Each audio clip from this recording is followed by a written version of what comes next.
Spinning by Queen Walkers. Gets it just in time! That is impressive stuff here. Klaus gets it done. Golden ticket for Navi. Tribe Gaming going undefeated. Next golden ticket holder to the World Championship. Reported Gaming are going to take it. We are ready to crown a new world champion. Are you ready?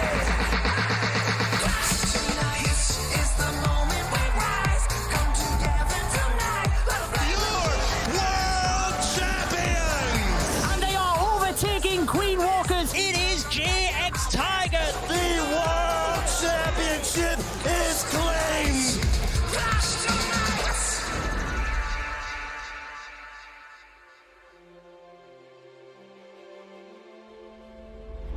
Hello and welcome to the Clash of Clans World Championship Qualifiers for 2023. I'm CarbonFin, joined with some of my favorite co-casters. We have iTzu, Woody, and JudoSloth. It's going to be an incredible set of weeks to bring you some of the best Clash action. But iTzu, how are you doing today? I mean, I'm excited. We have this time of the year again where we have just so much Clash action to come, and especially I'm looking forward to see the meta evolve, like see what other players using, offense, defense. Has anything changed from the Clash Masters a couple of weeks ago? So this is something I'm really looking forward to. But Woody, how about you? How do you feel? I just feel so energized that we finally are going to get back into the best time of the year when all of these teams are on the precipice of glory, trying to break through to the top to be among only 4 that can advance to the world stage. There are so many that are going to be competing today, and we are going to have a lot of eliminations. This is the biggest adrenaline pumping day of the entire Clash year. Judo, are you prepared? I certainly am, Woody. I am happy to be back, and I cannot wait to find out which 4 teams over the coming weeks are going to be joining the 4 teams that are already qualified into the World Finals. And I guess we should recap those teams for the viewers, Carbon. Absolutely. Like you mentioned, there's 4 teams that are going to be getting at the end of this, but we can't forget the 4 teams that have already got the golden ticket and going out to the World Championship, and some incredible ones here, iTzu. That's right. I think we have the crowd, the viewer favorite Na'Vi, claiming that first golden ticket really early on in the year. Tribe Gaming has gotten the second one. The Chinese golden ticket was won by Team Super. And then the last golden ticket just a couple of weeks ago, as we said, Team Reported Gaming made it in the Clash Masters. And you can see there are still 4 empty spots down below those teams with the golden tickets, and those are going to be given away after this, well, championships qualifier, and this is going to happen over the next couple of weeks, Woody. Right, you are, iTzu. From an open ladder format with nearly 5,000 teams competing, we have drawn the top 128 and will quarter that down to 32 at the end of our double elimination bracket today. All of stage 2 is taking place today, but we are going to be leading into stages 3, 4, and 5 in the coming weeks because only 4 teams from this last remaining shot at getting a golden ticket will be able to go on to the top. JudoSloth, how are they going to get there?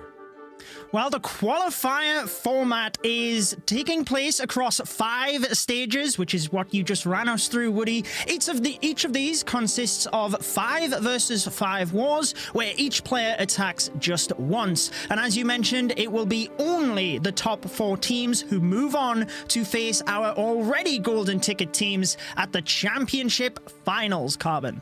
Yeah, the finals is where everything is on the line. $1 million prize pool is what they are going to be fighting for out in Helsinki, Finland. We already know the 4 teams, like you mentioned, iTzu. 4 more teams after all this, but look at that prizing. It is crazy how much money there is on the line, but as soon as you get in this championship qualifier into the top 20, you already make some money. With some money, I mean, this is increasing quite quickly with the first seed then getting in the World Championship $300,000. All of this combined is the $1 million prize pool you have just talked about. But Woody, there's just one more thing on top of this. Oh yeah, that is the beautiful World Finals trophy. That prize is the top dog. Claim it here. Queen Walker Stephanie were the team to grab it last year. Which other squad is going to be the one to take it to the top? And will they be able to steal it away in this year's World Finals? It's a beautiful trophy. Take a look at it right there, guys. I cannot wait to see which team is going to be taking it. JudoSloth, lead us into the action for today. Yes, just dialing things back. Today is stage 2. We will play out stage 2 in its entirety. Today it is a double elimination bracket. We initially had 128 teams and there are 72 competing today. We will have 16 teams advance from the upper bracket and 16 teams from the lower bracket. So again, 32 teams advancing from today's stage 2 double elimination, Carbon. And if you want to know exactly which teams are able to advance and follow along, you could do it in game. Just go into Clash of Clans. On the right side, there's the Clash of Clans World Championship icon. Click that, and then click the tab that says competition. There is the bracket, and you can follow along. If you're from the upper bracket, you win the first 3 matches, you advance. But if you go to the lower bracket, you have to win a few more. And just like we saw through the stages, you advance from here, then we will see next weekend the Swiss stage. And that's where it starts to get really interesting with all these teams starting to narrow their way down into the bracket. But we've got an incredible match here to start. And iTzu between UG Nebula and War Team here. Let's take a look at the first team's roster in just a second. But before, let's let's compare those 2 teams based on stats. We see Nebula has quite a big advantage right there, but remember, this is now where the big stage is happening. This is now where the pressure is getting bigger and bigger. The question now is, which of those 2 teams can somehow manage the pressure better? That's the question right here, Woody. Right you are. Let's take a look first at UG Nebula.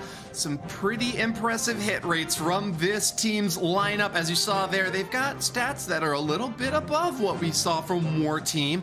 UG Nebula is also the higher seed in this matchup. They were ranked number 60 out of 128 teams advancing through this stage. That lineup is going to include Halo, Rootkit, Rainberry, Thor, and Alfonso. Very high average destructions from these guys as well, topping out at 95% from Thor, 3-starring over half of the bases that he goes up against.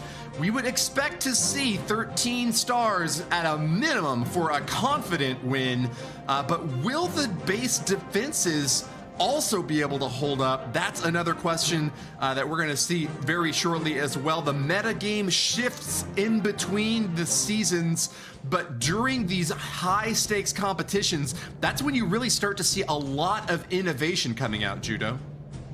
It certainly is, and we can take a look at UG Nebula's opponents in that of War Team. Like you mentioned, the stats a little bit lower, but in terms of the average percentage, over the 80% or nearabouts for every single attack. And at this point, it all comes down to the 5 attacks from each team. But Woody mentioned the meta game and how that shifts slightly. I'm definitely interested, Carbon, to see how that plays out, particularly in the early stages here of this double elimination bracket. Absolutely. The question is, what are you going to try to defend? Are you going to try to defend one of the most common attacks that we've been seeing over the last few weeks, which is with the Super Archer blimps? Are you going to try to bait it? Are we going to have a lot of open walls? That's where we're going to answer the question here today. But remember, if you are watching over on YouTube, that's where you can potentially have the poll and provide your feedback if you believe one of these teams is, well, one of them is going to win, be able to advance. So make sure to let us know who you think is going to win this matchup. But iTzu, we're talking about some of the metas, we're talking about defenses, offenses, everything in between. What's your thought coming into the World Championship qualifiers here? I'm just excited for seeing, like, has the meta changed from the last big event which we had with the Clash Masters qualifier, or are things the same? Have people not found an answer? Because we have already seen within one single qualifier, one single tournament, the meta changing, which is typically over like maybe 1 week, few days, and now having over the next couple of weeks, each weekend, some Clash action on the highest level. Well, I mean, that is the perfect opportunity for the meta to change, for the players and the teams and the base building, everything to adapt. So this is for sure something I'm looking forward to, and see what the potential is there. Or are we going to like have reached the final, I don't know, the final stance right here? Let's see what's going to happen. But Woody, what are your thoughts? My thoughts is that this is an event today where you have got to burst out of the gate at full speed. With 128 teams being whittled down to just 32, you have to be in the top 25% if you just want to survive until the next stage. That's kind of when it becomes a bit more of a marathon. We only start dividing the field in half from that point on. But you really need high-level consistency play, not making any big mistakes or taking any huge risks at this point. Because let's be honest, the elite teams that have golden tickets already are going to be sitting by the sidelines watching. Those are the squads that have hit rates that just blow these other teams out of the water. So if we have just very standard ABC play, smart high-level clashing, but not really trying to completely rewrite the strategy book, I think that is what is going to carry most of the teams to success in the end today. But what do you think, Judo? Yeah, I'm very interested to see, as iTzu was referring to, what the bases are trying to defend. Because at this early stage, you don't really know the teams that you're going up against at each round. It's not like in the later stages when there's less teams, so you can prepare a little bit more. So I think the defenses are going to have to try and defend the most popular strategies in the current meta. And at this stage, I feel a lot of that would be trying to defend the Super Archer Blimp. And maybe that turns out, you know, good that they can take advantage of it, but also we do see some big 1-stars if it all goes wrong, Carbon. Absolutely. 1 stars. You don't want to see it, but it can happen and change the outcome of the match. But what we're going to do is we're going to say goodbye here to Woody and Judo, but we'll see them very soon in the next couple of matches. So iTzu, this first match of the Clash of Clans World Championship Qualifiers, you have some experience playing in this competitive type scene. It's been several years, but for anyone that's watching at home, walk us through what these players have to be thinking in this moment. I mean, at this point, you just want to get started. I mean, kind of like the same feeling as we have with a match, but the waiting is always what makes you more nervous. Like, you rethink, you kind of like, okay, should we do something different? Is this really the right base which we should put up? Like, or is there another better option? Like, you kind of rethink every single decision, so you just want things to get started. And then as soon as the match starts, it's like you have to concentrate on your own game, because remember, your defense at this stage, you cannot change that anymore. It's all about then your offense. And this, let me tell you that this is not easy, because how things would look like for you and your team is that you only plan out the opposing bases, and even attacks versus your own bases, you don't watch that, because this might distract you with your emotions and things. Like, let's say the opponent is really lucky with this attack. Well, that might drag you down with your emotions, and this is going to affect your attack. So it's really not easy to be in this position, so you cannot compare this at all with your regular clan wars. So if you're out there and, well, saying those players, they just attack so bad or anything like that, I mean, you had the chance. Anyone could have signed up to this and could have proven everyone else wrong, that you are in fact better than those players. And well, I just wish every single player in this stage best of luck, and hopefully they can showcase of what they really can do, because we all know those players are incredible. Absolutely incredible indeed. Let's go take a look at what all of you at home, what are you thinking? The prediction, the vote is out. 64% of you are picking UG Nebula. They are coming in as the higher seed here in the Clash of Clans World Championship Qualifiers, plus many familiar faces and names part of UG Nebula. But War Team, don't cut them out. They're looking to keep their way through the upper bracket, right? This is the very first match. So if you lose this match, you are still in it. You still have a chance, but you go to the lower bracket, and then your tournament life will be on the line there, iTzu. Yeah, I think you have mentioned something really important, and that is, well, those teams don't really know each other maybe that well, so it always is a bit of a coin flip of what the other team is going to bring to the table. And we have the first attacker on our screen. Let's see, who is he going to attack on the other roster? This is going to be showcased in this really beautiful new graphic with a nice little sword next to the name as soon as we find out who he is deciding to attack. And then we will just jump right into the first attack of this second stage of the championship qualifier.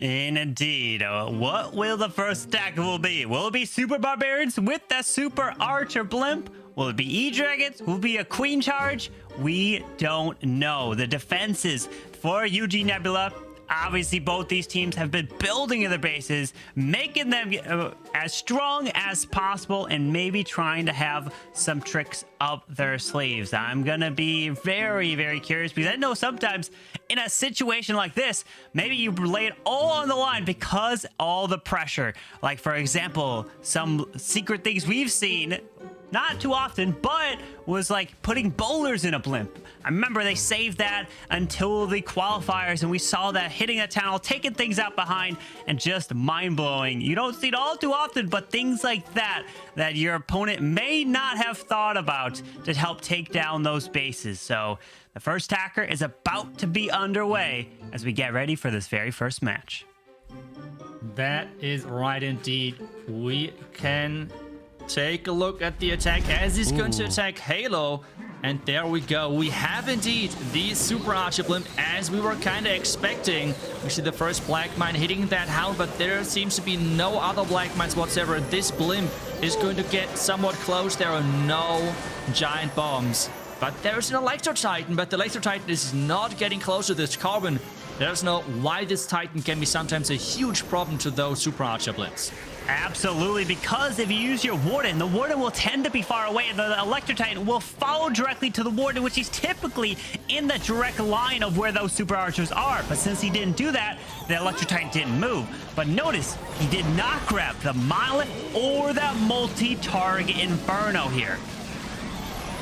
Yes, that's right. And we now need to have a good start for the War team, because this is one of their two best players regarding the hit rate over the first stage. He has a 27% hit rate over this part of the tournament. And we have the Royal Champion diving into this. The second Rage Tower is going off, and take a look at that scatter in just a second as the troops are getting closer. It will deal quite a bit of damage, I think.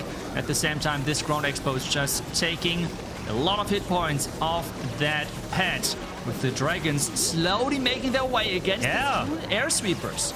The dragons will make their way back towards that Monolith. The RSC's ability went off, but he needs to take out his defending queen. They are on top of her to help take her down with some red air bombs popping in the core.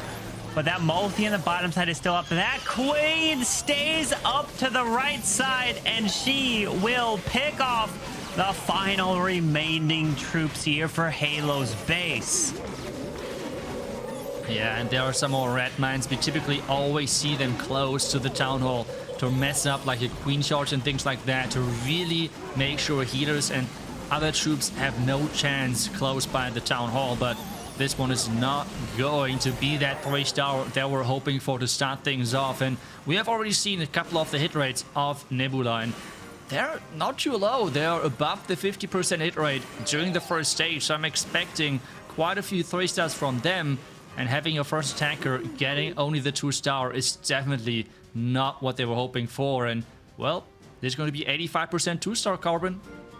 85% 2-star. You definitely want to try to get into the 90s, because it can come down to a percentage at the end of the match. But still, at least it's not in the 60s or 70s, right? 85 going to give you a chance. But it all depends on what your opponent does. Will they be able to come in and answer with the 3-star? Because I know Halo, he was on the defensive side there. But I know on the offensive side, Halo likes to bring kind of like super archers, not just in the blimp, but as a main attack. Something that we don't see all too often, but it can work and it can be pretty strong. But it's not going to be Halo who's going to attack first. It's going to be Alfonso. Yes, indeed. And do you have any expectations of what he is going in with, or is it just that you are really familiar with the other I'm player? definitely familiar with Halo for sure, but Alfonso, maybe a Queen Charge? Well, okay, it is. I mean, Carbon. Let's go. I mean, you say Queen Charge, you're probably 50% likely, right? You know, fair point. But Alfonso coming in with that Queen Charge Hog Riders, but it's got the Super Hogs. So iTzu, why do you think he's bringing Super Hogs and not just all regular Hogs? The Super Riders are just a bit more tanky and it's more forgiving, I guess, with the sheer amount of damage there is on Tunnel 15. And with having Super Riders, if you mess up a healer or something, they can still survive that. And Super Riders, they bring their own cleanup, which is great. Yeah. I mean, this is just incredible. At the same time, as we were talking about the overall Super Hot Riders, we have the Lock Launcher diving forward, but oh no, they have not gotten the last lock through this wall, which means this Inferno Tower is going to stay alive, and this might be a problem later on. Yeah, that Inferno Tower, he definitely wanted to pick that off as the Queen is walking by this town hall. The Electro Titan versus Electro Titan to the top side up there. Taking down the Witch, making that Queen invisible, steps into the Town Hall explosion, but the healers keeping that Queen alive as the Hogs are now in. Oh, the Hogs are in. The Queen is raged up again, but she's staying inside that Town of Poison. The Poison Tower on the other side actually used by the defending team, which is interesting because we know the most craziest, strongest spell tower there is the Rage Tower if used correctly. So I would have expected most teams use this spell tower right there, but instead it was the Poison Tower delaying things a little bit. But what is delaying as well is this Queen is just avoiding this Monolith. What is going on there? Well, the Queen does still have her ability, so she can come back around to go secure that as the healers are now all gone. Gonna burn that Queen ability, burn them, but yes, whew, you have to use that Queen ability before maybe the Monolith one-shots the Queen through her ability and losing that as the RC skips. Oh, doesn't take out the topside multi because the builder did repair it, but he should be fine as Alfonso is going to be getting a 3-star here for UG Nebula. The first 3-star we're seeing here in the Clash of Clans World Championship Qualifiers. Double elimination. Match number 1. Great job to you, Alfonso. Really great attack it was indeed. And we talked about hit rates, and he was one of the 2 players having the more than 50% success rate over the first stage of this tournament. So really showing his value for the team. And especially, I mean, I can tell from my experience, the first attack is way more important for the teams and for the momentum overall for a match we as a viewer might actually notice, because starting off with a 3-star is a huge deal. Like, everything feels like a little bit easier to plan, things look just way overall better, it looks brighter. Like, this is really a big momentum boost for the team itself. But on the other side, for War Team, this now is not looking the best because they only got a 2-star with one of their best attackers, and on the other side, the other team 3-star to make this then even worse. So they have to really make sure this next attack counts to make sure they're not falling behind too much. And we have Valentine attacking next for them, and he has a 15% hit rate. So let's hope that he is having a lucky day and getting a 3-star for his team. Yeah, and as you see, Halo's base has already been hit, so he's not available to be selected there. I mean, if you accidentally select him, then you're going to be in a real big trouble there, and you're not going to be able to get any more stars, really. But here we go, as War Team is now in. Valentine with the oh, it's basically like a similar attack. Oh, but the blip lands a little early. Is he able to still get this Town Hall? As there's the clone. But iTzu, I noticed, okay, he should be able to reach the Town Hall. He didn't try to send the Super Archers a little closer to the Town Hall with that clone. Oof. Oh, that's, I think, what describes the best. I mean, that's what you should never Super Archer them close to a king. The king is tanking like multiple durations of those invisibility spells, and you just don't want to have this. I mean, they are already using a free spell. Maybe they have just seen that from some pros out there, but let me explain why the pros are using the freeze. They're using the free spell to make sure they can play the blimp into an air sweeper, because you freeze the sweeper with that to make sure that you can land, for example, next to the clan castle.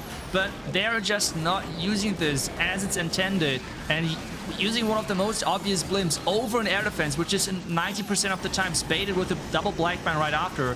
And well, this Town Hall has to drop, and otherwise this could be a really early decider for this match. It could be, as he sends the Dragon Rider seeking air mines left and right. World Champion going into the Town Hall, but we have a defending king, very low health, so takes him down. But oh, luckily there is not ground skeletons, but it's raged out multis. Town Hall trying to take that Town Hall down. Can it save the 2-star? No! Oh no. They needed a 3-star, but it's going the complete opposite direction, because they now have in total, after 2 attacks, 3 stars, because this is going to be a 1-star right there, getting that defense versus the Super Archer blimp. And I mean, this is tough. It is really tough. And the next thing, if you're playing the Super Archer blimp, just like as a tip maybe for you to use in Legends or Clan Wars, always, if you have a blimp like this failing apart, two things. First off, you have to clone forward. You have to clone towards the town hall. Do not just clone on top of where your blimp location is, because this means you are even less likely to reach the town hall. And if you are really far away, like this attack, for example, maybe just think about not investing any spells whatsoever and more go then for the safer option with the 2 stars, because remember, this strategy is all about the blimp. If you're failing the blimp somehow, then just go with the spells and try to get a 2-star high percentage. This otherwise is just not worth it. But hey, we have the next attacker, and this is going to be Thor. Thor is looking to come in. I think he was maybe the highest hit rate on UG Nebula, as now we've got a Queen Charge Electro. Oh, well, actually not Queen Charge. It's going to be a Warden Walk Zap Electro Titans here. Okay, because I see the 6 lightning spells taking out the Monolith, the Multi, and the Spell Tower. As, oh, we got all closed compartments here, iTzu, which means that you know exactly where your wall works will go. Yes, exactly. And I think this looks like a pretty common base which you will find in the lower trophy ranges in Legend League, for example. Like this eagle compartment is I mean, everyone knows that. It's like a really classic setup. It's like as soon as you get Electro Dragon, one of those X-bows, the entire compartment is just gone. It's kind of funny. Yep. But this one is attacked with the Electro Titan. We have already had the lightnings inside the core. Now it's all about setting up the pathing. But remember, it's not like super bonus. If the Titans are getting into the core, this is good and bad at the same time, because if they're getting into the Town of Poison, this may be really bad news for them. Yeah, as he now pushes his way into the Eagle. Nice to take that Eagle down quick and early, so you don't have to worry about the Eagle shots raining down. And he's also, it looks like, going to find a Tesla farm in this push. So he's going to invest the blimp for the Town Hall as he continues to use wall breakers around the base. Yeah, there goes the blimp, really making sure that he can avoid that Town of Poison. But there's the sweeper, the second push going, but there is just no damage. Carbon, this kind of looks like a farm base with all of the storage in the middle. I don't know why it reminds me of that, but either way, we have the Rage and the Yeti combination in the core, and this town was going down within really a couple of seconds. The Titans now perfectly circling the outside, and they can just reach every single building from there. And he's not even used the Warden ability until late, which means he's getting all the protection towards the backside of the base. He didn't need a Warden ability to protect the blimp, as it made its way securing the Town Hall, as it continues to just walk around this base, making it look so easy. Yeah, but the next thing is Titans. They're not the quickest troop in the world, so we have to make sure that he's not time-fetting this. It's 40 seconds, the Royal Chip already in place, which is awesome, but the Single Throne Tower is costing quite a few spells to be invested. The Baby Dragon is working incredibly. Every single damage point right now is huge for him, as the time is ticking lower and lower. 28 seconds, Carbon. Yeah, time. He's got 2 balloons, which he's going to use on cleanup. Going to wait to use that RC ability. Pops the Queen now. RC ability skips. He's going to have to use the cleanup to the left side on the collectors. Taking out the bomb tower, drops him perfectly, and is going to get the cleanup, taking this base down that many probably have seen. But down it goes, and a 3-star for Thor. Great attack there. Yeah, really great attack there, and this is kind of showcasing perfectly as well how to deal with some of those bases, and especially showcase how to avoid the weaknesses of certain strategies, like having, for example, the Electro Titans, which, as I said, have the big weakness as soon as they have to go versus a ring base or like a central town hall base, and having to go through the Town of Poison. It's pretty much over. I mean, this entire attack is going to be really tough to save then, but this is why he used perfectly the blimp to take that out, and then just created the pathing to kind of circle the ring base around the outside, because he was able to reach every single defense. Yeah, just have to say it, really strong plan, and really well deserved with this wonderful 3-star. Yeah, great 3-star there, the Electro Titans, and he didn't even need to invest the Warden ability. Typically, you think Warden with the blimp as it's flying over, but he was like, nope, no Seeking Air Mines on its way, why not wait? So great decision there, got all that value, and was able to take that base down. So if you're finding that base, that's the key. Zap into Electro Titans walking all the way around. But here we go. Morgan is in, and we've got another very similar attack. This is what they like to do of the Super Archer Blimp into the Hydra, the Dragons, and Dragon Riders. It didn't work for the first two, as the second one, unfortunately, was the 1-star. But can he turn this one around, as they desperately need 3 stars now? I think this time around it's actually a cloned Loon Blimp because there's no invisibility spells whatsoever. Oh, that's this is kind of like what was really popular in Town Hall 14. Like, you just have, especially versus ring bases or like bases where a lot of value was around the Town Hall, you just blimp the Town Hall, clone the Loons everywhere, and just see half the base disappear. But on this one, we have an Expo next to it. So I'm not sure how much they can really clone, and especially with the Warden ability not being there anymore. Yeah. This was 6 spell slots. I'm not sure if that was really worth it, the investment, because, well, what did he try to go for with the clones? I'm not sure if the value was really there. Well, as the Dragons are still pushing their way around, now finally has deployed his heroes, that King and Queen, towards the bottom side at the Eagle Artillery. Are these Dragons able to stay alive through the core, as a Royal Champion is actually now in front of his heroes? You need that Royal Champion to stay protected by the King, at least, as now our ability is forced. Yeah, ability is forced indeed. King has still his ability. Queen still going inside. With her Unicorn getting targeted, though, you would like to see the Queen getting targeted instead if possible. King ability now with the open compartment. The King might go inside, but Carbon, he is using the Frosty on that King.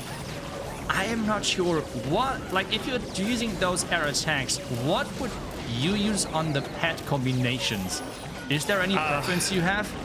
Well, when it comes to Dragons like this, I've been using the Phoenix on the Warden, because when the Warden comes back to life, he can get maybe a building at the last second, which can make a difference. Or you can use the Phoenix on the King, which a lot of people end up doing. But I don't know. That's kind of the situation that I would have done. At least he didn't put a ground pet on the Warden, you know? Because if you move in with the Dragons as you come through in an attack like this with a ground pet on the Warden as you're flying through, that ground pet would lure out a clan castle of an ice golems, of a lava hound, things that only target ground.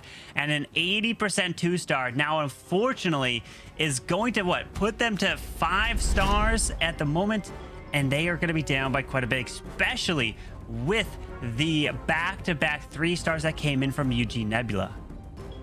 Yeah, and I feel like at this point it might be interesting for some of the viewers what the stats overall look like, because you might think, okay, this is a crazy difference between the two teams. So for example, if you take a look at the first stage, which was the open ladder stage, overall more than 4,900 teams participated, and the overall hit rate, the success rate kinda, what those teams had was a little bit above the 21% mark, which means if you kind of translate that, it's like out of 100 attacks, a little bit more than 21 would be a 3-star. This is kind of what the success rate looked like. And while, well, wait, what? Okay, don't 3-star this base too much. This is like one of my old bases. I built this like in the beginning of Town Hall 15. I don't know how this ends up being here, but I'm not sure if I should have called this early, because if it defends, I can flex. If it just getting crushed, I should have never mentioned it anyways. So let's see what happens. The Phalos just crushing it. Let's see as he takes on that King, coming all the way across with these Z-Dragons, Rocket Loons in the corners, popping that Warden ability through the Eagle Artillery shots, as now he's having a clone with this blimp. Invis, Super Minions. Oh, we got a couple red air bombs. Now he's trying to take out all this area with the Super Minion blimp. Talon's going down. Multi's going down as well. And he's getting some very nice value. Yeah, the value is pretty good. I mean, he's getting a lot of value. But hey, the Monolith is staying alive right now. And the question now is, does he have enough power for the back end? With having still defenses left and right and the air heroes left alive, this might be a problem. And we have just talked about the pets, and with this you can see he's using the new level 15 Yak because he doesn't like to bring wall breaks. Instead, he's forcing his King and the pet into a wall, which then quickly opens that, because exactly as you have said it, the Phoenix is combined with the Warden, because this is a really great combination. But the question now, is the power there for the back end? As the Royal Champion is now set into that Monolith to help try to stun it. The King, unfortunately, does go down. We do have an invis and a freeze, but a bunch of ground skeletons popping up next to this world champion to slow her down. And no wall breaks here, as that queen is going to walk her way down and around. Going to have to burn her ability soon through this cannon. The RC and her ability can skip through, take out some of these build huts, but we do have a defending queen, and iTzu. It looks like the base is going to hold. Let's go. It's a base being OP. I mean, even a 1-year-old base is still defending pretty nice. That's good. That's nice. But yeah, this is just the first defense though for the war team, and they would need to do a crazy comeback to actually turn this around. And I have talked a bit about the hit rates before we just got into this attack. And as I said, like the success rate overall was like a little bit above the 21% mark. And for all of the teams who made it to this stage, now the top 128 was above 40%, so more than the double to actually qualify to this stage. Well, some teams obviously having way above the 40%, but this is the average, which means there's some then below this. And this was one of the teams with War Team. They have overall as a team, let me quickly double check so I'm really calling out the right number, but they had overall way lower percent hit rate than the average. There was on 19%. So while the average of getting to the 128 teams was above 40, they had a 19% hit rate as a team together. So yeah, it's really, really hard to then like show up in this, especially with knowing how many clashes out there are watching. This is not an easy spot to be in, really. Yeah, it's not easy at all. The pressure is on you. You have to deliver in this stage. You work your way all the way through the ladder stage to get here to the double elimination. Because if you are able to qualify and make it to the next stage, then it becomes the Swiss stage. And that is where you win 3, you advance, you lose 3, you're out. There's actually back-to-back Swiss stages as it starts to narrow down. And then finally, it will be a double elimination where you are crowning the top 4 for the golden ticket teams. But here we go. What will War Team be able to do to answer? And it's not the dragons, as we are coming in with the super barbarians. We're seeing a lot of openings in the walls, so he's going super barbs with the balloon, the blimp, and that warden eternal tome. Yeah, I could see another... Okay, I was about to say maybe another Titan inside the clan castle, but they have decided to not go for that. Now we see the invisibility spell. This time around, a really smart location to land with the Super Archer Blend because he's landing on top of that king, which means if you compare to the first attack where they landed next to the king, now he can turn the king invisible and he will never distract those Super Archers. So really nicely done. And what I want to say as well about like, it's great to see teams like signing up to those competitions and just taking the experience as well. I really hope that War Team moving forward is going to be part of this scene and is going to enjoy the experience overall, because there are not many teams who are making it to this part of the competition. So it's quite impressive overall. And well, let's see if this one is going to be followed up with a 3-star. Absolutely. We love seeing it open to everyone. That's the brilliant thing about this Clash of Clans World Championship. Everyone's able to compete, but you have to prove it in order to make it to the final stages. It's all about working your way through. As now that king ability has gone off, we got the ice golems out in front of these heroes, wall breaking his way through, trying to open these walls to get access to the core of the space, as he got 17 more super barbarians to utilize, as he now sends the Royal Champion as well to move through this base. Yes, and there could be another wall break as soon as that warden is down to lead his troops further into the base, maybe at the archer tower. Come on, place the next wall break. Oh no, the wall break is from the wrong direction. He could have placed it from where the queen is, for example, to give her access to the next compartment. But take a look at this backhand now. Raged up Scatter, Testa Farm, X-Bow. This is looking like a true nightmare to get through. And it feels like this is just a bit too much for the Super Barbarians to handle. Yeah, unfortunately, that backside there with the scatter, ground expo, Tassafar, skeletons all popping up here, and another 2-star here for War Team. Unfortunately, we do have the headhunters taking out that defending king, but he just not able to have enough. He did send the heroes in towards the Eagle Artillery, because you definitely do not want to end on that, and you know for sure these players are trying to defend against the tech shreds just like this. You're gonna have to be using Super Barbarians as a test because you know it's the meta, and you have to see if you can bait that attack and help defend it from many different angles. And unfortunately, War Team was not able to convert here, and they don't have a 3-star yet in this match.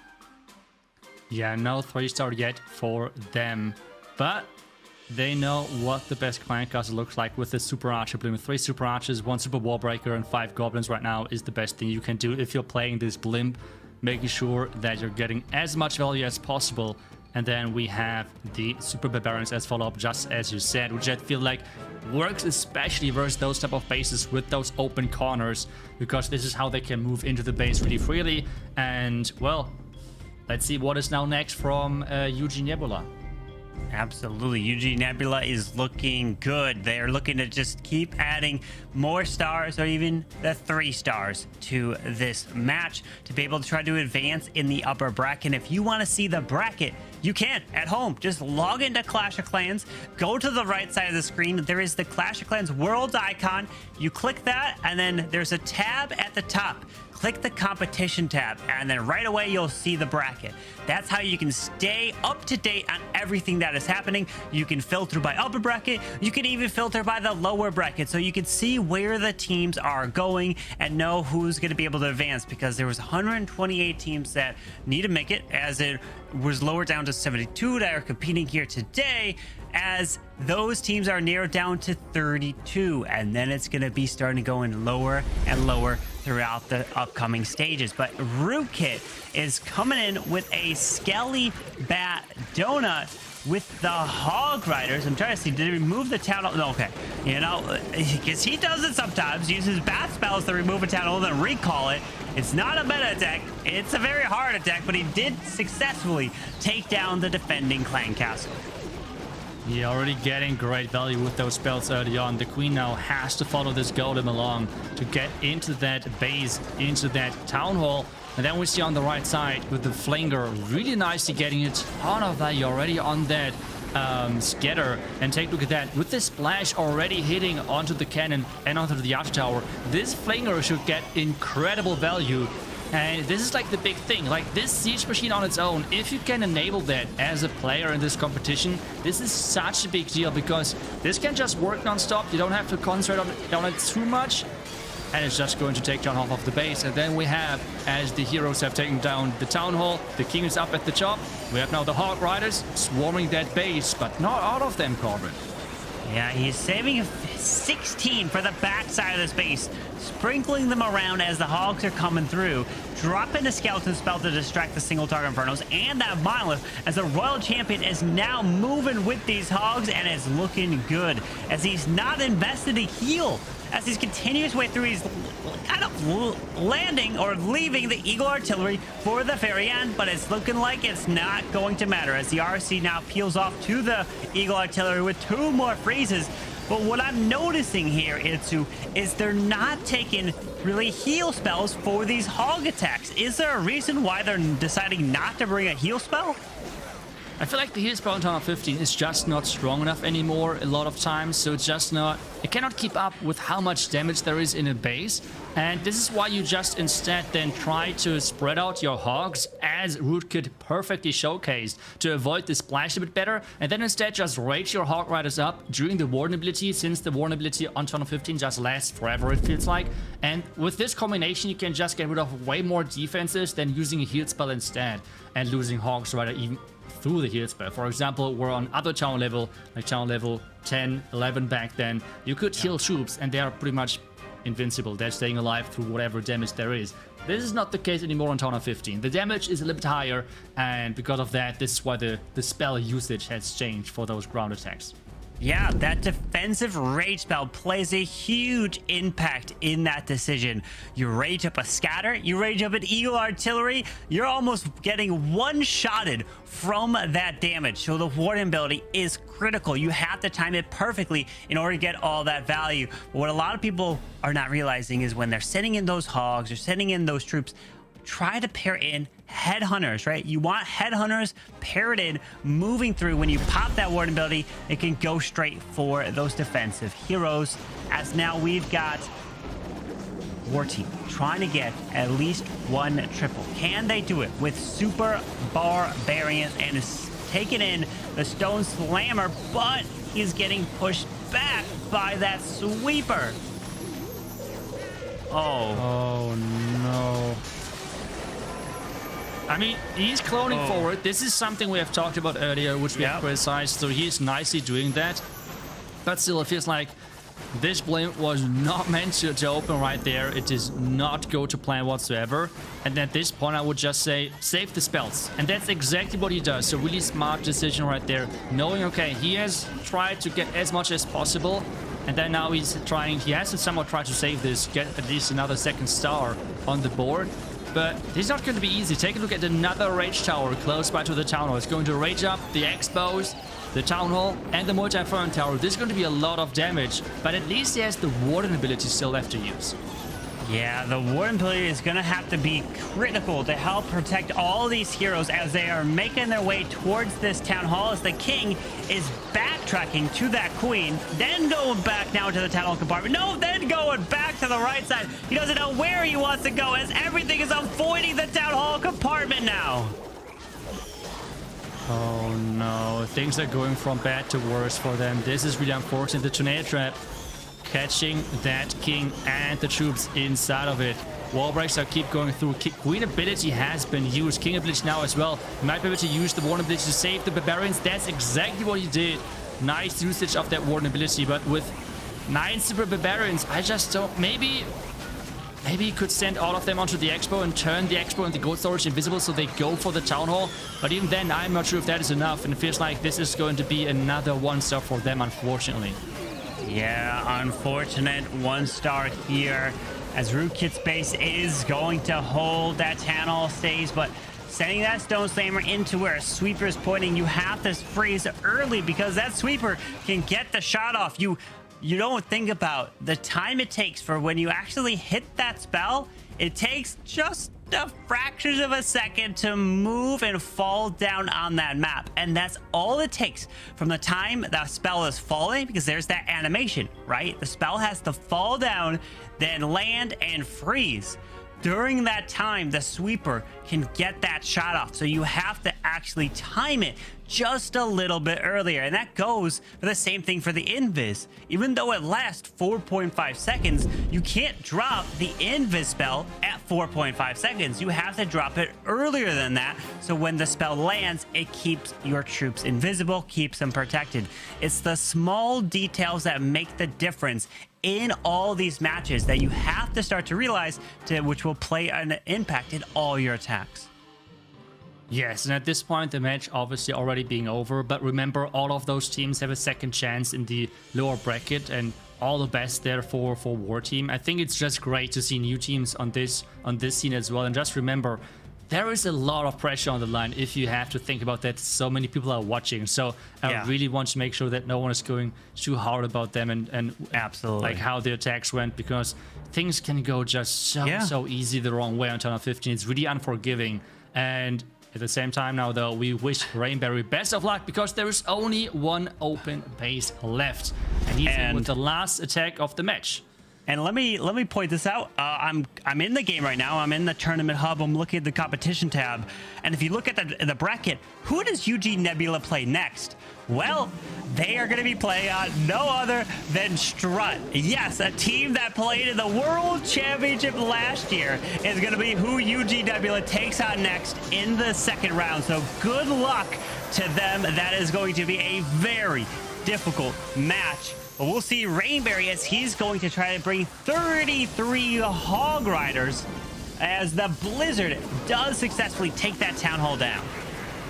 Yeah, really nicely done with that Blizzard, finding the location where there can't be that many giant bombs and using it perfectly, getting that blimp done. And I have to say, I really miss from time to time like a really solid executed Blizzard, because it's just nice to see that this strategy is still possible and viable in the right hands. And this opening looks already like really good to get started, with now Valkyrie getting pushed in there as well. Let's now wait where the Queen is going to be placed. Maybe on the outside to walk into the Eagle, or what do you think? Yeah, you definitely want to place the heroes going towards the eagle. Yep, absolutely. You're 100% right. As the king ability now goes off to help take out the scatter shot, as this queen is slowly going to continue to path her way towards this eagle artillery and continue to get some very nice value with this hero. Yeah, the king with the phoenix. Nice work of taking down, or at least damaging already the defending king. The phoenix distracted that queen, but the wall is open right there, so I'm not questioning if the queen is even going inside. We have at the bottom side the Hog Rider starting, and as you said earlier, we typically don't see heal spells, but this time around he is using the heal. Do you think versus 2 raged up multi-frontal is this going to be enough? Let's see if this is going to be any difference, because take a look at what Tower 15 does with Hog Riders if raged up multi-frontal towers exist. Yeah, he does freeze. Just so he freeze was it. able to heal those hogs up, so as they make their way to the backside. But that, he makes them invisible for a quick sec. Now they're getting hit again by this multi-target Inferno, as he's continuing his way through with the Royal Champion and her ability. Is he gonna burn it through this monolith? Come on, use your RC ability. It's gonna go off. Oof. Come on. Yes, it stuns. It goes off. Archer Tower goes down, and Rainberry adds a 3 stars. So our team would have had to get 4 triples, just like what UG Nebula was able to do, putting them up to 14 stars. So a fantastic war for UG Nebula right there. But their next opponent is going to be Strut in round 2. You can take a look at the bracket, everyone. It's inside the game in Clash of Clans in the competition tab if you click that icon on the right side. So, man, what a stellar performance for UG Nebula. Very strong defense as well, getting 2 defensive 1 stars. As in this competition, it's double elimination, iTzu. You win, you advance, you lose, you're not out of it. You just have to fight for your life in the lower bracket.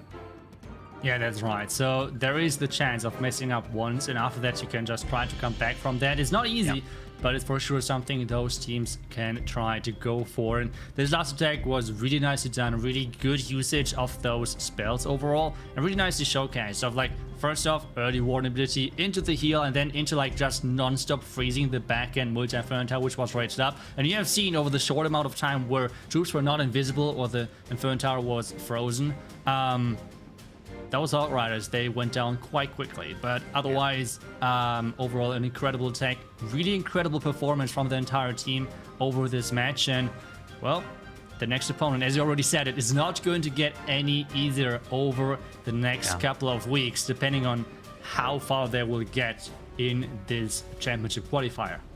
Absolutely, but let's take a look at some highlights from this last match that we just saw. As there's going to be a total of 6 matches here today. As you see on the top right, day 1, match 1 out of 6.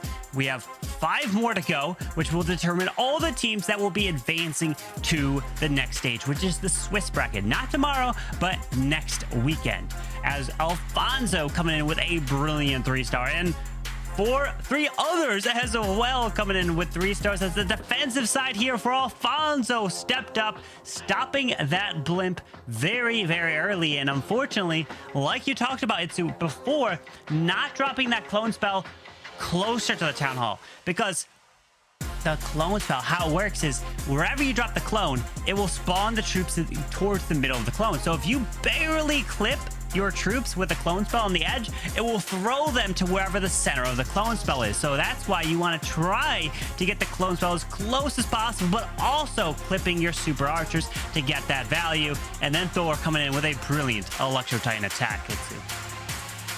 Yeah, I mean, just the usage of the troops right there, with, like, avoiding the town hall, avoiding the center of the space as much as possible, just circling it. Really, really nice usage of that spell. And, well, then in the end, the one base which defended, I just think it's kind of funny. But hey, the only base that defended for War Team was my base, no problem. You're welcome. It's only 1 year old, but it has defended. And you might have seen it already many times on Legends, and it is, I hate to take it as well. And then some more Super Barbarian attacks, which just did not go the way of War Team. Man, iTzu, who would have thought that you would be building bases 1 year ahead of time. You just know what's going to stop these players at this meta. It's incredible. So I have to give you a round of applause. And I can't do it. I know I can't do it. You have to play ahead of time, right? Like you have to be ahead of the curve. That's how it works. Absolutely. It can happen. It can happen with the pressure on the line. Like those things can happen, and it's like I think especially with like there is a small bubble of this competitive scene. I think by now we all know this, that there's a handful of teams which are incredibly good at the game, but at the same time they're kind of within their own meta, if that makes sense. And this base was not built like. I did not build that for their meta, and I feel like this kind of messed this up and kind of throw them out of the comfort zone. But overall, what a crazy match. Woody, Judo, welcome back. How did you guys experience this? Woody, I think you can go first. Thank you, iTzu, and great job casting that first round, guys. Super impressed. Very good war for UG Nebula. Man, I set the bar at 13 stars to get a confident victory, but they came in with the fantastic 14. This is a team that we are definitely going to want to continue to watch with a high chance to advance on to stage 3. I do also want to let y'all know in the background, I was keeping an eye on a couple of different matches that looked interesting to me, and I noticed that All Exceed got the victory over BN World in this initial round of the second stage. So they will be facing off against Time to Throw next up. That is going to be a very interesting match to see the results from. But Judo, what did you have your eyes on? What stood out to you from that previous round? Yeah, I think just honestly, the ups and downs of the match and just showing how, like iTzu said, Town Hall 15 can be so unforgiving. If something doesn't quite go right, you've got to try and be able to turn around and get that 2-star, but it can be very difficult. So I wish War Team all the best in the lower bracket, but I do think UG Nebula, as Carbon shouted out, going up against Strut next, maybe we can even get information and updates in the background as that war is going on, because I think that is going to be a very exciting one, Carbon. Indeed, it is going to be an exciting one. We're going to take a look at the whole bracket because it is in-game. You could take a look at all the other matches. You won't be able to see the scores in-game, but you'll be able to see who is facing who. And then once that match concludes, you'll see obviously who advanced. You can also take a look at the lower bracket by just filtering, clicking from the upper bracket to the lower bracket on the left side of that screen in the tournament hub. So be sure to check that out to learn all of that information as we're going to be getting ready for this next match. Match number 2 out of 6 here in the Clash of Clans Championship Qualifiers, where we're going to be giving away the golden ticket, not today, not next week, but several weeks from now to find out who is going to be the final 4 teams going to the Clash of Clans World Finals out in Helsinki, Finland, out in November. So cannot wait for that. But wow, well, credible matchup from UG Nebula in the very first one. They're gonna have a tough time in match 2, but they're gonna prove that they have what it takes to continue with their winning streak in the upper brackets, because so much is gonna be happening here today, iTzu. Yeah, I mean, we have quite a few more rounds. This was just the first round. There's going to be 5 more just today to find out who are the 32 teams who make it into next week. And at this point, it's like Clash action every single week, and it's quite nice with having so much Clash action. But you can see again what we have happening today. The stage 2, the double elimination happening today, having 16 teams advancing from the upper bracket and then going to fight 16 more teams from the lower bracket advancing to have then overall a total of 32 teams making it to stage 3, which is happening next weekend, Woody. Right, you are, iTzu. And we do want to do everything possible for these teams to give them that chance to advance. Double elimination gives them that little bit of breathing room in case they do have a difficult war up against a tough opponent. The upper bracket's that safe spot that you really would prefer to be at, with those 16 teams advancing undefeated on top. But even the lower bracket is going to give half of the field a chance to have some breathing room and to continue to push on. So there's no team that's going to be eliminated today just off of any one single loss or any difficult war that they may have. That gives them the opportunity to make some, risky bursts here and there if necessary to try to make a big play to have a comeback in a war. But with only 5 attacks, they do have to keep that consistency high. I think that's what we saw in that last match with Eugene Nebula, taking a win, just going straight off the playbook from a lot of the metagame defining war strategies that we've seen so far. But Judo, I know we'll be kicking off the next war shortly. What do you think is up next? Wow. Well, it's going to be one of the teams from either the upper bracket or the lower bracket, but I assume based on how a lot of the teams had buys, we know there was set to be 128 teams and then 72 competed. If you followed in the in-game tournament hub, you'll see that a lot of the teams did get buys. So I'm assuming we're going to be sticking with the upper bracket. I guess time will tell. However, what it does mean is in this next round, there won't be any buys. So every single war will be played out, and I believe we'll also be able to get little snippets of updates here whilst we are casting the next match, and obviously we'll be able to rely on both Carbon and iTzu to hopefully keep an eye on the wars in the background. And Carbon, I know you'll be keeping an eye on that strut match we've been mentioning. Oh, I will indeed, for sure. I'll be giving you updates, but I'm taking a look at in-game and receiving word of the next match that we're going to be watching. It's going to be Esports taking on United Gaming. That's going to be the next match we're going to be bringing you guys here today, as there's going to be 5 more matches. And iTzu, now look at these hit rates. This is for sure the hit rates we were talking about earlier to get into the top 128 teams. Esports and United Gaming for sure have an incredible success rate over the first stage. But we have already seen that some teams are performing better, some teams worse under pressure. The question now is, how do those 2 teams can perform when it comes down to this stage, and to knowing that a lot of people are watching what exactly they're going to do next, Woody? Well, iTzu, let's take a look at these rosters now. Esports is going to be coming out first in the blue. The Pandas have brought Psyduke, OO, TVD, are the DG7, Sicario, and Tia for their lineup. Those are some pretty impressive hit rates as well. Average destruction topping out at 96% with TVD, their MVP so far. And of course, he is repping the brand as well. Big Scary Panda on his jersey.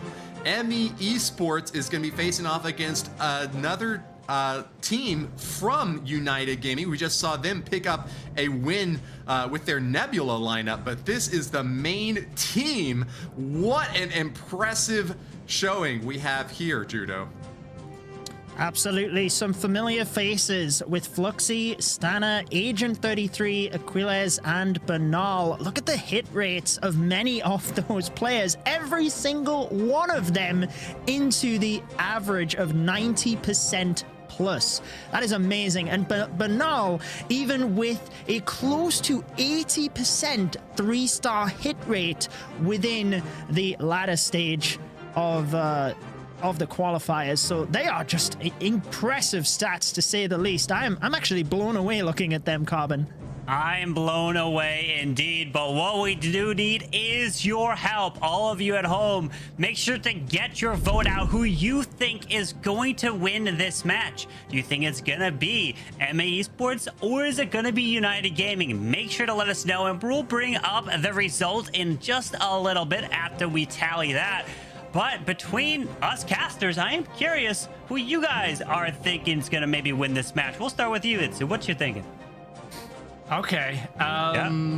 Not easy. So I think for this one, I would go with UG Esports. I just think they have the experience overall. We have quite a few players who played in a lot of live events, who have played on the big stage and things like that. So I think they just have the experience over the other team, which especially the first couple of matches were like, the environment is kind of new to everyone, or a little bit new maybe to some players. This could be a big advantage, and this is why I go with UG Esports. What about you, Woody?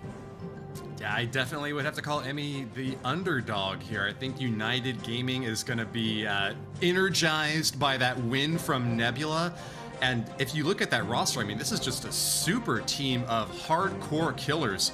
Fluxy, one of the vice champions from last year, who was fighting on the roster that got second place. I mean, Bernal at the end there, known as one of the best queen walkers in the entire world, if not the best. So I think that there is not a single weak link in this lineup, and we can expect great things from them. Definitely expecting Esports to put up a fight here. This could be a tight one, but if we saw a 14-13 star finish in United Gaming's favor, I would not be surprised.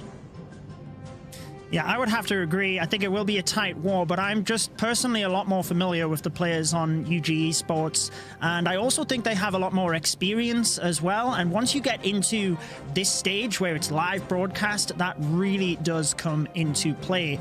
But Carbon, you left yourself until last. I did. So what do you think?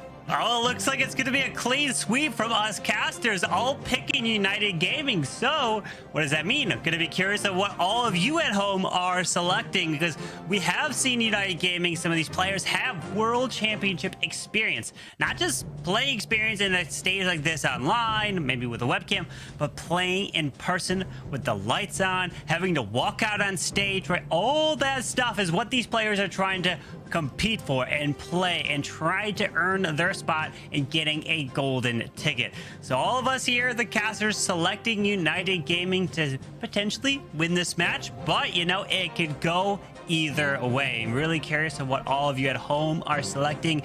But iTzu, when you're looking at this match, who do you think, if either a player-wise, or it could be maybe try to prevent a certain attack if you know some of these attack styles? What do you think is going to be the key thing in this match that we have to look out for? I feel like making your bases look as annoying to Super Archblimp as possible is kind of maybe one thing, or maybe even invite, because I feel like a lot of those players are not playing in the Super Archblimp that much. I think, if I'm informed they're correct. We have already mentioned Bernal, like an incredible queen charge Lalo, like queen charge Integra in general. Flaxi likes to play queen charges, for example, as well, and many of the other players do the same thing. So I'm not sure if they want to play this strategy. So maybe baiting and like inviting that strategy might be a good thing. But on the other side, again, like just risking of making your base look weak to this strategy might already kind of like make it actually way too strong to use. So I'm not really sure, but I feel like this might be something they could concentrate on. But overall, I think, as the others already said, this is going to be a close one. I think it's going to be kind of like whoever is going to take the lead early on is going to run away with that one over in this match, even though it stays close still. But I think this is going to be important. Get the first lead and just keep it for the rest of the match. As easy as it sounds. Yeah. You make it sound easy, iTzu. I mean, with plenty of tournament experience yourself, though, I know that you know what you're talking about, and this is certainly a war that you do want to start off with a strong foot forward. I think that, like you said, though, United Gaming have got so much more experience and that depth of history to pull from. When you're in a really tight match like this, having every sort of tool in your toolkit available to pull out, whether it's busting in with the queen charge, whether it's developing that new metagame strategy with super archers in your blimp, there's lots of different things that we can see United Gaming bringing to bear here. So I don't think it's going to be easy to bait out some sort of particular entry. You can't really predict your opponent this early in the tournament, so I wouldn't expect to see bases that are custom built for United Gaming either. I think that that's going to tip a little bit more in their favor, the scales. But Judo, what do you think? Yeah, I am always just so intrigued by the psychology of building up towards the matches, and like iTzu said, you think they might try and bait the strategies like the queen charge that you know they are good at, but do you flip that on its head and actually make the base look like it's vulnerable to something else and then bait that? And it's just such a huge mind game that these players have to try and play in order to, you know, to get the victory, because a lot of the players are so versatile nowadays. It's not like they just master and drill one strategy. So even if, you know, they can't find a base that is good for their strategy, they're pretty easily able to just adjust to another one when they really are at this level. So I guess, you know, we're only a couple of minutes before we are kicking into the match. Myself and Woody obviously taking this one, but Carbon, any final thoughts from yourself as to, you know, before we get into this? Well, I'm just going to be excited. I'm going to be looking off podcast, seeing the other matches. I'll be able to provide you guys maybe some updates of some other scores, maybe some interesting attacks. Could be 1-stars that you guys can let the viewers at home know about for any key matches. And if you guys want to know about any matches, let us know in the chat right now, and maybe we can provide an update later on. So be sure to do that there. And I'm just excited for these attacks. It's going to be some incredible stuff here, iTzu. That's right, for sure. And just like taking a look at what the strategies are used, as Judo mentioned, I think is going to be the most interesting thing. And seeing if the meta has changed again. Like, this is something I mentioned at the beginning. This is something I'm really looking forward to over this tournament. What is the starting point meta-wise, and what is going to be later on today, later on next week, later on in the next couple of weeks, because this tournament is going to be like separate and like split up into different weekends. So a lot of things can change in between matches, in between days, in between weeks. So I feel like just looking at where we start strategy-wise, basis-wise, and then where we finish is always a really interesting thing. And I feel like the first match had a lot of different aspects with strategies and bases. So now, Woody, what the next match is looking like, this is for sure something you guys should take a look at. Very well said, and that's why we have a team of forecasters on today to keep an eye on the current action as well as in the background. So thank you very much, Carbon and iTzu, for your excellent casting in round one. Judo and I are going to take it away from here. But everyone at home who's in the chat right now, do listen closely to iTzu's words and keep your fingers typing. We want to know which matches you're interested in the most, which teams you're most curious to follow, because those are going to be the ones that our two guys now sitting back in their own studios, keeping an eye on the action, are going to be reporting on.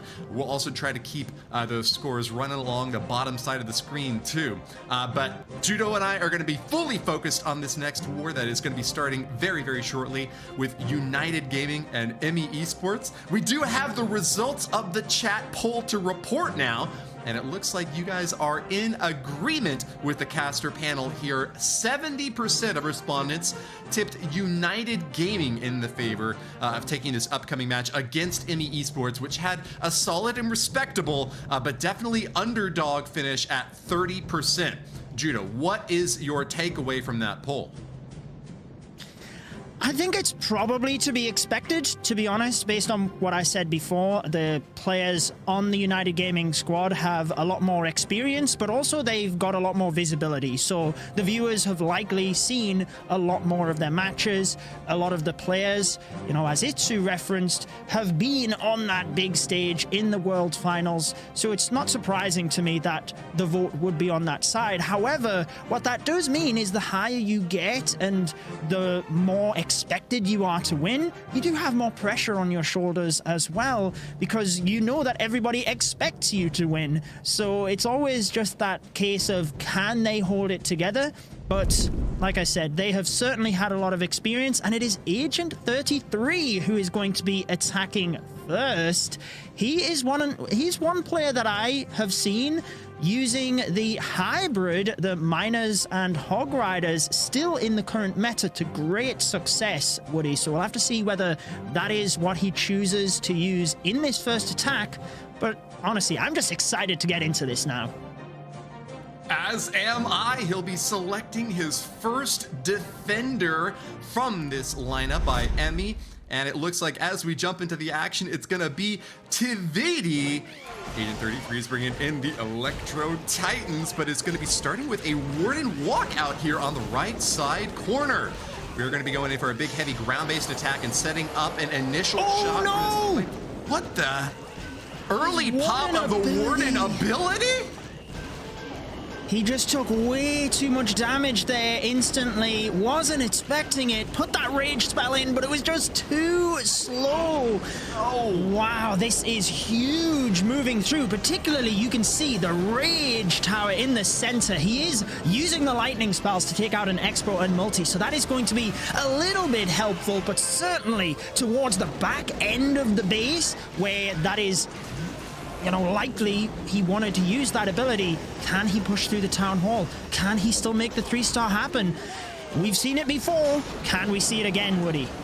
Yeah, not impossible here. I mean, that is definitely a big loss for Agent 33 early on here to not be able to use that at optimal timing. But I mean, the Electro Titans are very big, slow, tanky attackers, and so as long as they can continue to stay inside that life aura and get support exactly where they need it, he still's got a shot here. That Monolith is going to be locking onto balloons early on, and it's going to be popping those down instead of trying to take out those Electro Titans. But now that they're jumping into the core, they really need to take it down as quickly as possible. It gets a few more pop shots off, and with the defense from those builder huts, it stays up a little bit longer than I was wanting to see here. But as Agent 33 powers into the center now, he drops the last free spell that he's got and is firing away at the Town Hall. It is going to be popped down, no problem at all. Those Expos have been firing away for a very long time at the core of those troops, though, and they are going to have to fan out toward the backside of this base. It looks like he is just evaporating without the big push through the core that he really needed here, Judo. Yeah, he had the balloons take down the red bomb, the red air mine farm to protect the healers, but in the end it just wasn't enough without that Warden ability to get through and keep them alive. He is still looking relatively good here, considering though, Woody, as the Royal Champion deployed on that left side, she's going to run just that little bit ahead of the King, unfortunately, leaving her vulnerable. So it is not going to be the 3-star, but he's pushing that percentage up. And like I said, despite the Warden ability going off, I think he's done incredibly well here. This was a tight finish, and you just gotta wonder what might have happened if it could have gone off later in the raid when Agent 33 was taking more firepower in the core. If that Warden ability had been up and at him, that might have been just enough to keep it alive. But man, as we've heard earlier from iTzu, those Rage Towers are just getting some excellent value on defense, especially when they're that deep into the base and difficult to reach with an early stab. Agent 33 coming away with a 2-star, 87% is a little bit below expectations here, but certainly not too far down in terms of putting his team in solid footing for pushing on later in. So here's our post-attack stats now with a 93% 3-star hit rate. Agent 33 has found that unfortunate 7% miss that we have really hoped not to see early on in the war. United Gaming are going to be on the back foot here to start things off, but we're going to switch it over to the other side now, where ME Esports will have an opportunity to return fire. Il Sicario will be the first to strike from their lineup, Judo.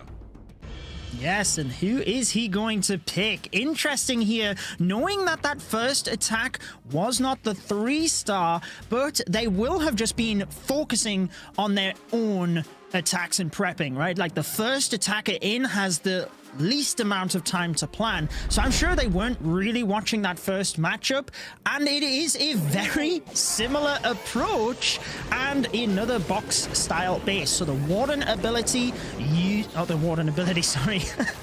Going back to what happened in that last match, sorry to rub it in there, Agent. The Warden walk used at the bottom of the base, then setting up for the Flame Flinger and the Electro Titans, targeting all of the way through the middle towards that Town Hall. Well, 2 points make a line, and it looks like the first two attackers in this war are going to have a similar strategy here, with the Warden Walk leading into Flame Flinger to set up for those Electro Titans. This is going to be, once again, going for the Town Hall on the very back side of the base, trying to eliminate some of those big key defensive structures early on so that they don't cause a problem as those troops clump up and try to hop over walls and power on through the base. That Monolith still the key defensive setup for a base like this. Double Rage Towers to support those multi-infernos could be a lot of damage dishing out for Sicario, the hired hitman, looking to kill that left corner early on. He zaps those down with some lightning spells, and that will not be causing too much of a problem for him later on. But the main force of the army is now getting set up as the Electro Titans are ready to cruise on through, Judo.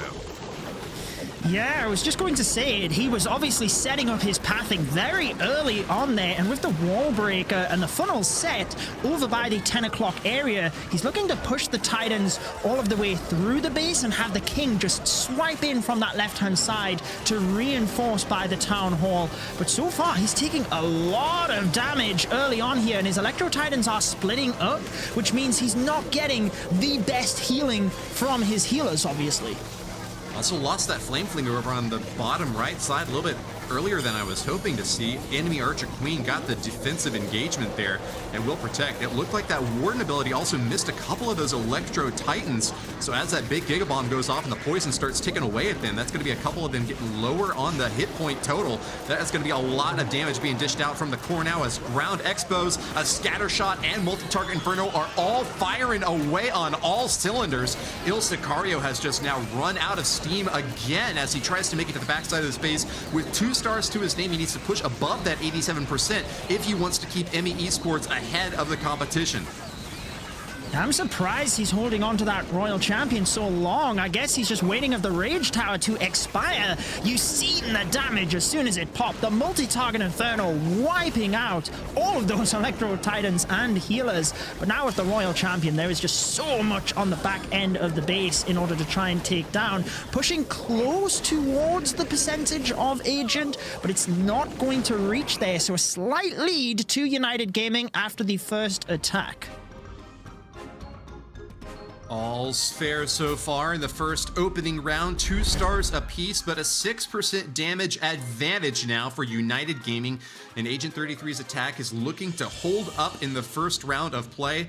We're seeing now the post-attack stats for Il Sicario here, also with a 93% 3-star hit rate, but falling short in this initial salvo. That really speaks to the strength of the base builders for both of these lineups, that they were able to hold off attacks from players with a 93% 3-star hit rate, cruising in from the previous stage in our tournament hub here. Stage 1 saw these two teams getting really high scores, but at this point, only one of them will be able to keep that high hit rate intact. We are moving now back to Achilles OP, who's going to be hitting Psyduke with, once again, another Flame Flinger, shooting those little spirits from afar and dropping a few bombs in as we get on the bottom side now a Queen Walk to start things off. That Unicorn going to try to keep her happy and healthy as she takes out a few key targets, moving in toward that Town Hall, Judo.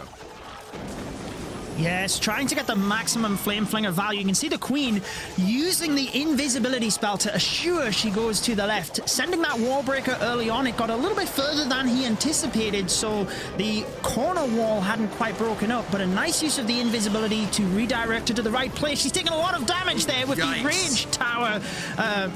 You know, raging up the Expos. Ability goes off, but she is good and should get the Town Hall. Down it goes with the Dragons now moving through from the left.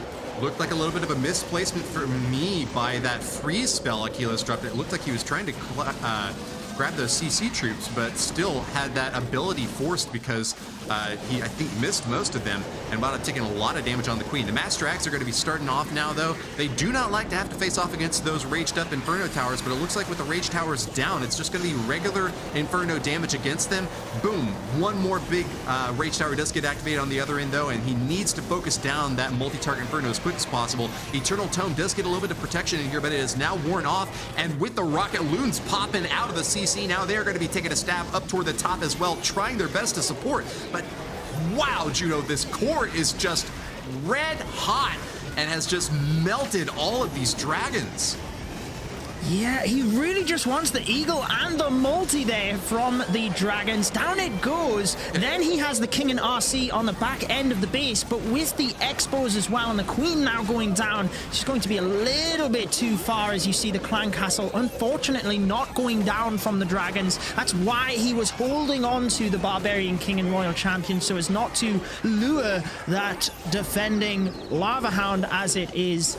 But unfortunately just a little bit short with these dragon style attacks. It's not like previous metas. You're really just trying to push through the center and then use your heroes on the back end. So unfortunate not to just get a little bit more with the dragons, but still that high percentage 2-star from United Gaming. Very sticky finish here for Achilles OP, and it looked like the defending Archer Queen wound up being the MVP for Psyduke's defense, taking down the attacking Archer Queen. Time ticks out now with a 2-star 89%. That is the best attack that we've seen so far this war from Achilles OP, keeping United Gaming in the lead, but with an opportunity now, if ME Esports does manage to get that turnaround 3-star, to pull back ahead. So very difficult bases so far. Judo have yet to see a 3-star in this very tight war. That 14-13 star prediction that I had earlier doesn't look like it's going to go in United Gaming's favor at this point yet. But still opportunities for 3 stars later on in the war. Players who have a little bit more time to think and prepare their attacks are expected to use that time to great effect and try to figure out what sort of strategies can pull off a 3-star. As we swing back toward Emmy next, do you think that momentum is going to be in their favor with this opening yet again? I think it's really tough to say. You'd like to think that the more 2-stars go in, one of these teams is then going to take advantage of it, but it seems like both teams utilizing the rage spell towers on defense, because they really do make those defenses just so much powerful once they activate. And I'm assuming we're going to continue seeing that trend throughout this war. So we've got Arthur DG7 now going to be attacking. Who's he selecting? Fluxy, Stanner, Agent, or Banal? I'm sure they've all got incredibly well-built bases for this entire tournament. But yeah, I mean, it's double elimination, but you want to just take every war as it comes. So you want to be just using those good bases right from the bat. Arthur DG is going to be bringing in the drill this time. Curious strat and a little mix up here from Emmy Esports. He's also got those 5 healers prepped and ready to go for a walk along the edge. He's going to be starting off over on this right side, looking to take down that town hall nice and early on. No confusion about it. Wants that clean first star so that he can set up for the second stage of the attack. Queen is deployed now with those healers to support, and a couple of Hog Riders maybe even provide some checking and pulling out the CC. They're going to be coming on out now, and with the rocket loon popping, he's got to be very careful about the damage that's going to be coming in now here. Queen does get the lock, and with a nice little distraction there, Arthur is doing some great job supporting her. Rocket loon does make it over a top, but she pops it down. Is this going to be a forced ability? No. He'll drop the rage spell, and so far, Arthur is looking very good with this initial injury, Judo. Yeah, he didn't quite get the full CC pull, and there you can see the super minions coming out. That's why he didn't want to use that poison spell earlier. But with the rocket balloons getting right on top of the queen, had to then use that rage spell. All looking good, though, because you just want to assure you can get in, get that town hall. If the queen charge goes wrong so early on, and obviously it can turn into a disaster. Look at the Barbarian King, though, helping with the funnel so that the queen is going to hopefully stay away from the bomb underneath the town hall. Took out that defending RC as well, but I'm wondering what the plan is here. He's still got 3 super wall breakers. If he can get in and get towards those multi-target infernos, that could be huge. But the queen's under heavy fire ability now goes off. Is he going to rage? Yes, he is. Hopefully she can still be protected as the king tanking up front. Tornado Trap rotated her into that Giga Bomb, so she took a bit more damage than she was hoping for. That Unicorn also in range of the enemy Town Hall went down. That means that he has to rely solely on the healers now, which are starting to take some fire from the Inferno Towers, but he has got no time to slow down. He has got to pivot really quickly now because he's only got a minute and change left to make the rest of this base explode. Here come the Lava Loon attack from the left side. Oh, and lava already down. It's just up to the loons now to try to pierce on through and get a big compartment finished off. Wants to make sure that the monolith does not get a lock onto that Archer Queen as she tries to continue pushing through these walls to support the balloons. The Eternal Tome popped off, and with another Rage Tower going in to support that multi-target Inferno on the backside, he chooses to freeze instead the Scatter Shot. Pretty nice spread on these balloons, but he really needs that multi to go down, and it stands, Judo. Yeah, I really like the plan here with the queen getting in towards those 2 multi-infernos. It looked great, but unfortunately, taking a little bit too much damage with the Lava Loon early on. He really wanted the Warden ability for that back end with the Rage Tower, the Scatter Shot multi. He knew it was going to be a problem, but you always have the dilemma of if you leave the Warden ability too long and all of your balloons go down, you're not getting as high of a percentage. So I think he decided to just use it early to get maximum percentage, knowing that he wasn't going to really have the strength to get through the back end of the base, but keeping Emmy right in this. They might be behind on percentage slightly, but at this stage, it really doesn't matter. 1 3-star and they could nip it if, it continues the way it is. Right you are, but the gap is becoming a little bit wider in United Gaming's favor. A 3-star is going to be tough to pull off with 4 attackers so far, not yet able to hit that point. Are the DG with a 95% 3-star hit rate in the previous stage shows yet again the difficulty that these attackers are having at trying to pierce through and keep that momentum going into stage number 2. Very tough base building all around so far, but we're gonna switch back now to watch Stana make his stand. He's got 5 super dragons ready to storm through the action here. So big, splashy, heavy tanking firepower to expect from him. 1 rage tower right there in the core. It's going to be able to grab a lot of support for those multis. So that is going to be an early target for Exo Stana, zapping that down.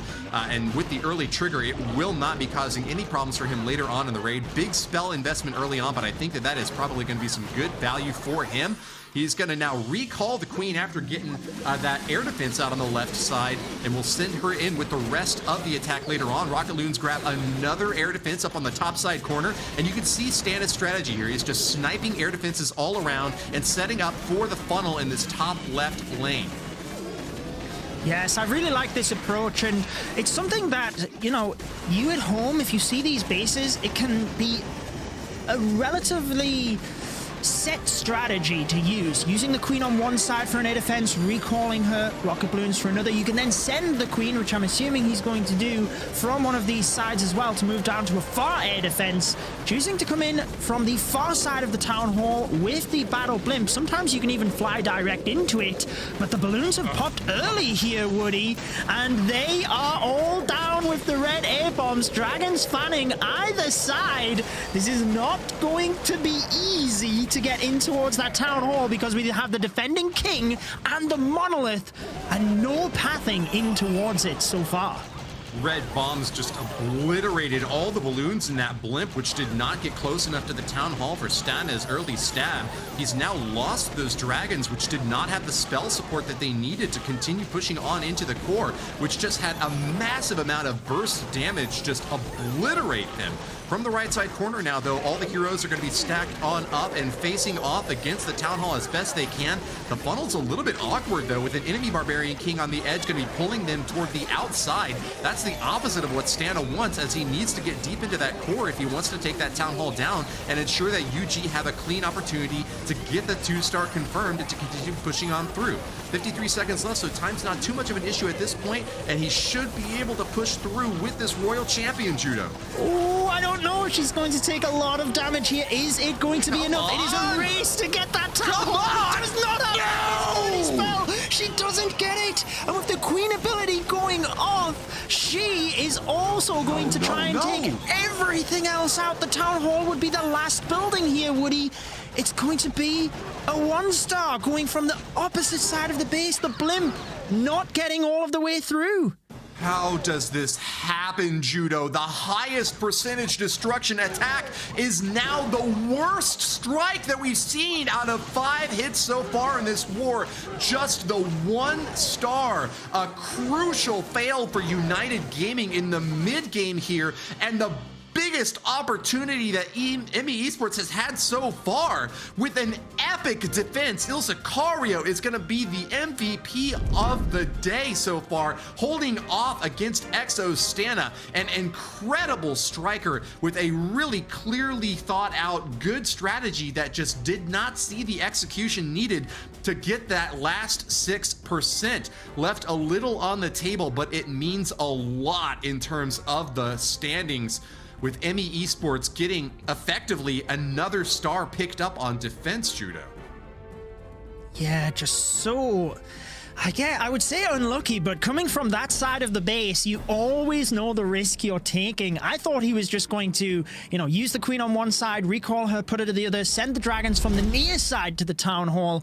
But this is it. Emmy's chance to counteract that and take the lead. So we do have the Zap Titans, lightning spells to take out an area of the base. We've got the Flame Flinger. Is he going to try and get the town hall with that, or does he just try and take a different area? It will be the town hall, it looks like, because he gets both expos. However, the Tesla skeleton traps, there's a lot at the top of the base he has to deal with before he can deploy that flinger.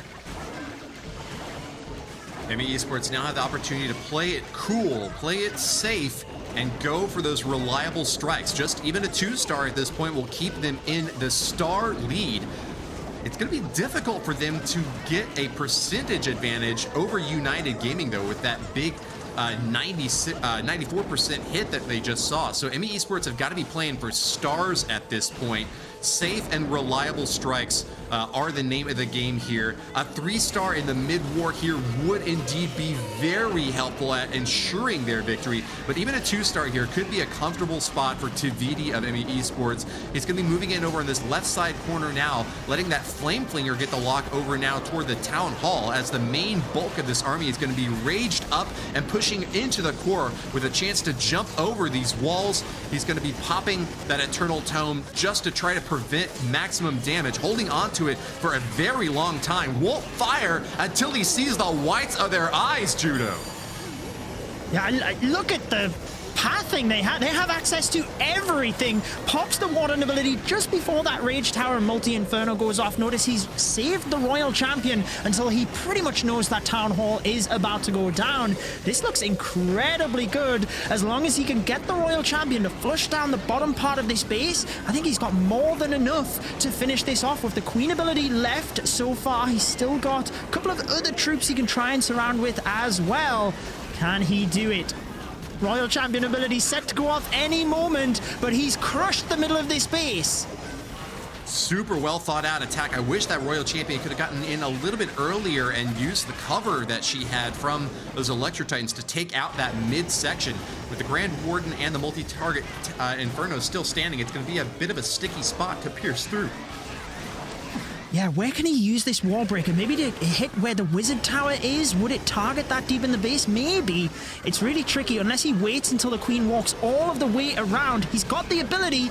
Oh, he uses it just at the south here, but hopefully the queen can step in and take those. She does.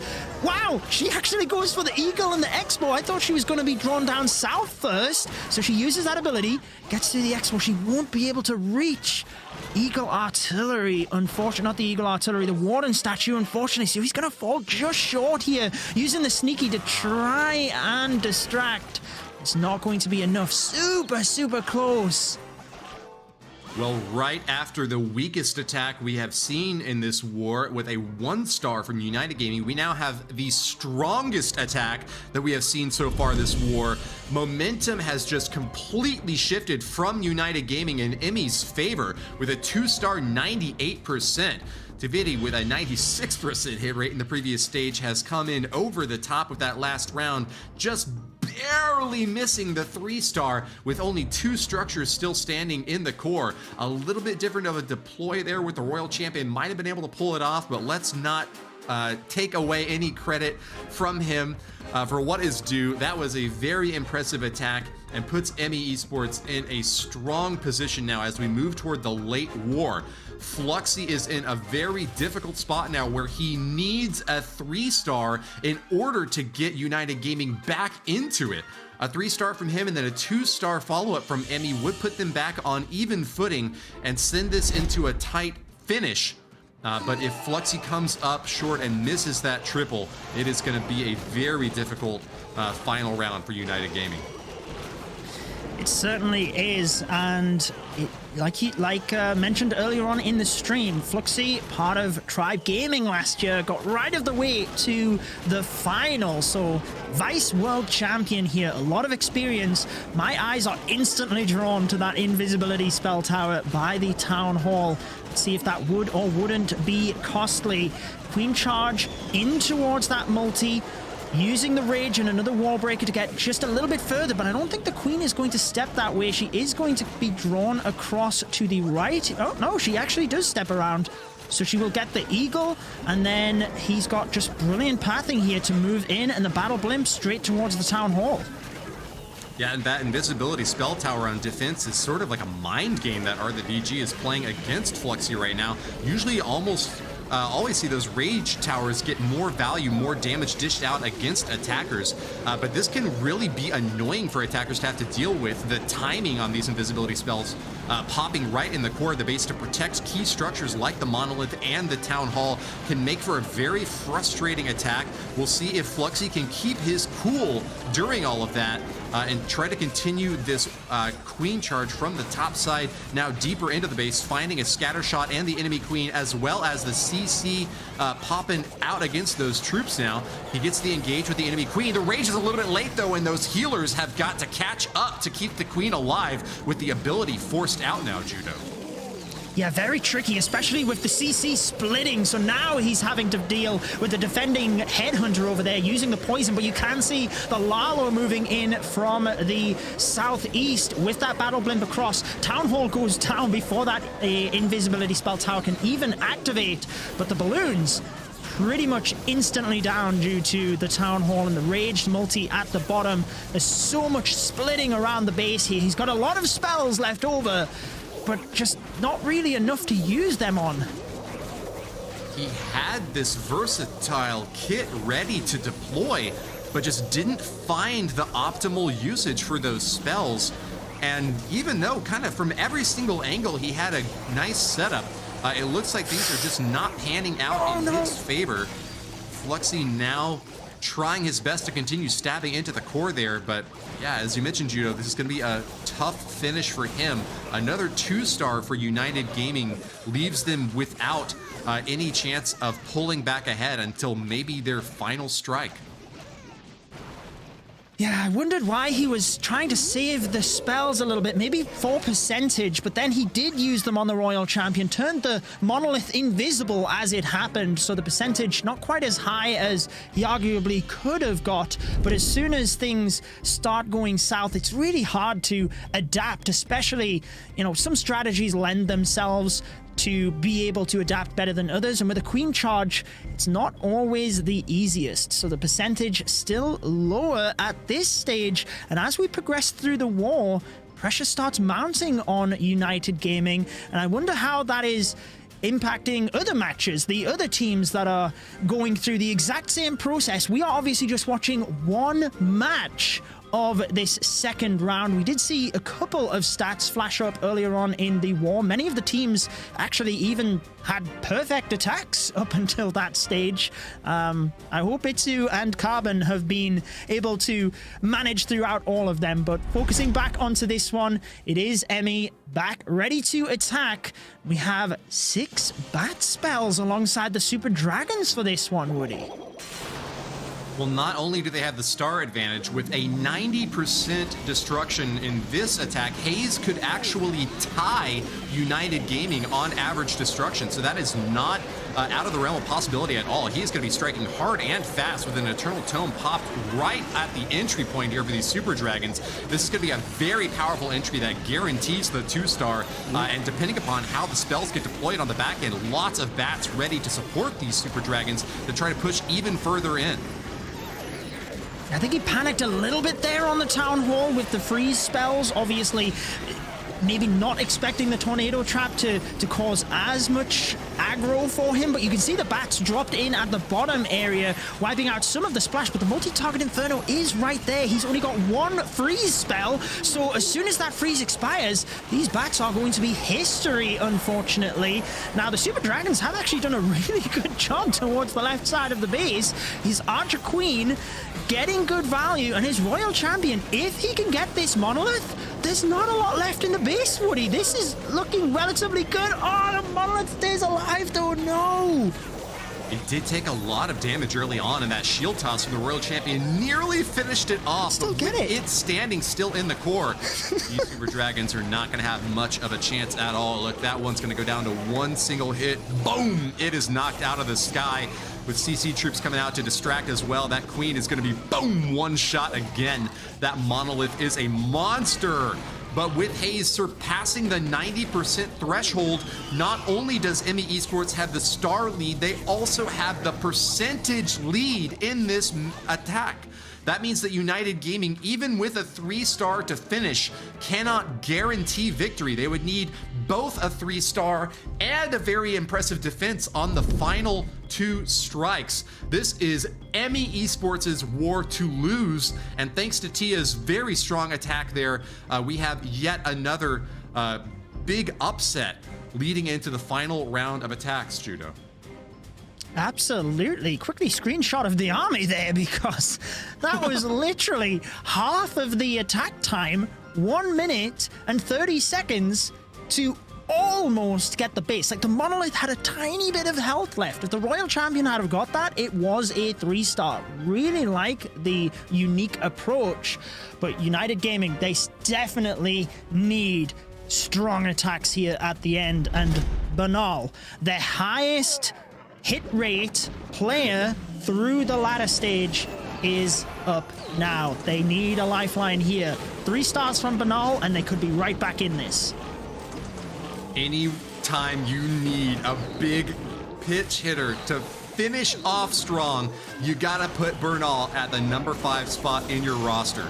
He is going to be coming in with a very popular attack strategy that I know some of the pros have been loving to deploy recently. There's been some great videos also on iTzu's channel showcasing these dual hogs. The super hog riders, a bit tankier, get some support from the regular hogs as well, and Bernal is going to be charging in as he loves to do. The Queen Charge makes her assault on the right side corner, while Flame Flinger is going to take out some key targets on the bottom corner, finding a scatter shot early on. Great to dish out some big offense against those heavy splash damage defenses so that your hogs don't take too much damage. And I'm also noticing no heal spells brought by Bernal this time. It is going to be all about the rages, most likely to support those Queen's charge hits over on the right side, but might also even be using it to back up these hogs and try to power through defenses in the core. We have 3 multi-target Infernos, and it looks like there are some rage towers that are going to be able to juice those up even further. So Bernal is going to be very careful about when he gets the timing dropped to support those hogs, Judo. Yeah, absolutely. I always like the approach with this strategy, because he could just use the Queen on a symmetrical side of the base. Whichever way she decides to go, he can then adapt. And like you said, a lot of the spells will be used for the Queen charge, but you can use the Rage for the Super Hogs. You're really just trying to push through the middle of the base. You don't necessarily have to take all of it down. And notice the defenses on the perimeter to the outside. Over, you know, the northwest side, the cannon, the archer tower, he'll be trying to pick those off with the regular hog riders as well. So here come these super hog riders in towards the base, and it really is the multi-target Infernos in the middle. He'll be looking to use the Warden ability and just rage his hog riders to flush that area out as quickly as possible. Here we go, Woody. Super Hogs are stampeding through the base. They were deployed with only 1 minute and 7 seconds left to finish this whole thing off, and it is a race against both the defenses and the clock, as Bernal needs to power through without any time to spare. Finishes off 2 of the multi-target Infernos and will stab down the Eagle Artillery with that Royal Champion. The breeze is out, and the final defenses are going down, Judo! Phenomenal freeze spell to get all 3 defenses down there when he really needed it. He's got the Queen ability left over, the Royal Champion ability left over, and a freeze spell not even needed. We said it. United Gaming wanted that 3-star. Banal has delivered, and they are right back in to win this war. Can ME take advantage of their momentum they've had in the last few attacks, or is that going to hinder them? What an attack by Banal. Bernal, the Brazilian Barbarian, delivers the first triple of this war and puts United Gaming back into the running. A 97% 3-star hit rate in the previous stage is upheld in stage number 2 now, as United Gaming have gotten the lifeline that they so sought. But Psyduke 00 has got the last chance to strike back. Can he take that punch and keep on swinging? If Emmy gets the triple here, they will win this war. Even still have a chance at victory with a high percentage 2-star. This is the highest stakes attack that we have yet seen. Banal on defense. Can Psyduke take revenge, or will Banal be the ultimate MVP? We will find out right here as he's attacking back with the same strategy, the twin hog riders, but utilizing the log launcher this time, with the town hall being on the other side of the base, looking for the heroes to dive deep into the heart of the base. And 2 rage spell towers with, look at the splash damage in the middle there, Woody. He definitely has to be careful of that. I love that log, Judo. Great job rolling straight on through, and it is going to get quite a bit of chip damage onto that multi-target Inferno even. Doesn't quite take it down, but that's fine. He still gets very solid value. Psyduke needs a 2-star 95% in order to clench victory here. That is a very high bar set by the United Gaming squad, and their defenses so far are doing a decent job holding on. He's got to get that queen very deep and start taking down those multi-infernos. That is plan A right now, and with the jump spell, she should be starting her march inward. CC troops on defense are going to be slowing her down, though. Ice Golem has already gotten quite a bit of time off of her, and with a big back bomb taking out one of those healers, Psyduke is really going to have his feet to the fire now. Rocket Loon right on top of her head brings her health so low, Judo. Yeah, he's got to be very, very careful here because the queen ability already gone. I believe he wanted the log launcher to get the multi-target Inferno at the southern area. You notice it's just wiped out all of his healers.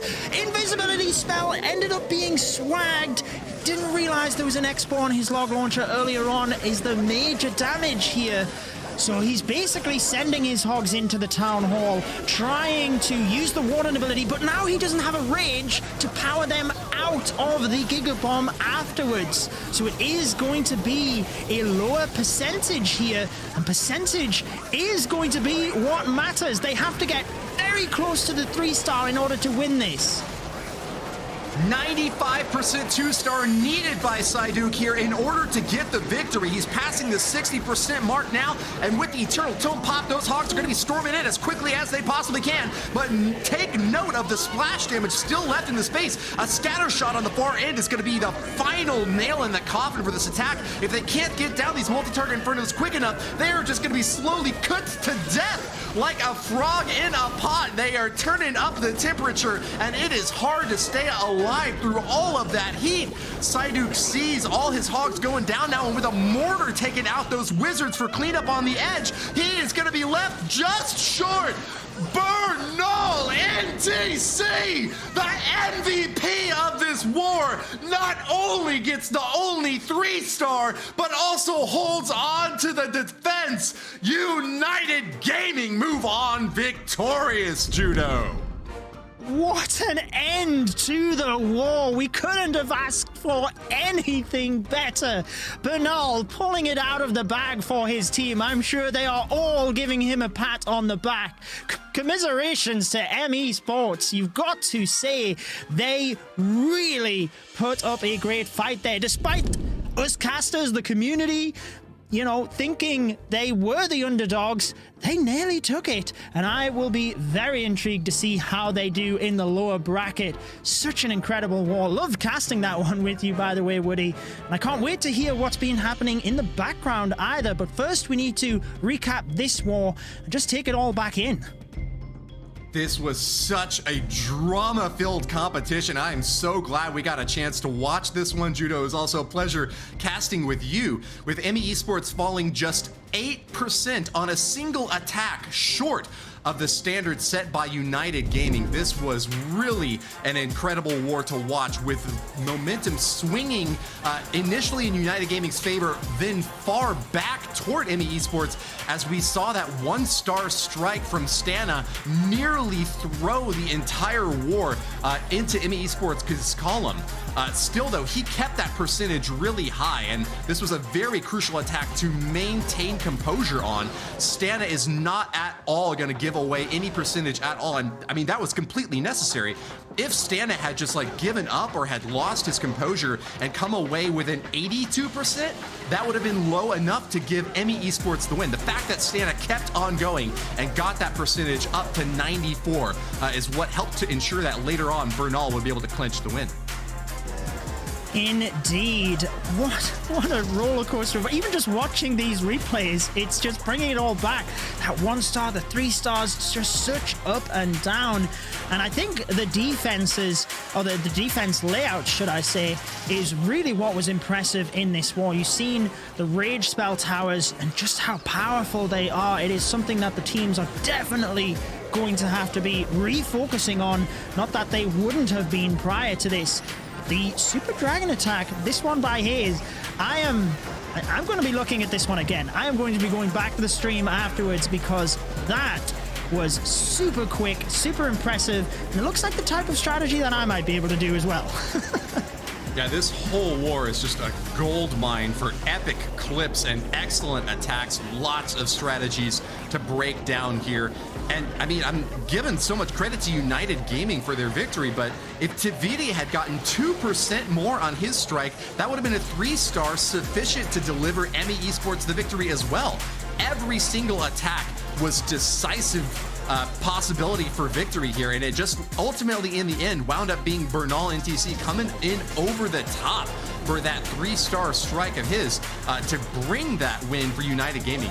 But if you just showed me the scoreline with 10 stars against 10 stars and said that this was going to be an incredible killer match, I might be a little bit skeptical.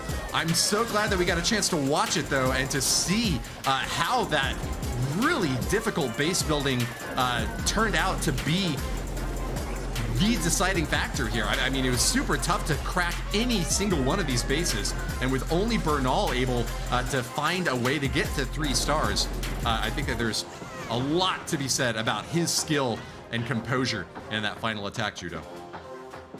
Yeah, and I think, honestly, EME Esports, going down to the lower bracket, they had, I mean, just look at their stats there. 98, 96, they had some super close attacks. So I really think they should go with the heads held high and move into the lower bracket with a lot of confidence, actually, because I don't think there will be many teams in the lower bracket that put up as much of an impressive performance, despite, you know, having the pressure of being on the broadcast as well. So I look forward to keeping my eyes on them in the lower bracket, but a super close matchup. And yeah, well, United Gaming getting the victory in the end as we initially expected, and they will be moving back in, or moving forward, sorry, into the next round. But I guess we should welcome back CarbonFin and iTzu, who were watching some of those matches off camera. Looked like the scores were flying in really fast when we had a little snippet of an update. So Carbon, I'll let you go first. Yes. What were you watching? What was exciting? I was watching like 10 different wars, seeing all the scores come flying in. And from what I'm looking at, I've seen Time to Throw. They have been sent to the lower bracket. They lost to Alexid. Melazmin with Try Hard, with Arium, and Spray, who's their new player, and Amoal. They got a perfect war. So they are advancing. We see Clash Champs getting 14 stars, Strut getting 14 stars. They are advancing as well as No Limit putting up 14 stars. So a lot of these teams on the upper side doing really well.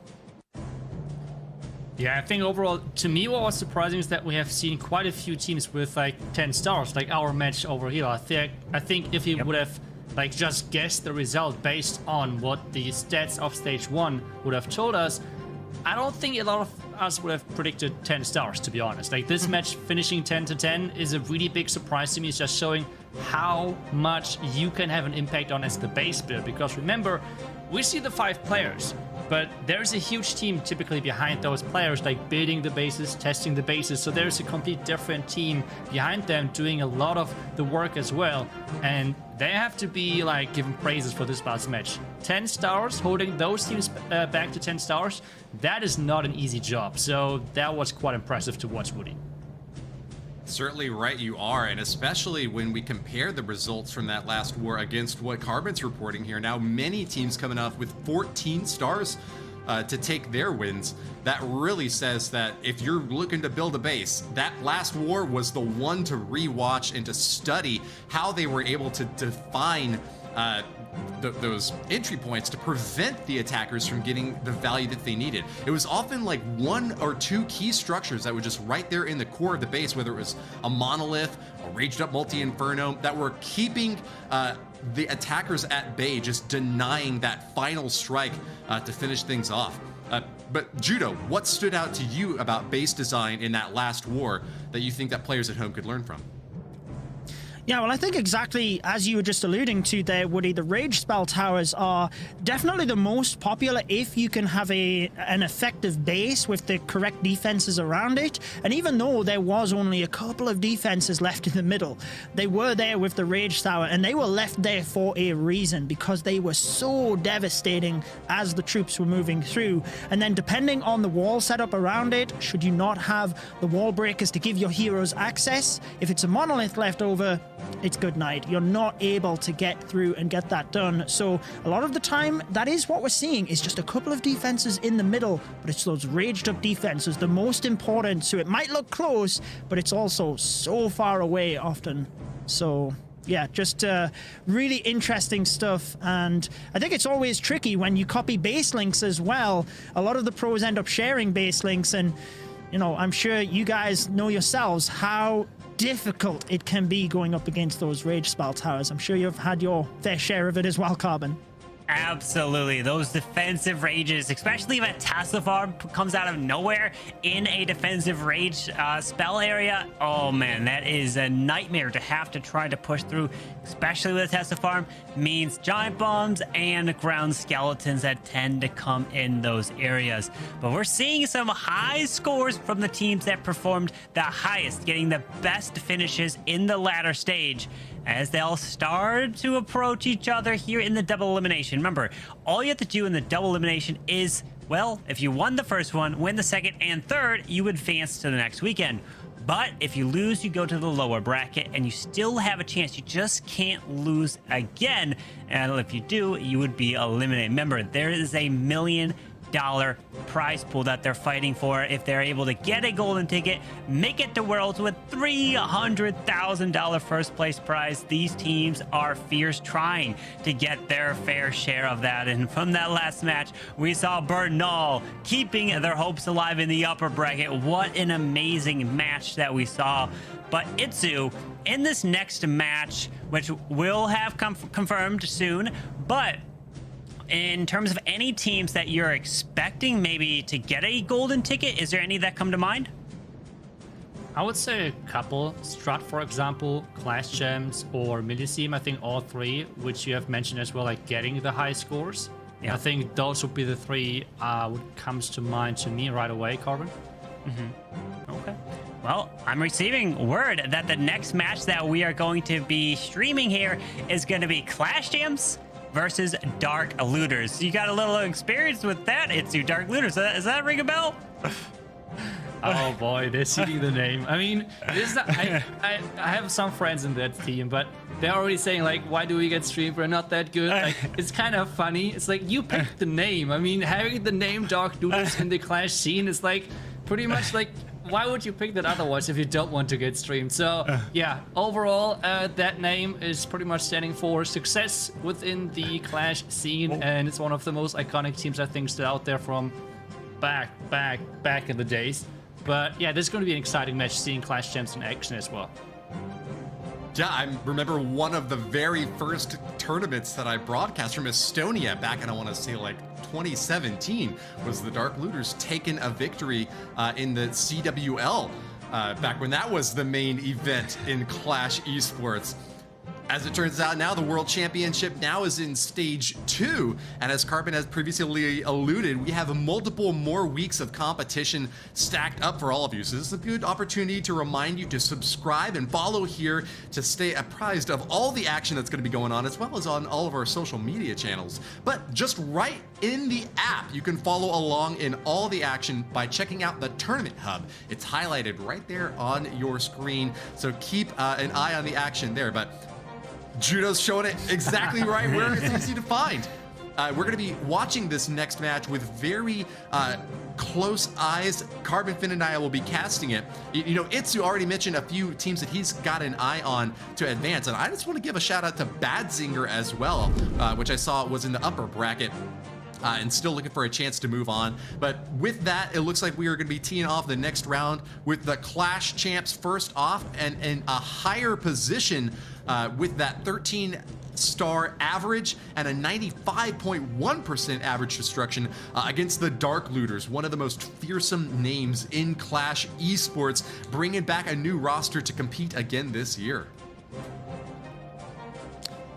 The averages are incredibly high, Woody, aren't they? Just having a look at that. The Clash Champs roster, though, we have seen, I feel they have just grew throughout this year. They've continued to push the hit rates up, and even looking at the average destruction, 95 across the board, and even 2 96s there. That is incredible to be pushing that high of a percentage. So they are definitely one of the teams to watch. As iTzu said, one of his favorites towards one of those golden tickets. But with so many teams qualifying and moving forward, they just have to take every single match as it comes. And going up against the Dark Looters, even if currently you might have a more stacked roster, just that name and the players within it, you know they are going to be solid, Carbon. Absolutely. Many of these players we have been familiar with. We've seen them in other teams coming together, forming the new Dark Looters. And is their logo a sign to come? Super Archers. I wonder, you know, will they be coming in, or are they going to try to bait the Super Archers? Or it could be this, you know what? Maybe they're telling us exactly their strategy of they're defending their Dark Elixir storage. You know, it's important. You try to upgrade your heroes. You might just try to protect that. Don't let that go down if you're the Dark Looters, right, iTzu? I mean, so there's a story behind their logo. Okay. So, do you remember this base which has the tunnel in the middle and then all the rings around it with like only walls and like 2 invisibility towers next to the town hall? Do you remember that? So like in German we called it the Erdkern base, which is pretty much translated to like the middle of the earth, because it was looking like it, right? Like you had the core was the middle of the earth, and then all the wall rings around it, and that was kind of like called back in the days, like where you were like completely frustrated because you got so many one-stars against that base, and this is kind of the background story for that logo. So I think this is why, because this base was specifically designed and to annoy super archer blip attackers back then, and that's why the logo is looking like this. So that's kind of the reason behind it. And well, let's see. I don't think they're going to use that base, but it's still kind of funny, I think, overall. Oh, absolutely. Very funny indeed. Super Archers, we've been seeing it today. We've been seeing Super Barbarians as well, as we're getting ready for this next match here, which is going to be Clash Champs taking on Dark Looters. Is there any final thoughts before you sign off here for iTzu and Judo? We'll see you guys in a couple matches to come. iTzu, you first?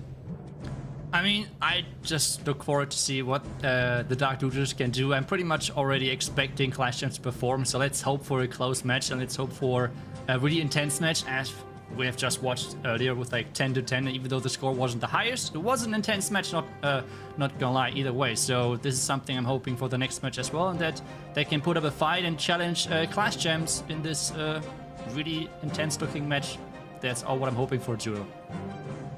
Yeah, I was going to say, even though we might have, you know, expectations or ideas, I know the community is continuing to vote who they believe is going to win the next match and so, but we just shown in the last match how that can be totally wrong. You know, it was super close, and yet everybody thought it was kind of going to be a lot more one-sided. So I'm just looking forward to seeing exactly how it plays out. I know Clash Champs obviously being the favorites in this one, but I'm also looking forward to just sitting back and looking at a lot of the other wars as well, trying to keep an eye on exactly what's happening, how the teams are performing, and the more we move through the bracket today, it's going to increase the pressure with each and every round, Carbon.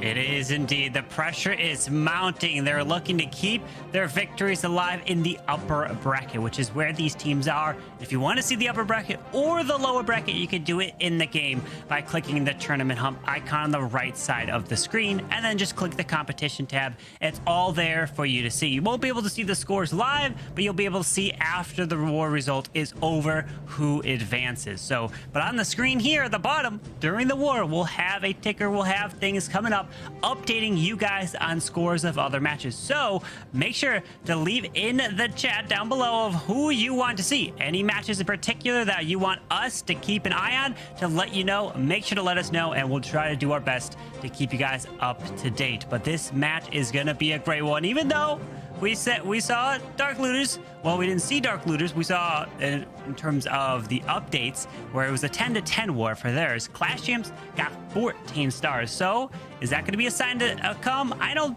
think so. Every war is going to be unique. It could be a 12-12, 11-12. Who knows? Anything can happen when it comes down to this as we are getting ready for this next match. Cannot wait, but we're going to say goodbye here to iTzu and Judo, and we will see you guys very soon in the wars to come.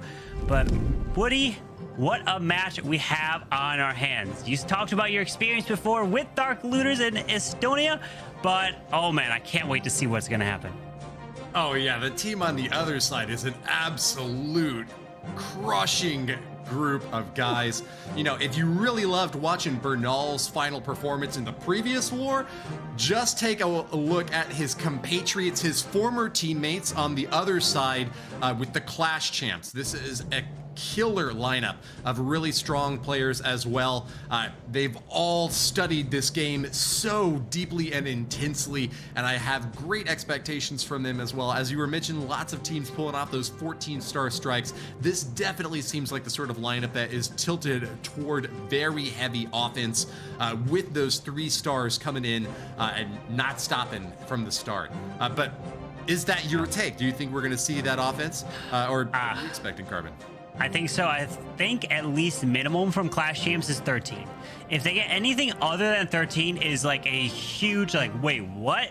And if Dark Looters gets above that, then they're like, okay, we have a chance. It's going to be, what will Clash Champs do? As we're going to bring up the voting here to see what you guys at home predicted. And it is 62% to Clash Champs here. I guess Dark Looters are going to try to make a name for themselves now in today's time, where we know the history behind that name of Dark Looters with iTzu at the beginning of the Clash esports scene. Maybe it's the resurgence, maybe it's the rise of Dark Looters again. We'll see, as Clash Champs is trying to get their spot again in the World Championship here. Well, that is a decisive edge for the Clash Champs at 62%, but when you compare it to our previous 2 polls, I think you'll see that this is a little bit closer than those last couple of rounds. The community vote and the caster spread on picking our predictions as well has been pretty decisive so far, but I think you're right that this one could be narrowing the gap a little bit as we get further along in this stage and see teams that are still yet undefeated going up against each other. It's going to be a little bit tougher to call, and the action is going to get even tighter. So very excited to see the possibility of that 13-14 or dare I say, oh, don't say it. Perfect war. We haven't seen one yet on the broadcast, so the first team that does put up that perfect 15 is going to be in our minds, to be sure. Really looking forward to seeing how this next one goes, though, as the Dark Looters are going to be facing off as the underdogs in the community vote. They still have got so much experience and depth of knowledge from years and years of preparing. Even though it's not a consistent lineup, this is just such a deep community drawing on so many different players that are going to be rooting for them now. And as we mentioned in the last break, it's all about how many people you have working for you, the combined knowledge to build those bases that can really be a determining factor in your defense. When it comes to defenses, then, do you think that one team or the other has got stronger base building credentials?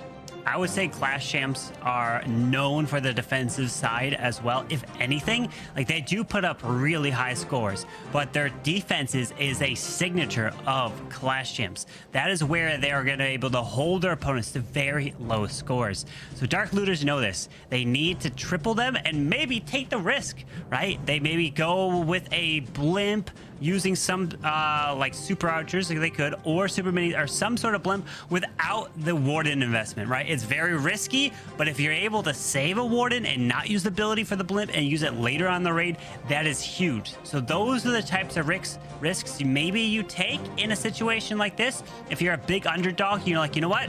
We have nothing to lose. Let's just take the risk and go for it. All out for 3 stars or nothing. And that's what could help propel Dark Looters potentially to maybe a victory.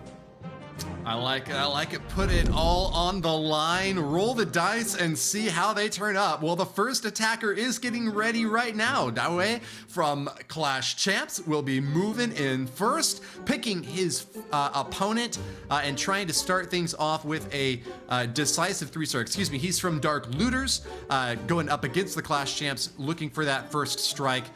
So I'm curious to see who he chooses and what the lineup is going to be for this attack comp. Is it going to be one of these queen charges to kind of open up the edges and get some funneling set up? Or are we going to see that flame flinger supporting again? Or are we going to go back to those super archer blimps as we had predicted? You know, if they put a super archer in their logo, you'd expect them to use it right. At least once or twice.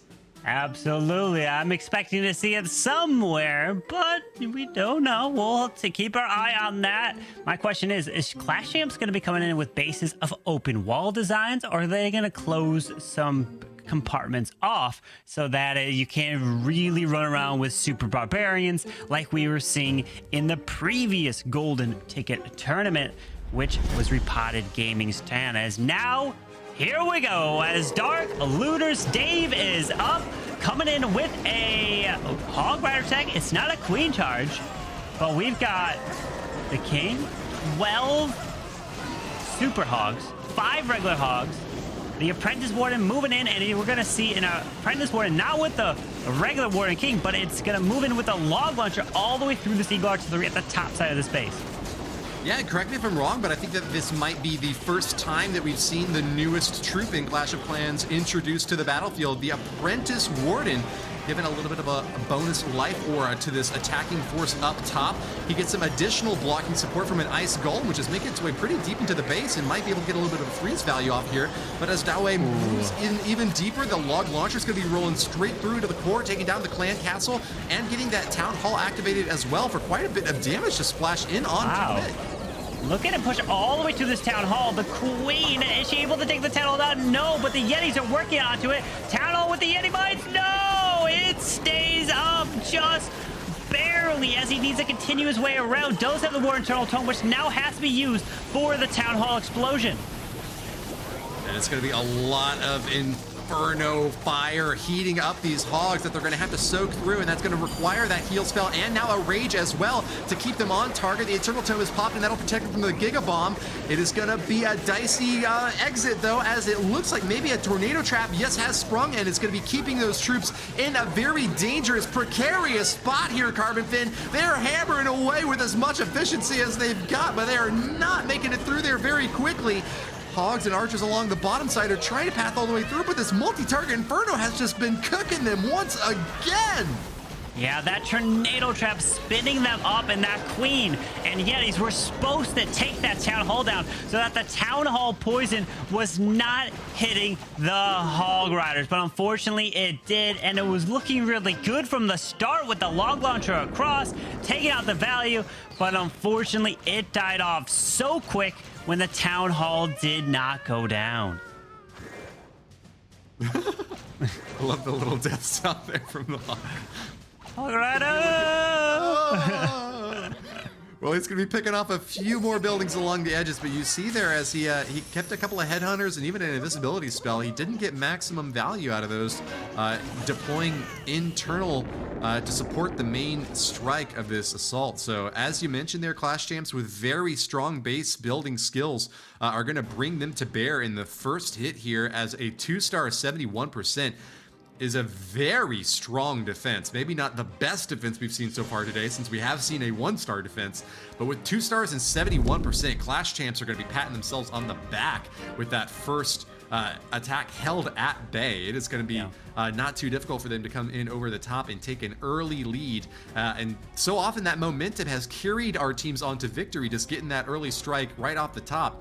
Doesn't always hold up, as we saw in that previous war, but 71% is going to give the opportunity for a significant gap if P-Caster comes in with a strong strike to lead things off here, Carbon. Can P-Caster come in with a 3-star? He loves to come in with Skelly Donut type of attacks, using spells to remove a clan castle and another important defense, or even a second one, or even a third, you know? Some of these players can pair Skelly Donuts with so much value, and Woody, it looks like that's what he's doing. The Skelly Donut to grab the clan castle, the multi-target inferno, and that's it, just the 2 buildings here. Okay, it's not going to be a super heavy hit to the interior, but he knows exactly what he needs to take down. The clan castle and that multi-target inferno are going to be crucial targets to hit out. And with them gone, he's ready to go in for the main stage of the attack, bring in 30 balloons. Very heavy balloon-based comp here with just 1 lava hound to soak out in front. This is going to be a very offensive-based assault that he needs to get lined up just perfectly with that spell support to ensure that they don't take a lot of damage in the interior. There is a single target inferno that P-Caster sees set up there near that town hall in the same compartment as those 2 air sweepers. So that's going to be a little bit less splash coverage that he has to worry about, as he sets up for the stab over on this right side corner now with a Royal Champion taking down another one of these air defenses. It looks like he is getting some good solid value early on and a nice early strike here in the first minute of the attack. The Queen does burn the ability into the Eagle, but can she step to that multi-target inferno, and he invests the invis. Look at that, invest the invis for the Queen to grab the multi as the Warden ability pops an early ability there for the Headhunters to take out the RC while the blimp is flying to this town hall. All the way there, and it's going to pop those balloons out. They do not get the target onto the town hall, though. Uh-oh. It looks like with the tornado trap spinning them out and around it is going to be a difficult stab all the way in, but it does go down. Town Hall is eliminated, and that is going to be some more good news for P-Caster, who's going to face off against a couple of Teslas over on the left side, which is going to frustrate the pathing a little bit for these balloons. With no spell support, they've got to go quick, but it looks like with not much enemy splash damage, P-Caster is just obliterating these defenses. Isn't worried at all about that last air sweeper trying to push these balloons back. They are not clumped up enough to cause any problems for this attacker, and P-Caster has just crushed this base, Carbon, with so many balloons and plenty of time left. This might be the most overwhelming 3-star we have seen so far today. So impressive, having some back end balloons, not using everything at the start. Coming in kind of delayed. He had the Warden up top with the ability for the blimp and Headhunters. Key, Headhunters took out the defensive air targeting hero, which is either the RC or the Queen, and then balloons on the backside and using a skeleton spell to distract the Monolith and the Wizard Tower. Great job there from P-Caster, and when you use spells for the Skelly Donut to take out a clan castle on the defensive side, you don't have to worry about pushing into a CC and having to take it down and slow your push in the base. Really dissecting that base, and Clash Champs, they're off to an early lead. Yes, they are, and with a beautiful balloon parade to finish things off, it is yet another aerial attack that is going to be coming away with the 3-star there. That has for a pretty long time been the preferred mode of attack for a lot of our pro players. We've been switching back to the ground a little bit with a few more Electro Titans and Hogs here and there, but still Lalo has been for the longest time one of the clearest favorites for the most skilled attackers in the game. So we're going to switch now back to the Dark Looters, where Dr. Jonas is going to attack with surgical precision, using now just one Electro Titan as he gets set up for the Super Barbarians. This is an attack strategy that I know you showcased, CarbonFin, on your own channel. It gets a lot of value when those barbs are able to zigzag in between open compartments, and that is exactly what we see on this base. Give us a breakdown on how you expect to see this attack shape up. Well, this is all about the queen charge into the Super Barbarians. Because they have all these open walls, like you mentioned, allows your troops to move into the base and then out of the base as you can funnel your way around. So his job of this queen is to path all the way to the scatter shot, then all the way to the bomb tower, and then even all the way to the town hall. That's why he's got a jump spell for this queen to eventually make it there. As the king wall breaks and the log launcher is taking out the multi while he's trying to then maybe use the RC as he wants to be safe to ensure that the queen is going there. But a Tesla farm pops to the bottom side here, Woody, for the queen, and she's not walking in. That is going to be some tricky funneling here now for Dr. Jonas. We'll still be able to get some value out of it, but he's got to have to refocus his efforts to make sure that she is going to be going deeper onto the inside. Those healers that are supporting her are a big army space commitment, and he really needs to get great value from her. She does loop back in now and will have that jump spell get her into the core, but it's taking quite a bit of time.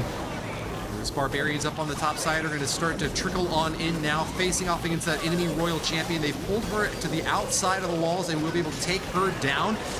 Now we see a royal champion on the assault in the core of the base with her ability already popped, getting that invisibility spell to support her. The Warden as well going to be able to snipe down that scatter shot, and it's just kind of bit by bit. Dr. Jonas is disassembling this base.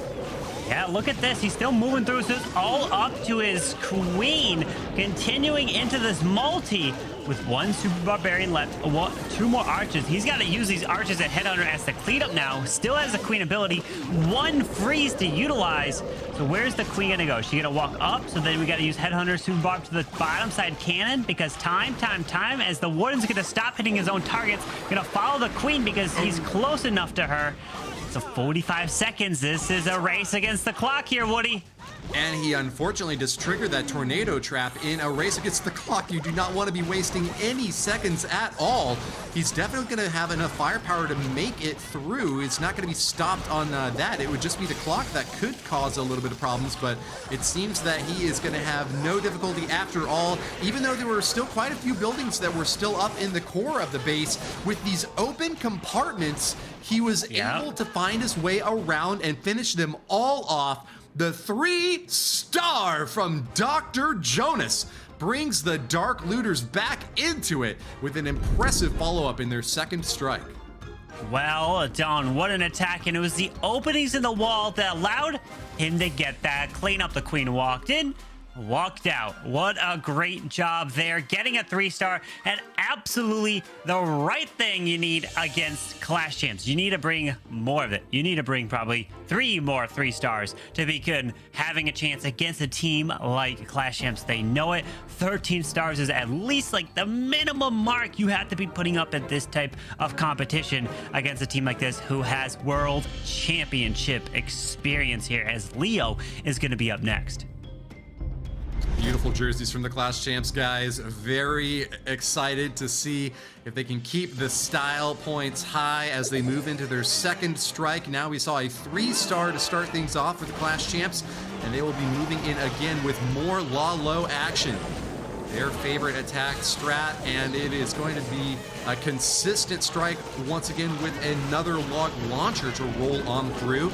Try to see them taking down these air defenses early on to take the pressure off of those airborne attackers. Defending Royal Champion gets the engage against the attacking Queen, and it is going to be a win for the Queen as those healers keep her topped off. Not even having to drop any spells yet. There he finally does drop a rage in to keep her alive and power him through these defenses. Point defenses have engaged her, but it is now going to be that scatter shot that's going to be firing away for some big heavy damage. He's done a great job though ensuring that those healers are positioned so that they don't take any splash damage from the scatter shot. Also does get a coconut loon to go through into that compartment and keep those healers safe from any traps that might get triggered. Leo's going to go over to the top side now where he's starting the second stage of his attack, Carbon. With the Warden down to help this king, are we going to see a log launcher to join in? Yes, the log launcher is going to look to help snipe the multi-target Inferno as the Queen is continuing her way to the bottom side. We've got no jump spell here, so it's all on the charge with the Queen and the Warden ability to protect the king. Yes, protects a bunch of the barbs, the King, Royal Champion, and the log launcher through this push. It's going to be a very difficult follow-up next for these balloons to get perfectly placed. He's got a good opening so far, but committing that Grand Warden Eternal Tome to support the Barbarian King instead of the main stage of the army means that he needs to continue through this top side and finish off that multi. He does get it down thanks to the Royal Champion stabbing on through. If he can finish off this monolith as well and keep that Archer Queen safe, he'll be very, very happy. There it goes. The Yeti might do their job, and Leo follows up now with the balloons over at the 2 o'clock position, Carbon. What an attack, just dissected this base apart. Queen got her Valley on the left. The King Warden got all the top side. Log Launcher snipes moving through, but also the Log Launcher helped remove the monolith with the Yetis that came out of it. Just a flawless attack here from Leo, and shows the strength. Because Clash Champs are so good at building bases, they know the keys to taking down bases. They know exactly where the Queen's gonna go. They know dropping the healers here, and at this different angle is gonna help keep them alive while they walk their way through. The Sneaky Goblins help get the funnel. Not for the Town Hall, as he's got 8 of them. You would think, oh, he's maybe gonna snipe the Town Hall with Sneakies. No, he's using them to help funnel his Queen, his King, to get them into the exact compartments that they need to go.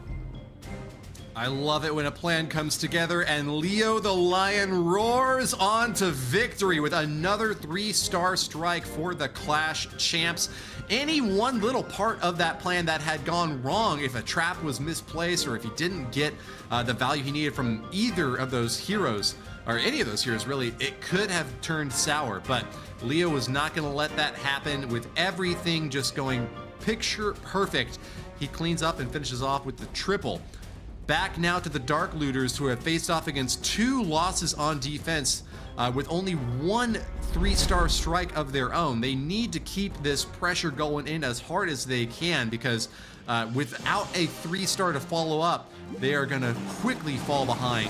Synthoras from the Dark Looters has got a Hog Rider army, not even going to be bringing any of those Super Hogs on in. It's just going to be all standard Hogs this time for a big push around this base with 3 multi-target Infernos very deeply spread out and difficult to concentrate fire on.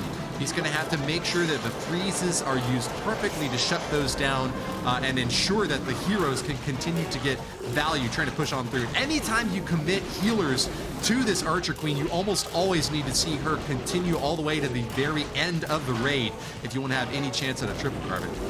And the one thing about this attack here is to use the blimp. Yes, to take out the multi-target Inferno so the healers don't hit, but 2, the blimp, you really want the blimp to pull the Clan Castle.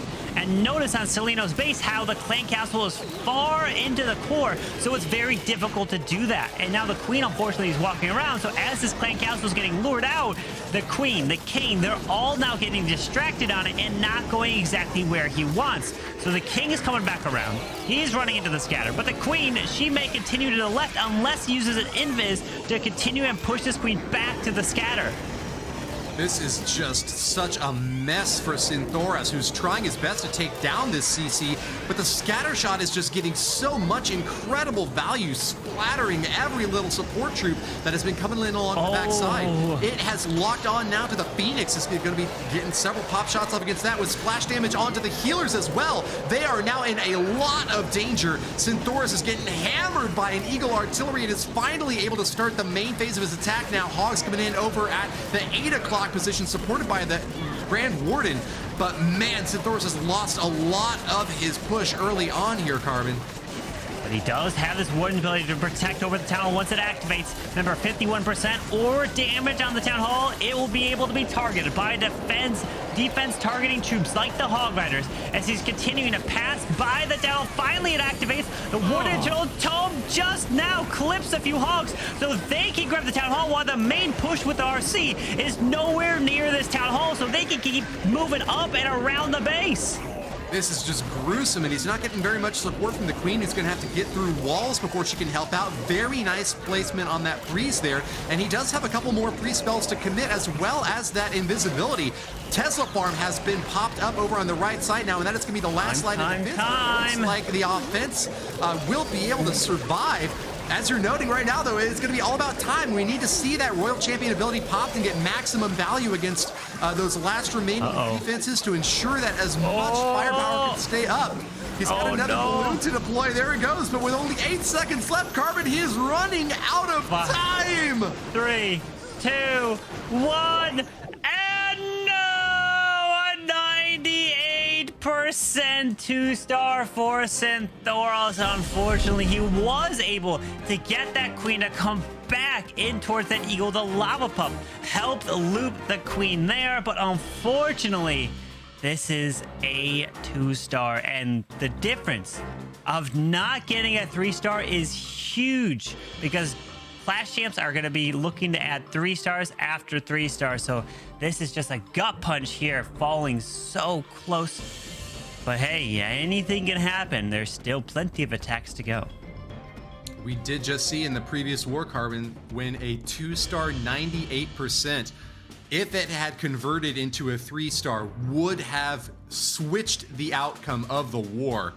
With that last miss for Centaurus, it's entirely possible that the Dark Looters are going to just turn further and further behind against a Clash Champs team that has not shown any weaknesses yet. They will be going to the ground this time, though. Instead of the Laloon strikes we'd seen before, they are now going to switch in favor of those dual hogs, with the Super Hogs a bit tankier and able to keep this power pushing through. Pato is going to be starting with that blimp.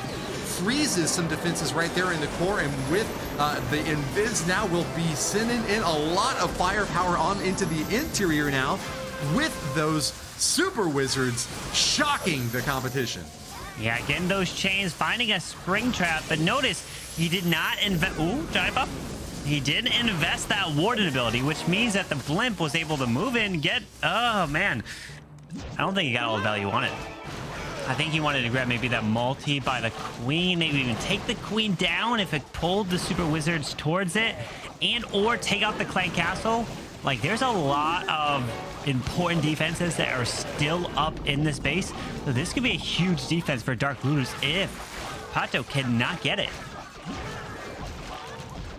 Pato rolls the dice, and it comes up Snake Eyes on the first engagement here, but it's not all over yet. He did get some value. Oh man, the freeze misses the multi-inferno though, and that's going to be some more damage that he could have prevented against the queen. He's going to be sending in the Royal Champion now to finish the job and make sure that that multi doesn't cause any more problems over there. Diggy is going to get a little bit of stun support as well for those heroes, as a freeze is going to be popping off in the core right now.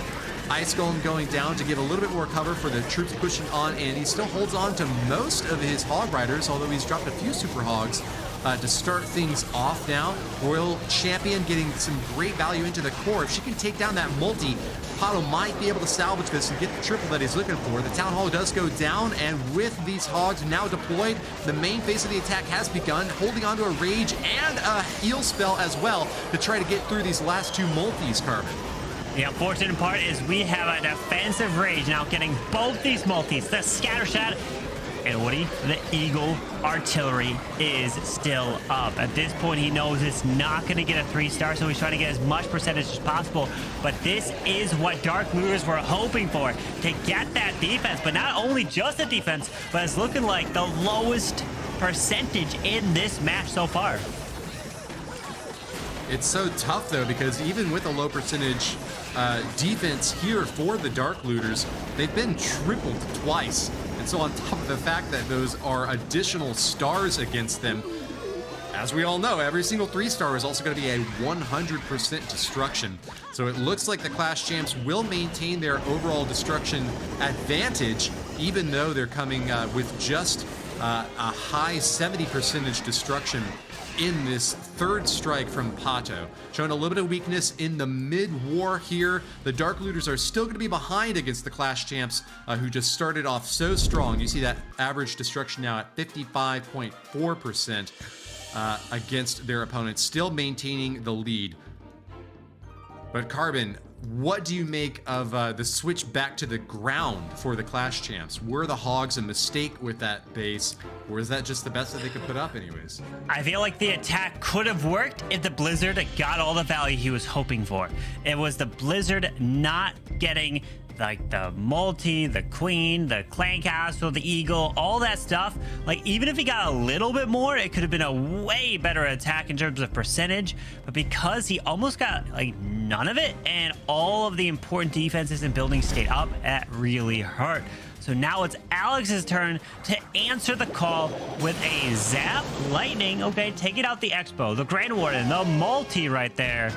As then he can come in with a Lalo and the 2 Ice Hounds, which will freeze up the area when it dies. That is the very nice benefit of Ice Hounds, so you don't have to take any extra freezes if you wanted to really protect your Lalo.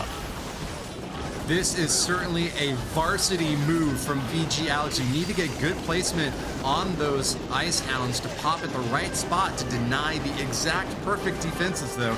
You lack the versatility and the variability of being able to drop those spells wherever you want. It's just going to be wherever those big guys pop that you will get that support. Log Launcher rolling on through. Doesn't quite finish off the multi, but it looks like we are going to get the finishing blow thanks to those Yeti Mites popping out. The off-broadcast games we can report now on the bottom side of the screen, so keep a close eye over those if there's any other teams that you're interested in watching. But in terms of this attack now from Alex, it looks like he has opened up quite a bit over on the right side of the space as he moves into the second stage of this strike with 26 balloons ready to commit.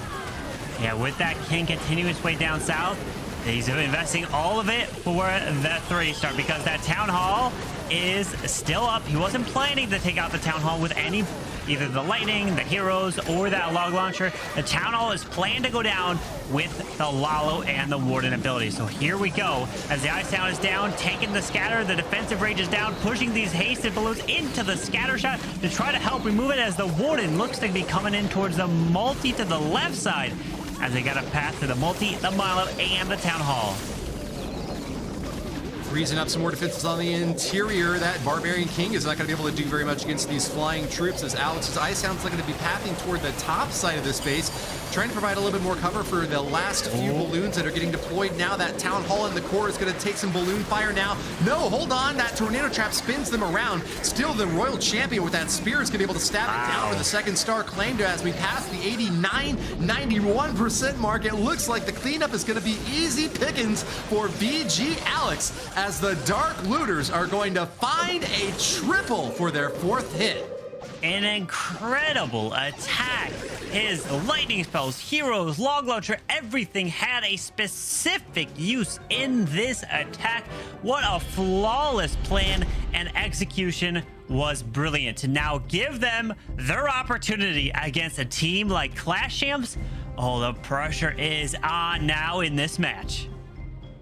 Beautiful hit from VG Alex. One of the best we've seen today, but against the Clash Champs, I don't know if it's going to be enough to pull off a victory. That was certainly one for the history books, but if Loop can come back again with the strength that we'd seen out of the first 2 hits from the Clash Champs, they will be able to maintain their lead. 2 more bases to pick from.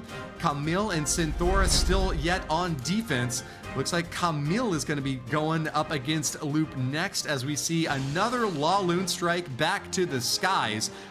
I'm taking a look at the air defenses now, which are all really far outside these walls, and are going to be difficult for Loop to pick off. It's going to be bats now with Invis and Rage to try to get as many interior destruction as he can. One multi goes down, the CC goes down. He's going to get some additional chip off onto the Eagle and the multi on the bottom side. Can he get them all, Carbon? Oh, no, the other multi stays. I don't know. I feel like unless he did it really quick, the Rage and Invis, I thought I heard it was like he double Invis. That's probably wrong, but Loop, unfortunately, not able to grab that multi-target Inferno as he's pushing his heroes down south. At least the clan castle is down. That is very important, because if that stays up and you don't have a way to take it down, like a poison or electro titan, your attack is going to really struggle to push your way through. As a, oh my gosh, that cave's gonna be overloaded by skeletons. No, the skeleton army pops up, and those bony brothers are going to just bash him and batter him. Going to force that Iron Fist ability out, and it's going to pop a few more Barbarians to support the Phoenix, giving him a second wind, but heroes are going down now on the bottom side of the space. Loop's going to follow up next with a Royal Champion to stab at that second air defense. The third air defense on the top side is now being attacked by Loop as well as the main force is coming on in. Eternal Tone to protect that battle blimp is going to go directly toward the Town Hall as the balloons are a little more clumped up than I'd like to see, but they are protected, so that scatter shot gets some maximum value against it. That freeze was a little bit late by Loop there. Town Hall is going to be going down for the first star claim. The second is coming with a 50% right afterwards, but can he clean all the way up for a 3-star with still a scatter shot on the bottom still up? Big question mark there, Carbon. With that freeze on the multi, as the balloons are now trying to fly solo towards that multi-star inferno, but the problem is no haste as he's trying to get these balloons directly into the multi to help take that down. But they're getting picked off one by one as the Dragon Rider goes down to the scatter shot, and Camille of Dark Looters is gonna get a defense. And we got ourselves a tied match here, 10-10. And I believe Dark Looters will have the edge on percentage, potentially. And if they do, we'll have to see as the percent comes in. That means if they 3-star, they win. But if they don't, then a 3-star for them means Clash Champs would still have a chance to win on a triple. So this is going to come down to the very end. This is actually super tight right now, Carbon. A 92% would bring an absolute even tie at 91%. Loop needs one more to get it tied up. I don't know if he's going to get it. He's trying to change some value off into the gold storage. There it is. This is exactly tied up. Even score for both teams as we go into the last round of attacks. The 73.8%, 10 stars, exactly tied, Carbon.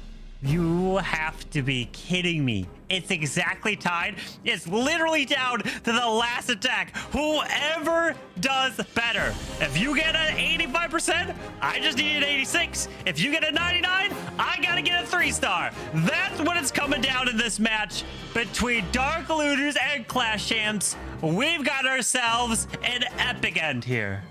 And so not only do we now have to watch every single point of destruction, we also have to keep time in mind, because if both of these teams triple in their last attacks, it is going to be the quicker attackers that will hold the day and claim the victory. Camille has got no time to lose then now as he starts in the bottom left side of the space with an Archer Queen charge to try to get some opening value here, setting up for a hybrid army. Haven't seen many of these yet, but the Hogs and Miners complement each other very well, and against the right bases, they can get some excellent value. It's going to be Rage Towers on defense, though, to soup up those multi-target Infernos. That has got to be Camille's key target to take down early on here, Carbon. Indeed, as this queen can loop around these walls, make her way into the Town Hall, help secure that. The hybrid, we haven't seen it all too often, but it is strong when done right. I mean, just with any attack when done right, right? As the king is up to the top side, with that rage on the queen, balloons trying to pull Seeking Your Minds, does not do it as the queen's going to step into the Town Hall poisons. The hybrid is about to come down as we have 2 minutes now left in this raid.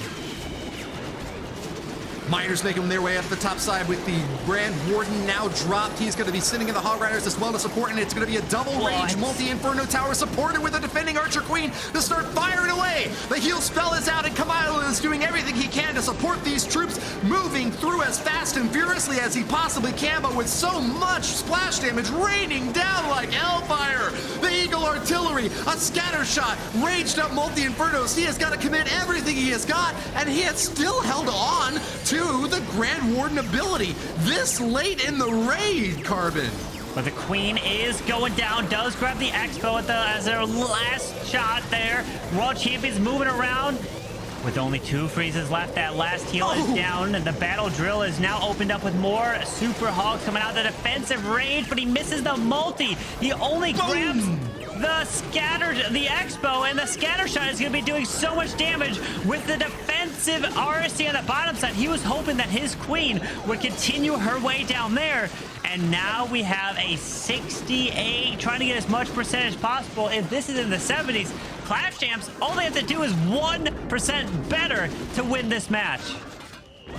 Very tough position here for Camille. Note that he still does have a little bit of offensive support coming back in from these Hogs. Unfortunately, though, he lost those healers to a big clump of red bombs right there in the gut of the base. He could have really used this chance right now to top those troops back off and get some more percentage in. But as you mentioned, Carbon, it's all going to be about getting as much destruction as you possibly can in the last leg of this strike, as he has just a 2-star with the overall damage topping out at, it looks like it's going to be in the mid-80s. He's going to get a few more shots off from this Grand Warden, bringing it to 86 total in the end. Well, all Clash Champs have to do is get an 87% 2-star and they are victorious. If they don't, then Dark Looters will advance here today in the upper bracket. Remember, this is double elimination, so if you lose, you are not out of it. And oh my, what a match we have here. And in terms of the total attack time, I'm going to bring you right now what the time is, right? If it is tied, so I've got the stats here where we have Clash Champs are roughly around 10 minutes 41, while Dark Looters are roughly around 13 minutes. So they are way faster. But here we go. As Seleno is in with an early Warden ability for that blimp going all the way to this town hall. Yeah, early fast strike for Seleno here, really trying to deal a lot of damage early on. As long as he can get it in, it is going to work, but I don't know if it did, Carbon. That's still a lot of defenses in that core compartment that he was trying to take down. Super Archer's going to be following up now, but he needs some excellent geometry if he's going to get the maximum value necessary to justify that investment. Seleno has spent so much here. They are getting some skips through the... Oh, and he gets the Expo through the shots. Or gets the Expo, gets the scatter shot, I should say, through the Expo there with the Super Archers. And now the Queen is down, and the Super Barbarians can be used around the outside. And this, if it doesn't 3-star, will likely get a very high percentage, typically. Can pull it off with a 2-star, 87% for a potential percentage win here. Seleno is going to be doing his best to get as much as he possibly can, though. It's a little bit of a spread deploy here now, as an Ice Golem's going to be going in to block for this Royal Champion, making a stab in here with an Apprentice Warden as well to boost her hit points by just a little bit more. Seleno's chopping along the edges with these heroes and is just holding on to these Super Barbarians until he can get most of those splash damage structures down. The Super Bards are going to be very helpful against that monolith on the bottom side, which would otherwise cause a lot of problems for these heroes and just obliterate any high hit point targets. So he is doing everything he can to very carefully deploy and get every single building picture perfect drop. They do it. That Queen, she's doing her best. 72. Oh, that Queen's continuing her way around. The ground skeleton's popping. As he's continued through this mortar, that scatter shot gets all frozen, and he does still have that Queen ability to get even more percentage. Very good luck here from Seleno to get that Ice Golem in deep enough to guarantee that scatter going down. It's just he's meeting up against a lot of defenses in this right side compartment. The Queen's going to get some more value, and we're crossing the threshold now. Just 87% will be victory. There it is! Seleno ensures the win for the Clash Champs, victorious over the Dark Looters and looking to finish strong, just short of a 3-star in this final strike, but is going to be pushing on for the win nonetheless, Carbon.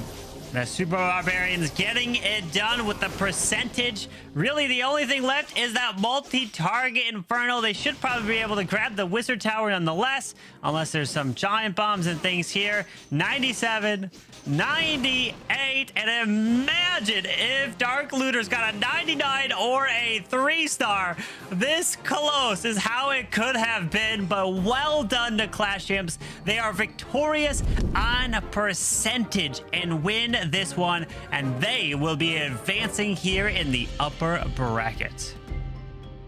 Well, Carbon, you couldn't have asked for two better matches back to back, being decided on the very final round of attacks. Another war finishing on a tied star total.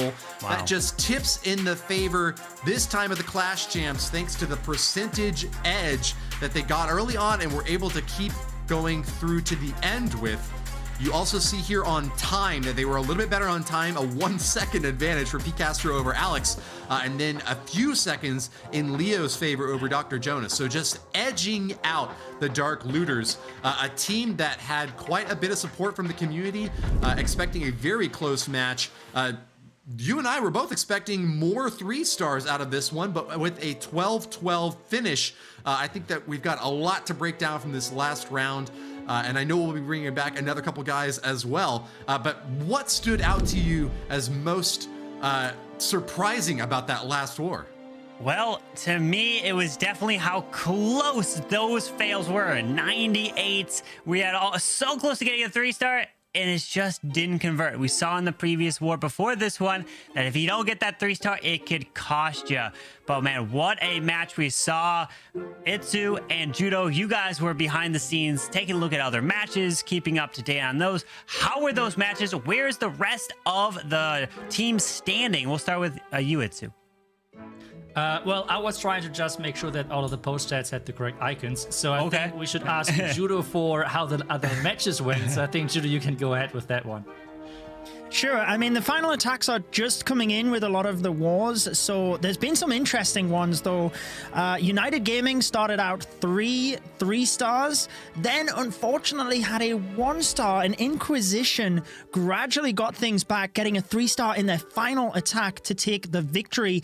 Badzinger, who came in the #1 seed, is doing very well against KOG. However, they also got 13 stars, so the final attack is in now to find out who wins that one. TWOB were behind versus Quantum Bays. That one is finishing up. Looks like TWOB will probably etch out the victory on that one with a great 3-star towards the end. Strut were going in with their final attack as well. Just need a high percentage 2-star to guarantee the victory. So a lot of the wars kind of closing up here, but some exciting matches and all of them pretty close. And like I said, just rounding up, hopefully we'll see a couple of these attacks finishing off, and then I can update you, Carbon. Wow, that's incredible stuff. These matches are gonna only get better as we advance further in this competition. This is the double elimination, and then we're gonna have the Swiss bracket, and then another Swiss bracket after that, and then another double elimination. But the next match here, iTzu, oh my, is gonna be a great one. Yeah, it's going to be a great one for sure. Milliceme doing the best to getting this golden ticket, and take a look at those stats. This is impressive. 95.9 average percent. I mean, this over the first stage is already really, really strong. But let's take a look at their roster and how they are set up. We know those players, but there's one new addition. That is Spray. He's really known for his incredible air attacks, and take a look at that. He is the new guy in the team, but he is rocking those hit rate tables with an 84.2 average, a hit rate, and 99% average destruction rate. I mean, how do you even do that? How do you get a 99% average destruction rate and then have only, okay, with only, I mean, that's not in a bad way, but only an 84% hit rate? I mean, this is just incredible stats right there, Woody. They certainly are, and that leaves a lot to be expected in this next run-up. But who are they up against? Another super strong squad in Surgical Esport. Maybe not quite as impressive on the stats lineup here, but still holding their own and looking very tough as they get ready for this next war. I'm seeing a standout showing from MSG Sami with a hit rate topping over above 50% and average destruction of 94% in the previous stage. This is a killer crew as well, and we are really looking forward to some great matches to come up next between Milliceme and Surgical Esport. Judo, anything stand out to you, sir? Well, the 99% average destruction from Spray definitely stood out. That is an incredible stat. Just excited to dive into this one. Just to quickly update people as well, Strut did end up getting the victory on percentage. TWOB did get the percentage. We have the final attack literally just finished from Badzinger. 79% 2-star from Dima, so I'm hoping that's going to update to see what the percentage is, but we're just about ready to get into the next war anyway. So if you go in-game into the tournament hub, you will be able to see exactly who took the victory there, but it looks like it was Badzinger, so there we go. They move on in the upper bracket as well, but it will be myself and iTzu moving forward with this matchup, so thank you Carbon and Woody for your brilliant work, and we will look forward to having you back after this match. iTzu, we're just about ready to get into it. What are you thinking? Initial thoughts before the match kicks off? I'm just excited for a great match. I mean, always clashes is nice to see, and I'm looking forward to see if we see more Super Barbarians. I mean, we have seen a lot of pros on the social media were saying it's way too strong and everything, and we have seen it a couple of times today. But to be honest, for a troop being way too strong, based on some opinions, I would think that we would see it more often. So I'm kind of surprised about that, and we have not seen that many compartments getting closed, so there might be no reason why people are not using it anymore. So let's see if this might be the first match where we see a lot of Super Barbarians, or if we're going back to Lalo and then some more Hog Riders, because this is what we have seen over the first matches as well. But we have Surgical Esports with their first attack, and it's, yep, Hog Riders. Absolutely, with the Queen charge as well. We are seeing a lot of that today. Now, the audience prediction was definitely in the favor of Melisime MG, but I have to say, Surgical Esport, they won 14-12 versus Marcus Esport in an earlier matchup. 14 stars in the current meta is phenomenal, so they definitely will be putting up a great fight here.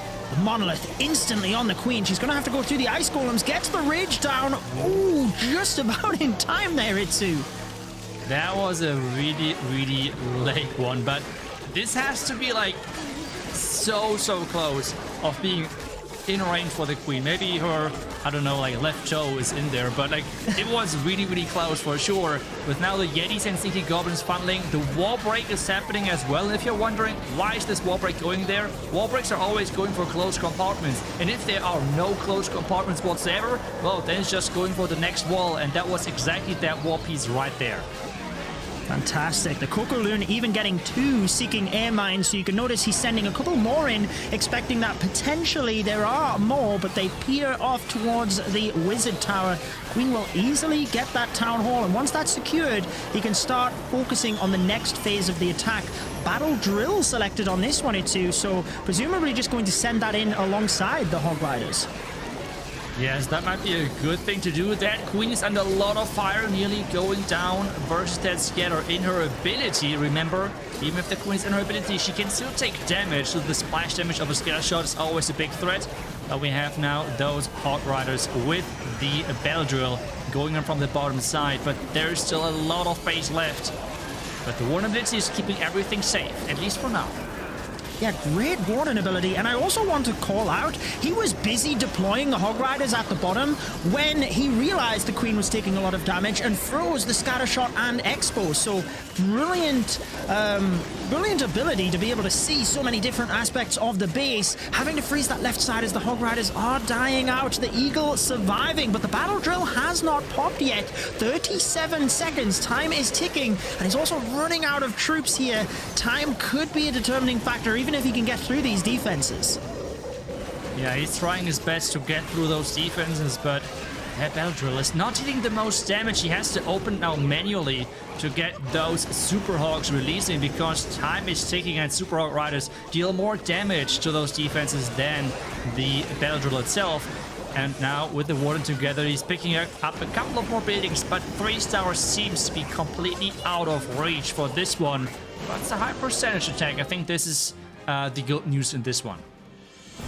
Yes, into the 90s, only just 90%, but yeah, I wonder, had he have not had to shift focus up towards the Archer Queen, could have kept deploying those Hog Riders, whether he would have had enough power to flush through the left-hand side of the base there, where it seemed like things stalled out. Perhaps he even intended one of the spells to be utilized in that area and had to, you know, shift it for the Queen charge. But nevertheless, 2 stars, 90%, a good start, but we have seen just how strong both of these teams are, the hit rates, and some of the high scoring wars that we've already seen today, so I'm sure we will be seeing some 3 stars.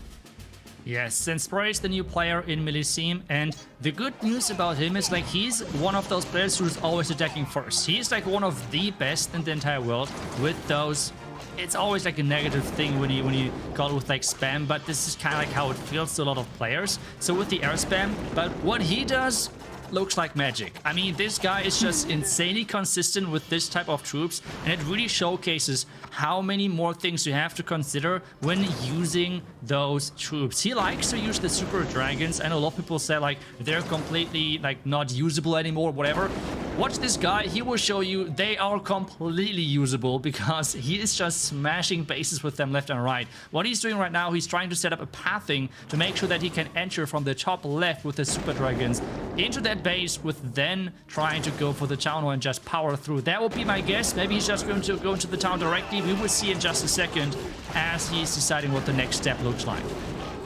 Looks like you might be right, iTzu, as we do see the funnel getting created at the top. But I do want to point out, we are 1 minute into the attack, and he has basically just sat and let the Flame Flinger create that funnel. So always just know how fast your troops are and how long you can sit and allow the funnel to be created, because that is how important it is.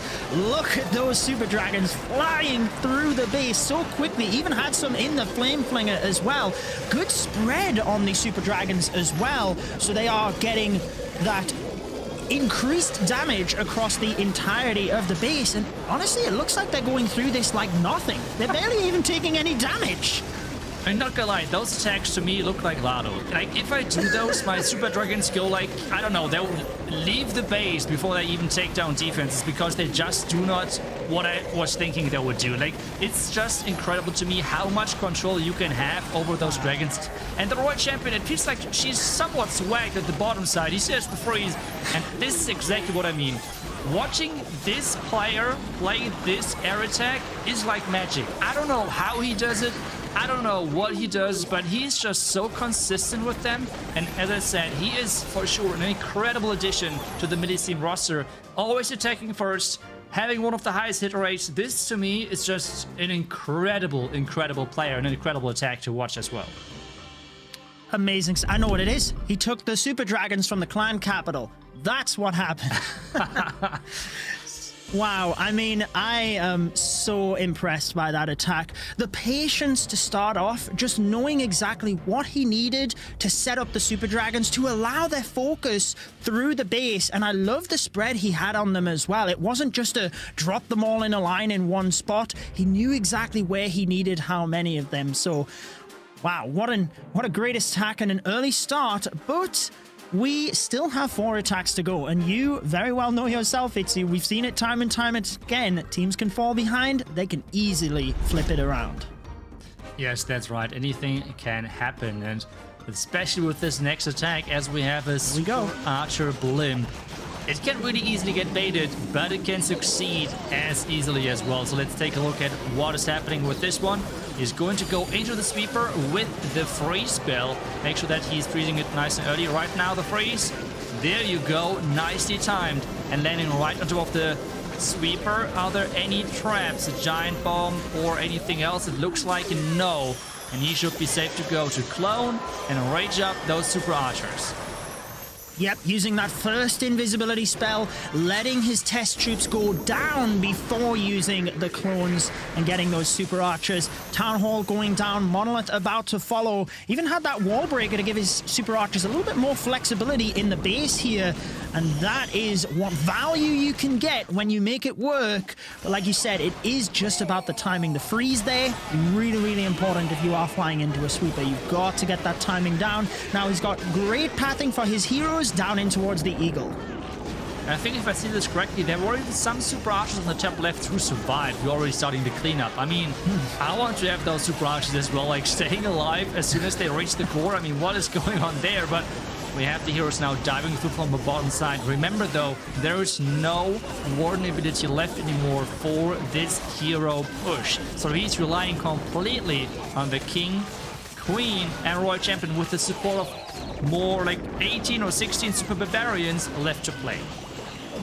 Yeah, I'm interested. Would you send... I was just about to say, would you be sending the Royal Champion to that multi-inferno? I feel like I would have sent it a little bit sooner than that, but obviously he didn't want the Royal Champion to run too far ahead, I guess, but his King and Queen taking immense damage. Hopefully his Queen can cling on with the final bits of health that she has and just trying to spread the Super Barbarians around the top. Is it going to be enough with that raged up area? Defending King trying to do whatever he can. Queen is down. Barbarian King will soon follow, but it looks like the Royal Champion and Diggy might be the saviors to the back end of the base here, iTzu.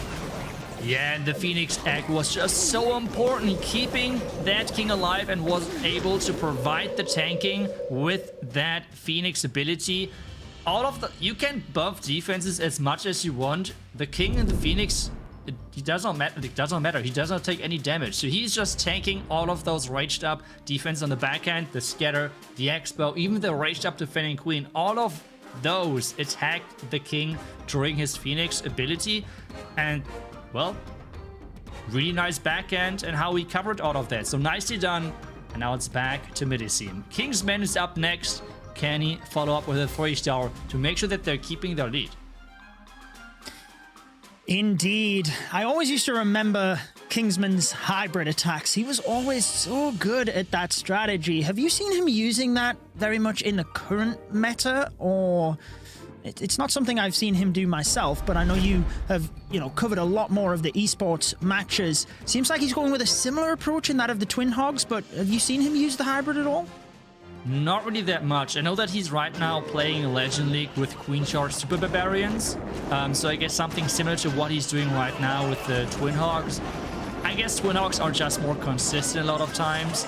And, I mean, anyways, he's just an incredible Queen Charge attacker, which he is now doing as well in this attack overall, using this as overall baseline for the attack. But right now, trying to charge that Town Hall into the Rage Tower area and trying to take down both bomb towers. Because remember, Hog Riders, with being a ground troop, it's always nice to take those out nice and early with the bomb towers and then being gone. This is way less damage in the base.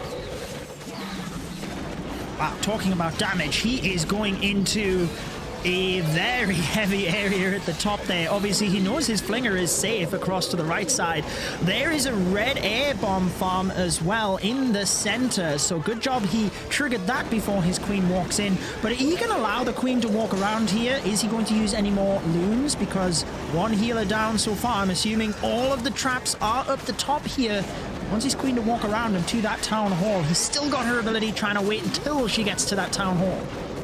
And he even wants to invest the jump spell to get even further. I'm not sure exactly what the plan is going to be for this Ground Expo, as the Ground Expo might lure her into the wrong direction. But with having the Eagle on her and the Monolith, Queen ability is Force. And this is a really important resource which is gone. And oh no, Judo. Take a look at the healers. It's getting targeted by the Eagle. That is bad news. Bad indeed. Oh, they switch to the Hog Riders. They've left the Queen in the middle, which actually is not that bad right now. Oh, they switch back. Oh, well, there's not a lot of damage in the middle after those super minions, so he'd probably prefer them on the Hog Riders at this stage, I am guessing, other than the Expo at the top, I guess. What an ability, though, helping the Hog Riders through the middle. I love to see rage spells with them, but he is just keeping freeze spells. Once the Warden ability goes off, he's wanting to freeze these defenses, just keep them frozen. And especially with transitioning to the Hog Riders, they moved during the Eagle shots, and I think because of that, they dodged a couple of the Eagle shots and stayed alive because of that. So that was just perfect from the healers. I want to have healers like this. My healers are just staying behind, healing archers, hitting a wall and things like that. I want to have healers like this, dodging Eagle shots left and right, and doing everything they can to finish off a base, because Judo, this is a 3-star, and Kingsman is getting another 3-star on the board for his team. Undoubtedly. So the perfect start for them, 6 stars. I do want to call out the great use of super minions inside that flinger as well to just go on up, take down the grounded Expo. 3 stars for Kingsman, and we're back across to Surgical Esport. What a start to this war. We knew it would be exciting. I did say there would be plenty of 3 stars, and so far they've not disappointed. It kind of feels like with the matches we had so far, we're slowly going up with the first match, not having the I mean, it was kind of one-sided, okay? But like overall, the average wasn't the highest on 3 stars. With then the last matches climbing up slowly, and now we have 4 attacks, I think, so far, right? With 3 stars already. So this is a really, really 3-star heavy match, and we have the next attack in is going to be another Queen Charge Twin Hawk attack versus this base. So where is he going to Queen Charge? Wall breaking early at the bottom side, trying to get into that scatter as early as possible. Then towards the not towards the tunnel, there's a blimp flying towards that. That is the plan. Let's see whether he can get this. I have to call out the War Arena scenery as well. Definitely great job on using the CWL medals for that one. Does get the Town Hall with his Yetis, but the Queen ability is forced down the bottom here, so he's got to be very careful now that he's got the Raged Up Scatter and Expo, not to mention the Royal Champion ready to engage as well, but looks like he's got it in control at the moment. Headhunter nicely used. Headhunter is really doing a good job of keeping that Queen side safe. The rage effect is slowly disappearing, so there's less damage now on the Queen. But where is she supposed to go next? He has 3 more wall breaks. He's trying to wall break into the next compartment, and there the wall break goes. Great pathing. But this multi-phone tower, if it's staying alive, it might be out of range for the Queen and in range for the Phoenix. He sent a Hog Rider, but the Phoenix does get it, which means he's just got to get through this monolith, about to turn the Queen invisible. Does he rage her here, or is he saving that for the Hog Riders? He just wants that monolith down, and looks like he's saving the rage for the Hog Riders, especially with this area. Warden ability early with the Raged Up Scatter shot, quickly getting through that area, but there's still a lot of splash damage he has to deal with here, iTzu. Yeah, there is a lot of damage for sure, and he decided to go instead for his Queen with the Rage spell. But take a look at that. Now the red mines are behind that tunnel where the tunnel was, and it's going to take down every single healer. This is not going to be an easy backend. He's deciding to freeze that Eagle and the multi-front tower yet again. More red mines, and all of those healers are gone, and he's relying now on the remaining 8 points on his Queen and the remaining Hog Riders with their Super Riders and Super Hogs. Can he make this through with the Expo staying alive on the bottom side? I was just about to say, the Royal Champion ability really has to be well timed. It goes off to try and protect some of those Hog Riders. Get forward. Oh no, with the Expo on the Royal Champion. Diggy, I don't think he's going to get there fast enough. Oh, it does. Can the Royal Champion get that Expo down just in the nick of time, iTzu?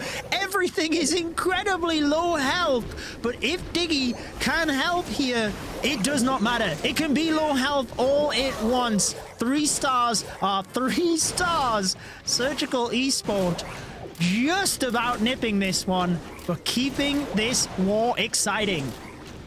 It looks like both the teams are trying to force the luck on their side. I mean, it's those little things which can decide an attack. On the attack which we just watched from Kingsman, the healers dodging by switching the target, the eagle shots, like just dodging the eagle shots even though the eagle locked onto them, but then they switched target and dodged it because of that. Now we have Diggy with the most incredible timing ever to save the Royal Champion, to clutch up a 3-star. What is going on over here? What are we going to witness next? Which is going to be on the next level for those 2 teams. This is crazy when it's coming down to the timing. And now we have Albiol in for this next attack, and there's 3 targets left. Who is he going to attack? We'll be finding out soon. Almualin, somebody with a lot of experience, all the way back to the early days of the World Championships as well. So he's someone that can keep calm in this situation. The more 3-stars that continue to fly in, the more pressure there is on the attackers to continue that momentum. So let's see what he decides to go with on this one. I was just about to say I'm feeling an air attack, and it indeed is the Super Dragons with the recalled Archer Queen approach. You explained this very well on your channel just a couple of days ago. Do you think he's going with a standard approach like that? Like, I would guess that he's recalling the Queen to the bottom side, because he does not have a poison, right? And the clan castle is on the town hall side, so you want to avoid the clan castle as much as possible. And this is then the only location where he can recall his Queen towards, because if there is an ice golem in there, if there's a lava hound in there, something like that, he does not want to do that out. And take a look at this funnel. I mean, boulder tanking, the giant tanking, and the boulder funneling in the bear hut, so the queen is going to the left. Those small things are just incredible to watch. The experience shining through for sure, and I always love to see those bowler funnels as well. Just because, yeah, they're not used very much, shall we say. But the Super Dragons flying on in with the Stone Slammer as well, since he didn't really need the Blimp for the Town Hall. The Super Dragons can help with that. But can they move on through? It looks like they're splitting everywhere but at the moment here. iTzu, couple of loons and a Super Dragon next to that monolith, freezing the Town Hall. But which way does this Super Dragon go? It goes up to the top. This is more looking like my Super Dragon attacks, not like the attacks of Spray. Like, he would have had one of the Super Dragons staying in the middle and going for the Town Hall. I don't know, like, if you have to play with the controller or what exactly he does, but this did not happen to Amyalin. Town Hall is getting skipped. He has to try to save this now, with even his Skeleton Trap now chasing that Royal Champion. This is going to be problematic. He still has a freeze, so the Town Hall should be safe to go. Switched. But there is not much power on the back end, or... What do you think? The Town Hall should go down, right? Right? I think so. I don't want to jinx it too much, though. It does indeed go down. Just about getting that 2-star. Exactly what they needed to keep them in this. Because whilst they were ahead on the star count, Surgical Esports have then flipped things, got 2-3 stars of themselves. So we are going to be relatively even after this. Surgical Esports even taking the lead slightly on percentage. Yeah, crazy turnaround, but those Super Dragons did not work. As I said, like, it's really not as easy as some players make them look. It's like, okay, it's air spam, right? Like, you just spam everything in, close your eyes, and it's hopefully going to work. No, this is not how they work. The spell timing and placement needs to be perfect. You need to, like, direct the Super Dragon with rage spells, like raging at certain areas in the base to speed up this or another group of the Super Dragons to make it, like, really make sure that the perfect spread is there. You have mentioned it perfectly with the attack of Spray. He had then an incredible Super Dragon spread in his attack, really having some Super Dragons everywhere in the base, and this is what you're looking for with that troop, and it was not the case with the attack of Amyalin. But the next attack is in, and we see another Super Archer Blimp. I can fully understand that. Can you spot even a single closed compartment in this base? I don't think so. I think there's only open wall pieces in this one. It's crazy. So this means as soon as the Super Archer Blimp, if it works, the entire base is wide open. I was going to say, when you were about to say that, I was thinking, yeah, if it works first, but let's see. Is it Super Archers in there? No, he's actually going with a Blizzard here, iTzu. Super Wizards landing in that little compartment where he could have assumed there was literally zero traps, and he gets incredible value. They can just run around. This is amazing, and he's still got spells left over to then support his heroes and Super Barbarians. And like you said, they can get access to everything. Are you kidding? I mean, this was just insane. This was incredible. He just took down such a big part, and remember, he did not have to invest the Warden whatsoever. This was a Blimp without the Warden. I am kind of shocked a little bit that this was...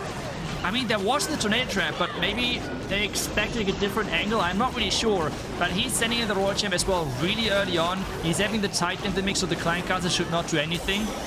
But actually, how does that work with the timing? No, it's fine. There's the freeze, though. He's trying to save hit points on the Royal Champ as he's moving forward through the space. Yeah, wants to get... I mean, it's a good job he has the Warden as well, because he's going to really need that ability here with the splash damage and the raged up Town Hall and multi-target Inferno. Now trying to reinforce with those Super Barbarians in order to keep his heroes moving through the base in the angle that he wants. They are still taking a lot of damage from that multi-target Inferno, and we do have a back-end monolith for them to deal with here, it seems.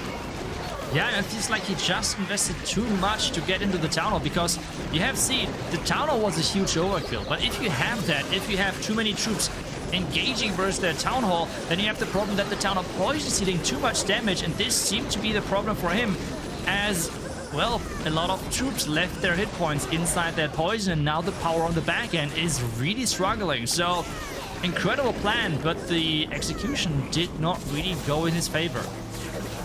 Yeah, just pushed in a little bit too much, like you said, towards that town hall. Very well recognized in terms of that spot where he could just take advantage with the super wizards. But it does now arguably flip the wall back over to the other side because they had that momentum, keeping up the percentage 89%. Let's see whether we can continue 3 stars on the other side, because as the attacks start to go up, they've really become that much more impactful. That's right, and I mean, at this stage, first, this team has to get a high percentage, right? Like, this is now the next thing they have to go for, and it seems like that Tryhard is going to be the next attacker. He has 2 more targets he could choose with his next attack, and I just love the graphic. I mean, you can already see who got attacked, and we will see who is still open to be attacked by Tryhard, and he has now, well, the choice between 2 different bases. Yep, we'll see exactly what the designs are like with them. We do see a poison tower over next to the town hall, perhaps trying to stop that super archer blimp approach. However, like we've seen a lot today, the twin hog riders being the method of choice. But just having a look at this, Tryhard, you know, taking maybe Synthe's approach here. Not a queen charge, using the skeleton spells in the Skelly Donut to kick things off. Scattershot hit. I'm just trying to remember. I think this is a known base. I might be, at least this left side. I think I've attacked this already on Legends. I am like 90% sure, which typically is kind of. I mean, you have a photographic memory with bases, so I absolutely believe it. That's what I meant. So like it kind of confuses me at least a little bit. But let's see if we can pull off the hero dive as he's trying to enter into the town hall, into the skeleton compartment at the same time, splitting up his heroes, trying to get as much value as possible, which so far looks incredible. And at the same time, having the flinger, getting a lot of value on this top side. Always remember, if you see a good spot for a flame flinger, this is guaranteed the best siege machine you can possibly use. But always make sure that you're paying your golems more Dark Elixir, because this golem just completely betrayed the queen, and she might have to take a lot of damage from that monolith. Yeah, Barbarian King, look at the timing there. Just about got in front to protect the Archer Queen, and then the golem finally gets ahead of the queen. So we can maybe let it off in this situation. Hog Riders pushing in from that left-hand side. Now, we have taken out the expos next to the raged spell towers, so we don't have to worry about those, but the multi-target infernos are raged up. One ability is used. You'll be looking to freeze the back-end one if it is still alive. It's got a fraction of health, about to go down. He's still got a lot of spells for the back end of the base.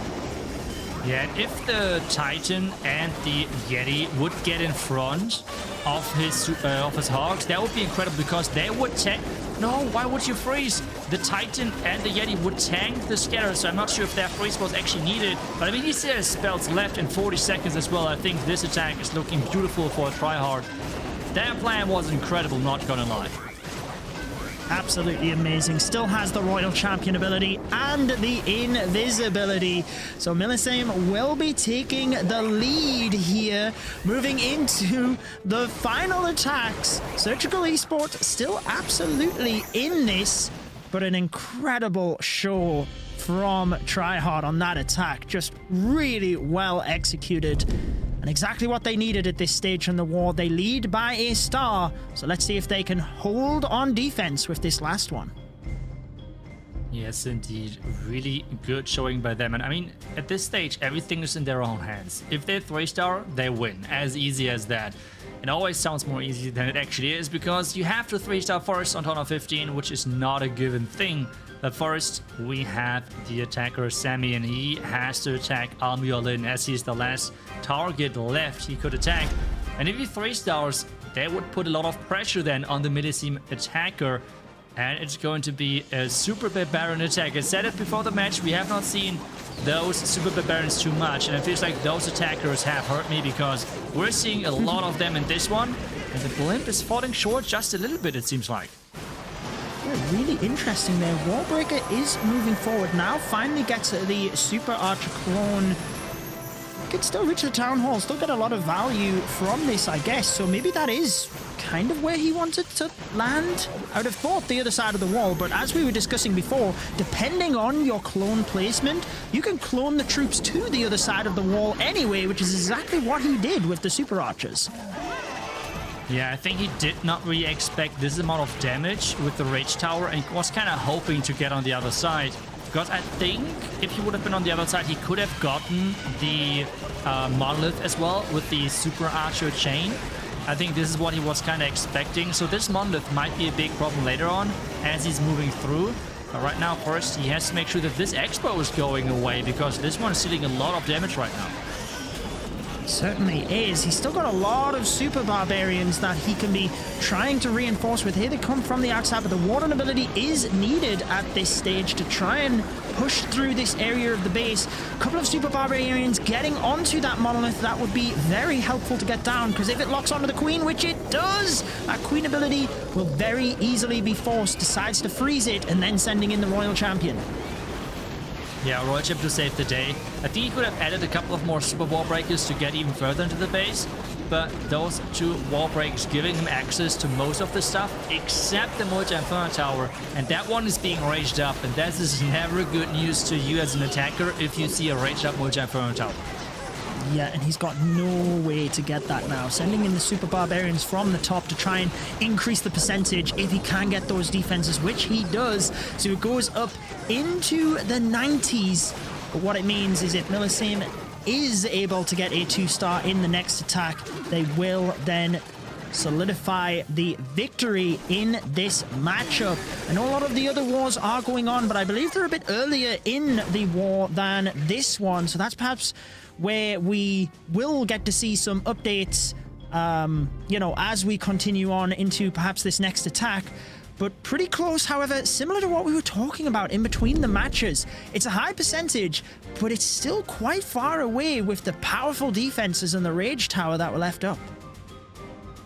Yeah, that's right. It's always so hard to overpower those Rage Towers because there's just so much damage. And at the same time, because the Rage Tower is having such a big range, it's not as easy to lightning most of the defenses staying around it, especially because they're just like placed in a ring, so you can't really lightning too many of them. So, well, it is not easy to counter that spell tower at all. And now we have Ariam, as you said, 2 stars is already going to be the victory for them, or really high percentage 1-star, but I think the 2-star might be a bit easier, and it's going to be another Queen Charge Super Dragon attack, which are typically known for being somewhat safe 2-star attacks, especially with both sweepers pointing away from the Town Hall. I was going to say, with the sweepers pointing away, the Town Hall being this edge of the base, I'd like to think that he, you know, he's pretty confident on that 2-star. And whilst you don't really, I guess, switch your plan right towards the end, you've got to be considering, if I know I need to get the 2-star, what is an approach I could use in order to guarantee that? So he looks like he wants to get the multi-target Inferno before recalling the Queen here, maybe just getting a little bit extra. Do you think he's going, oh, I was going to say, do you think he's maybe going for the air defense, but sending her up towards the top, a little bit more pathing, and Super Dragons moving in from the top of the base. Yeah, and then the blimp towards the Town Hall. The really good thing about this is when you're playing the blimp, and especially Town Hall blimp, you always need to have in mind what the direction of the tornado trap is. The good news for him, the tornado trap can only rotate him from this angle into the Town Hall, not really away from the Town Hall, because on the left side, where the tornado trap would be rotating into, there is no bidding, so they cannot really rotate you away from the Town Hall. It was actually behind the Town Hall, so if you would have chosen the other side, those dudes would have been rotated away from the Town Hall. So really smart decision right there of making sure that there can't be anything going wrong. Even with the tornado trap, he would have been fine with this approach to go for a safe 2-star. Yeah, really nice insight there for people at home as well. If you are planning those attacks in the blimp, always consider that with the direction of the sweeper. Unfortunate not to have any spells left over in the middle. Should he have had even one invisibility spell, he could have turned the Super Dragon invisible and got that monolith, because that will certainly be troublesome for his Royal Champion running through. Still got a little bit of a chance here with his hero abilities. A lot of damage to go through on the back end with the defending hero. And like I said, that monolith now locking onto the Royal Champion. That's right, indeed. Diggy getting that Molotov a nice stun, making sure that it's staying alive a bit longer. With the King walking inside as well. And he has way more power on the back end than I would have thought, especially now with the Phoenix still being alive and taking that defending Warden. Question now, though, is what about the defending King? Because there's no Headhunter left. And I feel like this Queen is going to struggle quite a bit versus that King.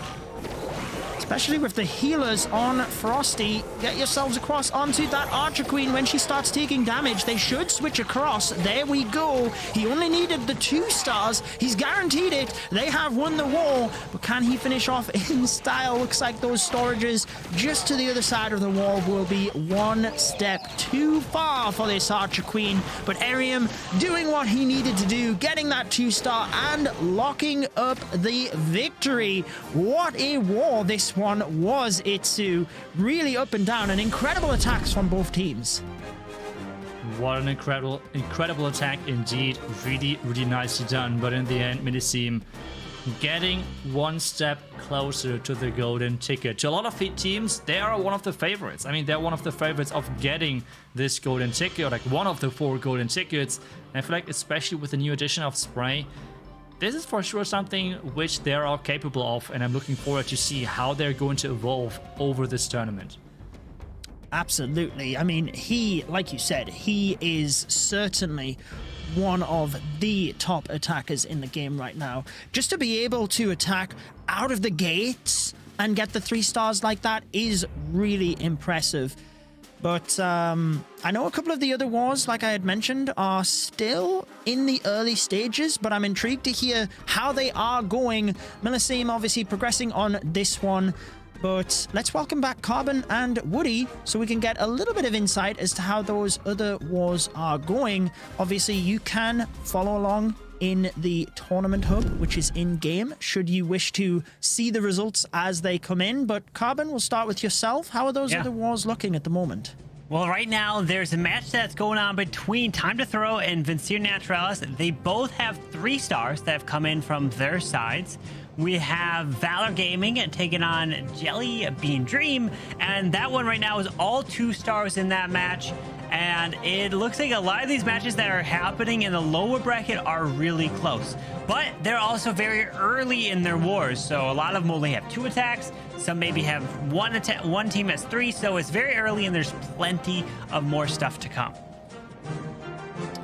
Well, we look forward to seeing how they progress, and maybe we can give you plenty of updates as they go. I'll try and be keeping my eye on things. Woody, did you see any of the matches, or I guess you were maybe just focusing on the post-attack stats that we have the pleasure of seeing in between each one? Oh. Well, I guess that probably is the case. Woody, do you have your mic? About that, I'm sure we'll be able to hear him. Because I was out of the studio for a little while, but I was also keeping an eye on some of the matches that were taking place in the upper bracket as well, because we know the lower bracket is where the action is still taking place right now, but the upper bracket saw 16 teams advancing onto stage 4, and among those are some of the teams that were battling against other squads that we saw competing earlier today. So we saw United Gaming earlier today taking a win, but they were actually defeated by Inquisition 13-12. Also, in case if you're just tuning back in, Bad Zinger, the number 1 seed from stage 1, went undefeated, still through the top side of the upper bracket, and they will also be advancing into stage number 3. I know that there are a few fan favorites out there, including TWOB, which picked up a win in the upper bracket over Quantum's Bears on a 12-11 scoreline. And then another tight war between Strut and Mustache saw 2 teams with 12 stars total, but Strut taking the win there. And then one team that I have had my eye on that just kind of really stood out with their last performance, not completely familiar with them, but WBB Space picked up a perfect war with 15 stars over TPM Esports. So that's a very successful run through the upper bracket, and we'll get a chance to see more of them in stage 3. Wow. Yeah, I mean, incredible stuff there, and thank you for all of the insights. Carbon, I know you were focusing on a lot of the other wars, but certainly the one that we just watched was full of very intense attacks, amazing 3 stars. Did you get a chance to see any of them as well? I'm just blown away at Spray. Like, iTzu broke down of talking about spam. A lot of people's like, oh, spam, spam, spam. but he just does it to perfection. And his hit rate, it was showcasing that 99% damage when he was getting 3 stars, over 80% hit rate is mind-blowing. At Town Hall 15, I just remember when everyone was complaining, saying Town Hall 15 is too hard, everyone's failing, and you know, it's as you get more used to the meta, more used to the attacks, you start to get a hold of it, and you're like, wait, what we were thinking of how hard it was before. You know, that's what makes these teams so good. And a lot of these pro teams and these pro players love that it's difficult, because it really lets those teams shine, and it's not kind of up to chance of where your troops may go or what happens. It's really based about skills, and these teams really have it. Is there anything in terms of that's impressed you about this team here, iTzu? It's like, as well with, for example, Electro Dragons. Whenever you talk about Electro Dragons, like everyone, oh yeah, like the safe 2-star casual spam strategy, whatever. But if you take a look at like some of the Electro Dragon specialists up in Legend, or some of the pro teams, for example, Nebrux from Tribe Gaming, they're having impressive hit rates with those strategies. And I mean, in the end, it's kind of the same troop. And you can really master those strategies. If it even might be an easy strategy to learn, like Electro Dragons, where you could somewhat easily get into and get safe 2 stars, but you can really put a lot of time into it, like spell placement, timing, right choice of siege machines, really make sure that you are having a way higher hit rate and success rate than some other players who might use the exact same strategy, but it's completely different when you are doing it. And this is kind of how it feels like when Spray is playing with those Super Dragons. I've tried them many times, and it does feel like that they have their own mind. They're going left, right. We have seen that with the attack of Almualin. They're never going where they're supposed to. The town hall's in the middle, and they're going on the outside of the map to the edge map, but never going for the town hall. And for Spray, it's like, okay, it's fine. You go there. You go there. You like they're listening to them, to him. I don't know how he does it, but it's just crazy. Yeah, I mean, I'm just trying to have a look at some of the other wars that are going on. They are, like we said, in a little bit of the earlier stages, but we do have United Gaming versus Second Esport, both on 6 stars at the moment. But that does include United Gaming only having 2 attacks versus Second Esport having 3. So United Gaming off to a good start in their next matchup. Obviously, we saw them lose out to Inquisition, so they are down in the lower bracket, as is Marcus Esport, but they are winning at the moment 8 stars to 7 versus Gland Esport. We have Train Station and Indian Force down in the lower bracket. Train Station 8 to 7 up with 3 attacks gone on both of those. Dark Phoenix and Vatang, 2 other popular names. Dark Phoenix with 3 attacks in, 9 stars at the moment. And the other war I have here is BXH Denmark, who are on 7 stars versus I'm in Your Walls, 6 stars, so a slight advantage to those. All of those matches in the lower bracket, but progressing nicely, and amazing to see such swings in wars as well. Sometimes, you know, like we said, United Gaming doing really great, but then they take the loss and then bouncing right back here in the lower bracket. So it's always great to see how the teams can just, you know, put wars aside and just focus on what they need to do, Carbon. Absolutely. These teams can really focus on the war at hand. Don't let anything else come into your kind of mindset. Just stay focused so you can have a chance at advancing. But, you know, a team that's been focused has been Bad Zinger, and how they went undefeated in the ladder stage. And they're undefeated here in the double elimination. So that means they're going to move on to the next weekend. But we got some highlights to take a look at from their match from Bad Zinger and KOG. So let's take a look at some of these attacks. And this was Bad Zinger coming in with these Super Bowlers, which we haven't actually been seeing here today. And they're using it just like this, and it is a very strong attack. Yes, it's a really strong attack indeed, if you can control them. If they're going the right way and like get those bounces in with those really strong stones, it's incredible how much value you could get. And it's all about, to me, like with the warden ability. This strategy is just so important to get that warden ability right, and if you do it, you're set up to success, and especially with this specific approach which he's playing, which is like using the, I think it's the 7 healers, where you have the queen around the outside. She's only here for funneling, and then you have the super boulders inside the middle as a separate force, and it's working beautiful for him in this attack, really. It sure is. Dominated, and Badzinger taken off the top grabs the win. We're also going to take another look at every other team that managed to get on with a win in the upper bracket. So stay right here with us, and we'll show them right now, in fact. There you go, Badzinger as the #1 seeded team. Right behind him is VN Ace, also advancing up top. Gave a shout out earlier to All Exceed, and happy to see that they also made it up on the top side. And then it was Inquisition stealing that spot from United Gaming on a 13-12 win. The rest of those 16 teams have got a few standouts. I'll shout out in TWOB as well. Has a huge fan base, seen a lot of action in the chat in support of them. Strut, another team that has lots of experience on the world stage, competitors last year, and some of their lineup can claim that world championship status as well. Then Clash Champs right underneath them, another team that we watched earlier, Millicina MG and Emporium Titans taking another couple of spots there in the top 10. Very solid, reliable teams, guys. Yeah, they have been so good. These ones really stepping up to the plate, getting it done. The advancing teams, what does this mean? 16 teams here from the upper bracket. They advance to next weekend. They're going to be playing the Swiss stage.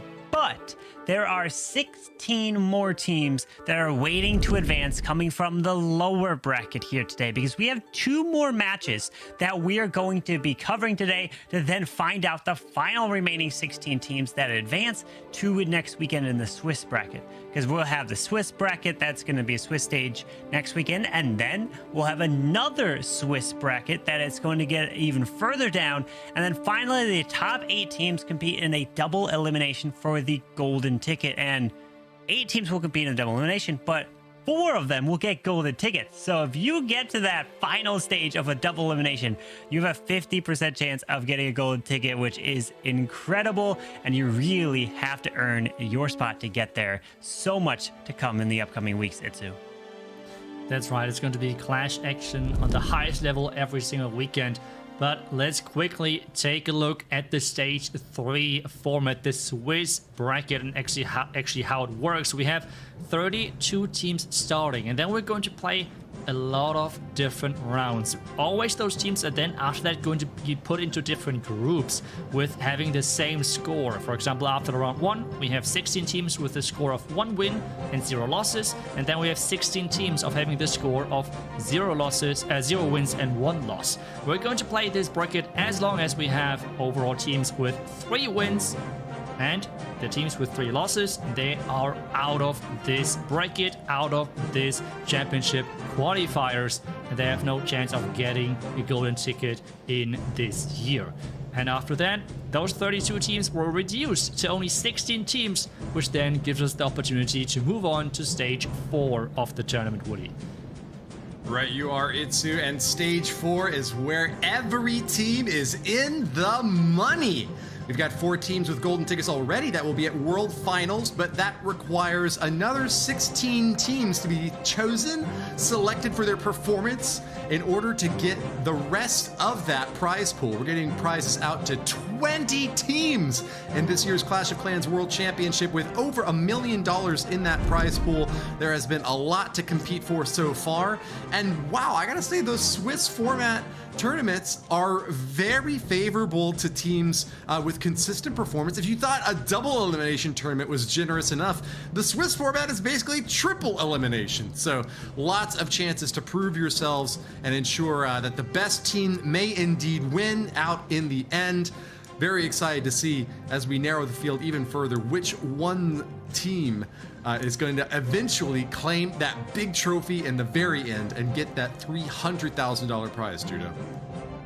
Absolutely, and you might see me constantly looking down. I'm trying to keep an eye on the other wars as best I can and inform you about things. So Indian Force actually did get a 3-star after the last update, so they are right back in the war versus Train Station to see whether they can get the victory. Vatang also taking the lead over Dark Phoenix in their previous attack, but Dark Phoenix with an extra attack, so let's see what they can have with that one. And then we have Entropy versus UG Nebula, who obviously we've seen earlier on in the stream. Entropy getting they're pushing themselves ahead, and they're 2 stars in the lead right now with just 2 attacks to go, so they are really putting themselves in a comfortable position moving forward. But being in the lower bracket now, we know that the teams have to win more matches, and as we've said, we've still got 2 great wars to come today, Carbon, once all of these other matches start to close up. Absolutely, indeed. And one other match that is I'm keeping an eye on, specifically Time to Throw taking on Vizier Naturalis, where Time to Throw has back-to-back triples. They are 2 for 2, while Vizier is 2 triples and 1 2-star that is a 90% 2-star. So that one is going to be very close. And on Time to Throw, Jesus, who was playing for Empire Gaming before, now part of this team, he did get a 1-star earlier in the day. So I'll be kind of curious to how he's going to rebound from that. But remember, all the pressure's on now here in the lower bracket. You lose, you are eliminated. We've talked about the $1 million prize pool, with first place taking home $300,000. You got to work your way through the different stages, and it's just so crazy that we had almost 5,000 teams compete in the ladder stage to narrow our way down to just these teams remaining. They are really proving they deserve to get here. They had to play roughly about 40 wars to make it to the stage just to compete here today. So it's been an impressive showing. When it comes to Worlds, iTzu, is there anything that you're maybe excited to see? Do you want to see any attacks maybe come back at Worlds, or maybe even later in the stage that maybe we haven't seen all too often? Ooh, that's an interesting question. I feel like overall what I want to see is variety. I would like to see not a use rate of one specific strategy or like follow up of like 50%. I would just like to see different strategies getting used, like Lalo, Super Barbarians, Hawk Riders, with the variation of having Super Hawk Riders in there as well, like Super Dragons, Electro Dragons, maybe a little bit more often. That would be kind of cool to see the pros using them, because it can be a really powerful strategy and troop in general. So I feel like maybe the one troop which I'm missing a little bit are Electro Dragons. We all know that they can be really strong, and if it's not an entire Electro Dragon attack, that's fine. But a lot of times what you find is somewhat exposed defenses which are not getting covered that much from other targeting defenses. So you can use the change of the Electro Dragons to get kind of far into the base, get some value, and get a lot of defenses out. So I kind of would like to see that more often. That would be maybe my one strategy to look out for. Woody, is there anything for you, like strategy or troop-wise, which you would like to see more often, or overall in general? We haven't seen any super witches. They go super slow. But I mean, those were very popular last year among some top players that felt like they could get like a marathon march through a base. They often wound up timing out, unfortunately, and that becomes even more difficult with bases that have gotten even bigger. But those were fun. And I guess Super Valkyries too. You know, Valkyries had a place in the meta for a while, and haven't really seen a whole lot of usage recently with so much strength in the skies, though. I gotta wonder if we're gonna see those Inferno Dragons, because there's been a few Super Dragons so far today, and I think a few Electro Dragons as well, but Dragon Riders and the Inferno Dragons, that kind of Flybrid army that we had fun talking about last year, that's kind of been absent so far. How about you, Judo? Go wipe. Go wipe. Okay. The Town Hall 8 special. Yeah, I mean, for me, one strategy that I loved, and I don't think we've seen it very much just because there's so many high-hitting defenses, is the Electron. You know, we see the Super Archer clones and things now, which are so much more viable, but I always used to love seeing, you know, the cloned Electro Dragon and just having it strike through different areas of the base. I think it's always fun to watch. I always used to enjoy using that strategy. So if I had to pick one from, you know, previous times, that's what I would say. Well, that's definitely an attack that we would love to see as well, but more attacks that we can see coming in from Marcos, I believe, is going to be the next highlight here. Gland's last attack against Marcos is going to be this one coming in, and let's see what attacks that they are bringing.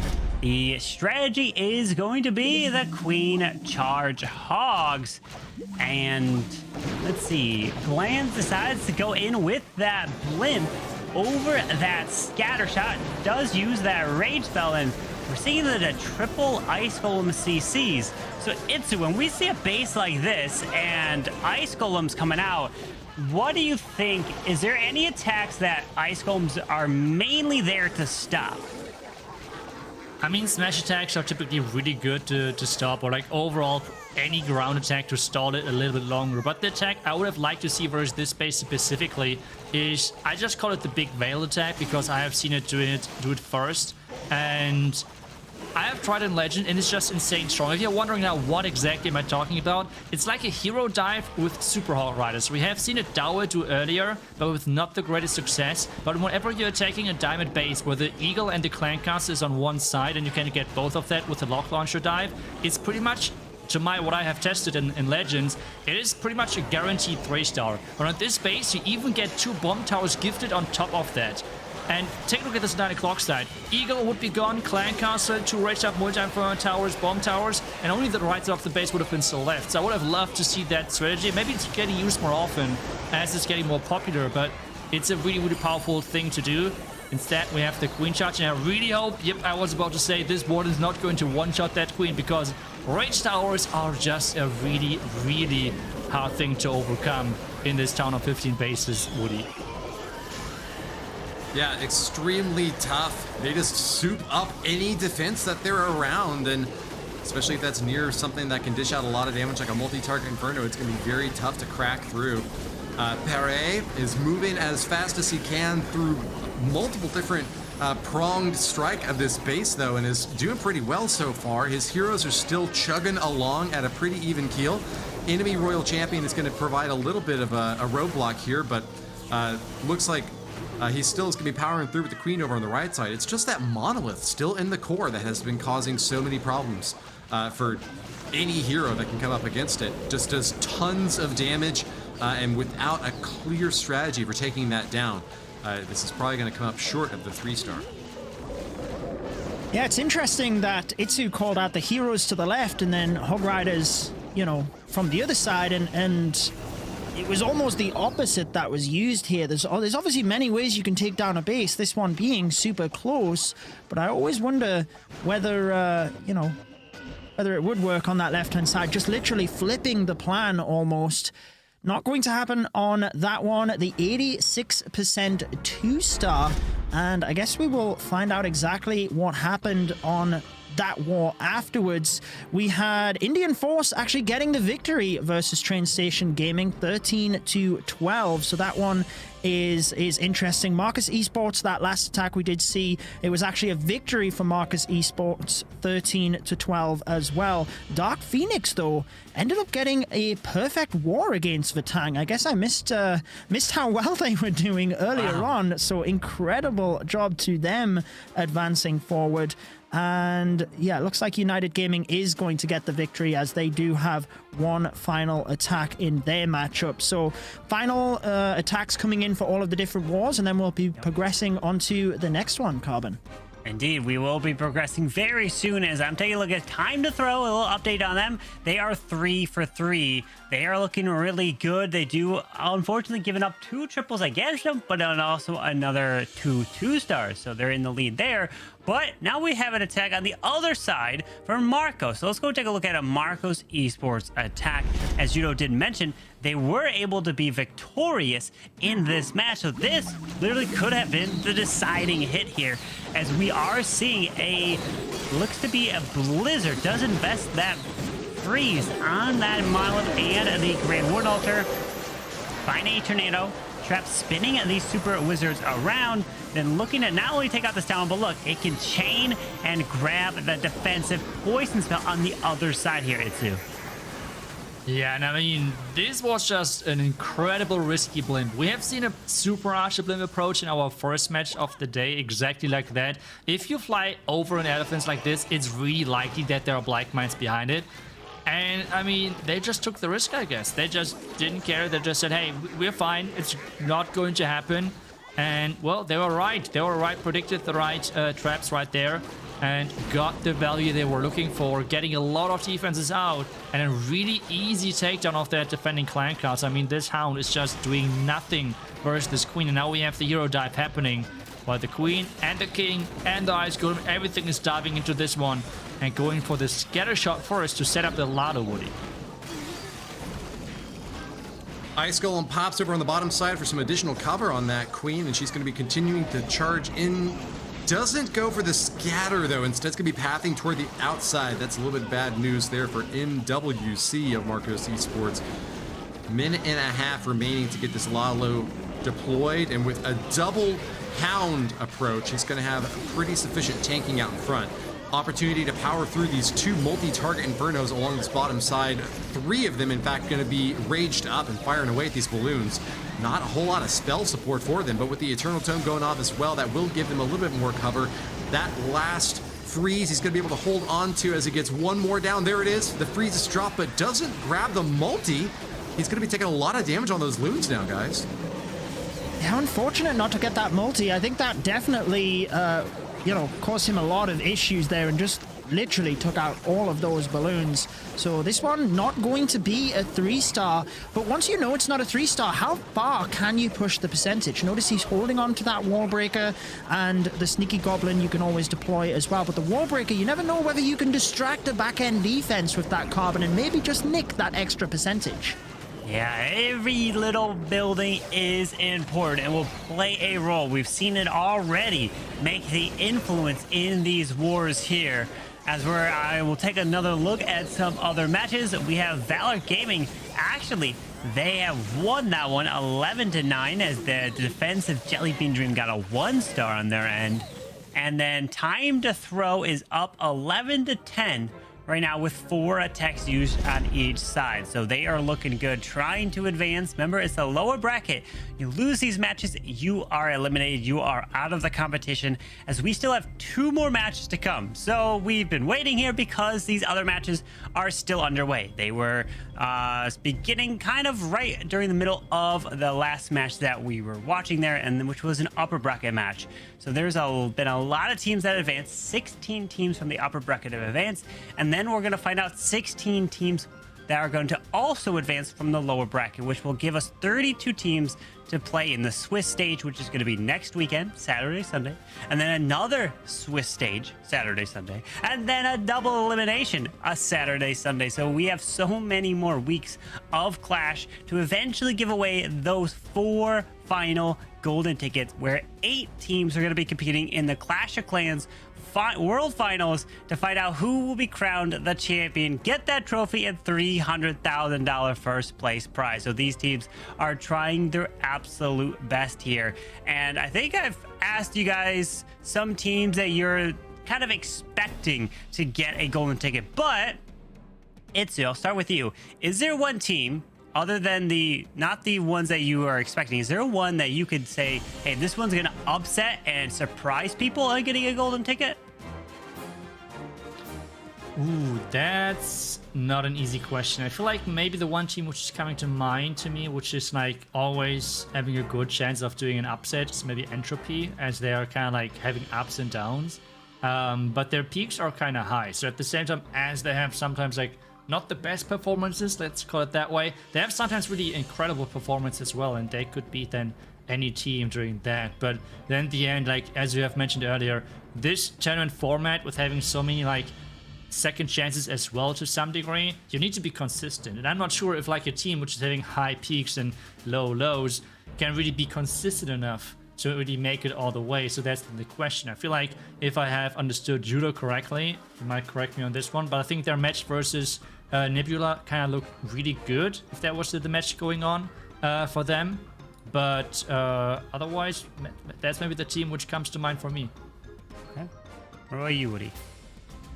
Well, I'm taking a look at the bracket right now, trying to get a sense of who's advancing through on the lower side, and I'm really seeing a standout performance from Dark Phoenix. They got a 15-star victory over, drumroll please, Vatang, which has now been eliminated on the lower side. Vatang picking up 13 stars in that war, could not survive against Dark Phoenix. So that is a potential dark horse candidate for me. But also noticing in the lower bracket a victory for Indian Force over Train Station on a 13-12 scoreline. That eliminates Train Station and gives Indian Force another chance with one more win to move on into Stage 3, as well as United picking up a 12-star win over Second Esport, which they held to bay at 10 stars only. And then another victory here coming in is ETX Titans, the Imperium Titans getting a 12-star victory over Les Frères, which picked up 11 stars. So lots of news storming in now from the lower bracket. Before we get into our 5th match today, we will do our best to let you know about all of these eliminations. This is like the crunch hour of the entire Clash of Clans World Finals qualification period. In order to advance onward, you have to be in the top quarter of teams. So 3/4 of our field will be eliminated today. And as they get knocked out, we send our commiserations to them and our congratulations to their opponents who still have a chance to move on and compete for that $1 million prize pool. Lots still on the line, but I'll check in with you next. Judo, has there been anything else that you've noticed recently? Well, firstly, with iTzu's point, Entropy, yeah, they were looking very good. I'm not sure how it turned out for them, but they were 2 stars in the lead as far as I seen earlier, so I'd be surprised if they didn't progress in the last matches. For me, I don't know whether they are even classed as like dark horses or underdogs, but I guess ones that we didn't mention at the start is TWOB. They are always kind of there or thereabouts, so I would say those. And United Gaming as well, I think, are, you know, very top level. They've got a good experienced roster, so they're also kind of, you know, petering on the edge. It wouldn't surprise me whether they were one of the teams to grab a golden ticket as well. But yeah, just looking forward to progressing and finding out one match at a time today. We've still got the 2 matches remaining, and I believe next Carbon, we're actually going to be going into VN Esport versus Indian Force. Yes, this is going to be a great match. This is a lower bracket match as well. And averages of 13 stars for VN Esporting. They are looking to bring it, while Indian Force has got 12-star average as well. So some high scores that are going to be coming in that we are going to expect. But question, with the pressure on the line, will they be able to do it? So let's take a look at the roster here for VN Esporting, iTzu. That's right, and take a look at those hit rates. Every single one of those players is above 50% success rate. This is incredible. Players, Demo, iPro, Exodani, Elec, and Mammoth all being on that list, and this is for sure not a team which should be taken lightly. They are here to play, and they are, as you already said, in the lower bracket, which means this is their last chance. If they do not win, they're out of this World Championship and having no chance of coming back. But their opponent is looking pretty strong as well, Woody. They sure are. Indian Force lost only to TWOB, their compatriots in the upper bracket, on a 13-11 scoreline. They were knocked down to the lower side where they got the victory over Train Station and are advancing now with only one more win necessary to get into the Stage 3. Their lineup includes 11, Vedant, Aman, Shiv, and Piyush. And as you note here, they have all got very impressive hit rates, pushing higher into the 40s, and in the case of Aman, their MVP, into the 52.6% hit rate region. Very consistent average destruction as well in that low to mid 90% area. So this is expected to be a very tight war with only one of these teams yet still able to advance. The loss here is elimination, but victory means moving on to Stage 3, Judo. It certainly does, and it will be interesting to see how they continue to go through the matches, because obviously in the lower bracket, you do have to have a bit more endurance as well. It takes a lot of focus, the matches, and having to go war after war. It's something that you have to be able to, you know, keep your keep your coordination there and press through. A lot of the teams that we've already seen qualified, they're done for the day. You know, they can put their device down, they can rest, whereas these other teams have got to keep going. So that's one thing that we have to bear in mind as well, is there might be certain teams that perform better because they have that endurance, and there might be others that, you know, struggle to keep things going across the entire tournament, depending on how many matches they have. So I think that's something that will be interesting to see, whether any fatigue is setting in these last couple of matches, Carbon.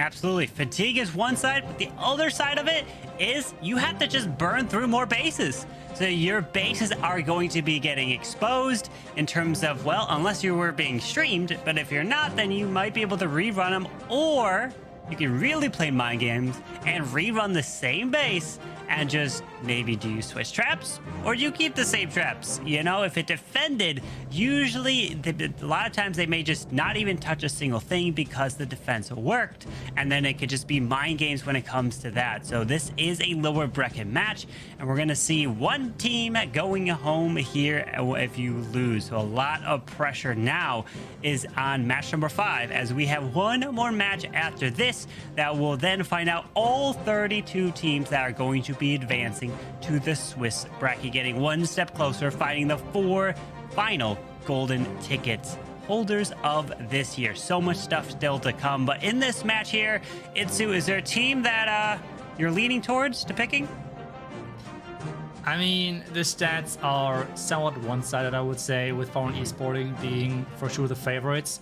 And I think I would just go with them, to be honest. I think their stats and the performance over the last couple of weeks, I think, was quite impressive in the World Championship, in like community tournaments and everywhere. So I would for sure go with them. How about you, Woody? Would you disagree or agree?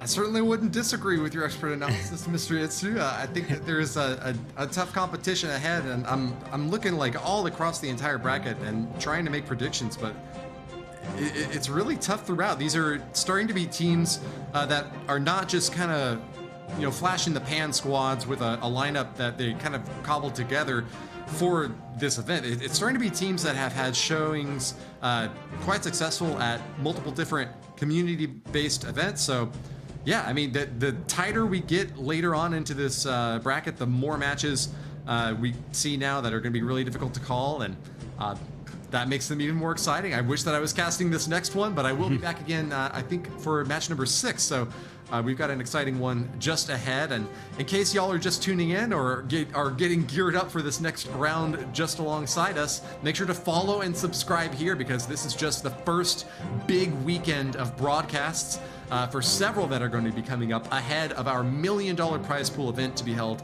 live in Helsinki, Finland later this year. So we hope that you'll continue to stay apprised of all the action here and elsewhere on the social media across the Clash world, but also the Tournament Hub right there in the game. Whenever you're doing your raids, you can also check over and see the progress of all these teams that you're rooting for or maybe rooting against, and see how they are performing, stacking up against the competition. Judo? Yeah, absolutely. And I guess you want my prediction. I was thinking about it just when we were talking there, Woody. But so we don't have a clean sweep again, I'm actually going to go with Indian Force, but also for the fact that they won their last match 13-12 versus Train Station, who we've seen them have plenty of experience in the competitive scene, and their two stars were 94 and 98%. So they were very, very close to that perfect. So yeah, I'm gonna go against the odds here. I'm gonna go for Indian Force. How about yourself though, Carbon? Do I go to make it 50-50 or do I go towards VN Esporting to be 3-1? I'm gonna go, you know what? I think Indian Force might just pull away with this one, and it's gonna be. There you go. Wait, you and I are casting this one here, Judo. So I guess we'll find out. I guess we'll find out what's about to happen as the match is getting ready to be underway. And Judo, I guess both of us are picking Indian Force to win this. iTzu and Woody going with VN Esport. I mean, if you take a look at straight up just the averages in terms of the hit rates, yes, VN Esporting is superior in terms of that, but it can be anyone's game when it's a lower bracket. When it's you win, you advance, you lose, you go home. anything can happen. So will the pressure be in the minds of these players? I'm sure it is, but they have to focus on each one of their attacks. Yeah, and I think we've seen it already today. A couple of the matches were in terms of community prediction. I mean, the first one, for example, was a landslide, if you will. We all picked the same team. The community was on the same side, and then it was super close in the end. So it really does, like you said, just come down to the match, how well the teams are able to pull through in those 5 attacks. That's all it is each war. And as you also mentioned, at this stage, lower bracket, this is where the nerves will be setting in even more, because in the upper bracket, at least you know, should you lose, okay, let's put this aside. We can focus on the next one. After this, you're going home, and unfortunately, at this stage as well, there's no getting back into the World Championships this year. Nope, you have to wait till next year, 2024, to have any chance there, as the attacks are about to come in to find out who is going to be able to advance to next weekend and compete in a Swiss bracket, where you then have to win 3 matches versus having to lose 2 in the double elimination like it is. So you have to win 3 to advance, you lose 3 in the Swiss, you are eliminated. So in terms of attacks, we've seen quite a bit of different attacks that come in through here, but I'm excited to see what's coming next, Judo. Yeah, I was going to ask you a very similar question as to what you expected, but we do have some poll results in, actually, and it looks like the community is in the agreeance with us. 54% to Indian Force, with 46 for VN Esporting. Really close in terms of voting. We were 50-50 as casters. The community is virtually 50-50. Seems like anyone's game here. It really does. I guess it can go either way in this match. Really, anyone. You know what would be interesting if we were kind of tallying before of who was making the predictions, who was right, who was wrong. You know, we would be able to identify that. That's a lot of fun to be able to say, hey, how are you? I'm pretty much usually always wrong, you know, when it comes to these things. But I know last year in the World Championship, I was like almost 4-4, 5-5 at one point, and then it kind of went downhill from there. So I had one little good prediction streak going, and that's all I really could get. So, I mean, I'll take it, but I guess we'll find out if we will be right with Indian Force, or will iTzu and Woody be right with VN Esporting. Yeah, maybe that's something we can do as the competition moves through. A bit like your Masters series with the full bracket and trying to predict every single one. But the first attack is about to go in. Here we go, Carbon. It is going to be a man. And we have the nice graphic which displays all of the opponents. We'll see who he is going to be attacking against. 5 attacks each. It all comes down to this. Here we go. Indian Force attacking first.